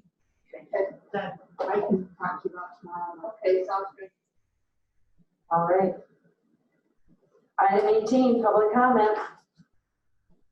I attended the Wayne, Almost to that point. Would anyone like to make a public comment? No. Public comment is closed. All right, Don, go ahead. I attended the Wayne meeting last week. They're keeping busy. No big things on the horizon that are coming our way today. Well, the economy's pretty slow, so that's probably not too much of a. Any other commissioner updates? Any meetings we need to worry about? Quorums? Yes, there's I'm free meeting next week here at Mitchell, and I wanted to go.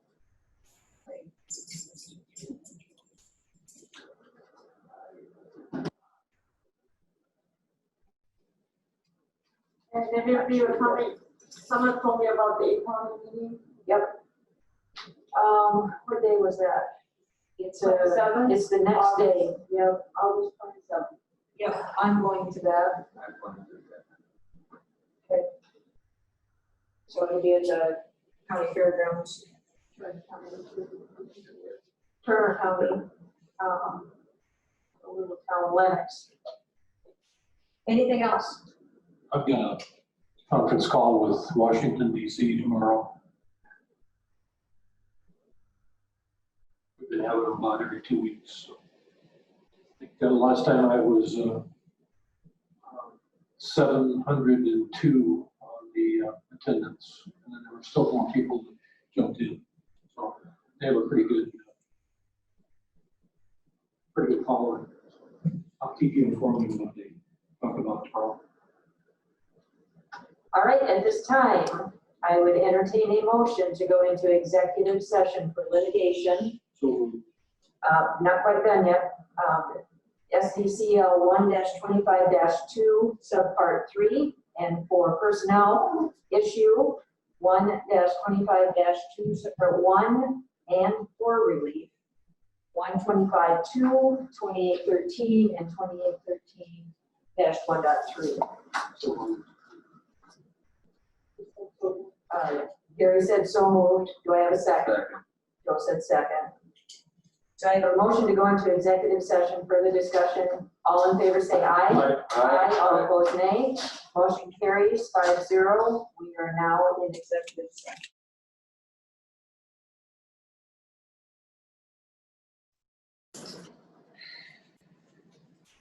Everyone would turn your mics back on. I'd entertain a motion to come out of executive session. So moved. Second. I have a motion and a second to come out of executive session. Further discussion, all in favor say aye.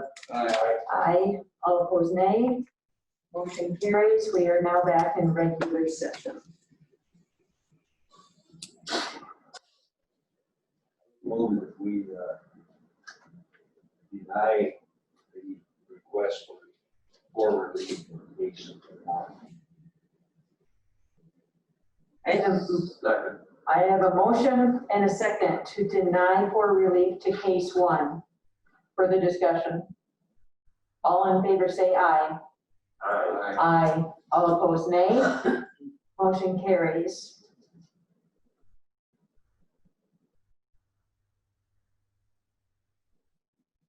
Chair, it pains me, and I make a motion to authorize termination of an county employee as requested. Do I have a second? Second.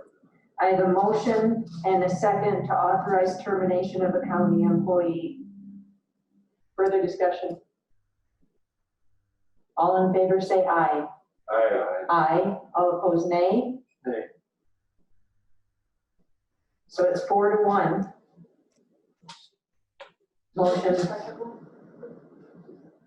Motion passes. Items for next meeting. on the contract? Is there no discussion? Oh, no, there was no action taken on the litigation. Thank you.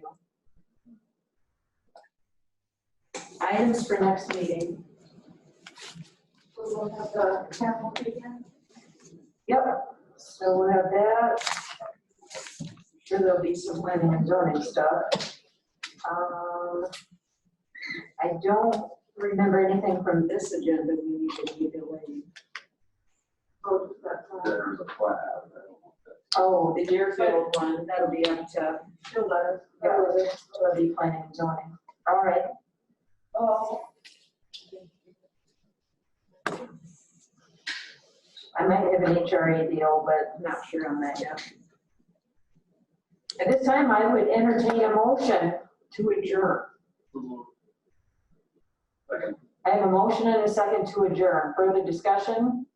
All in favor say aye. Aye. All opposed nay. Motion carries. We are now adjourned.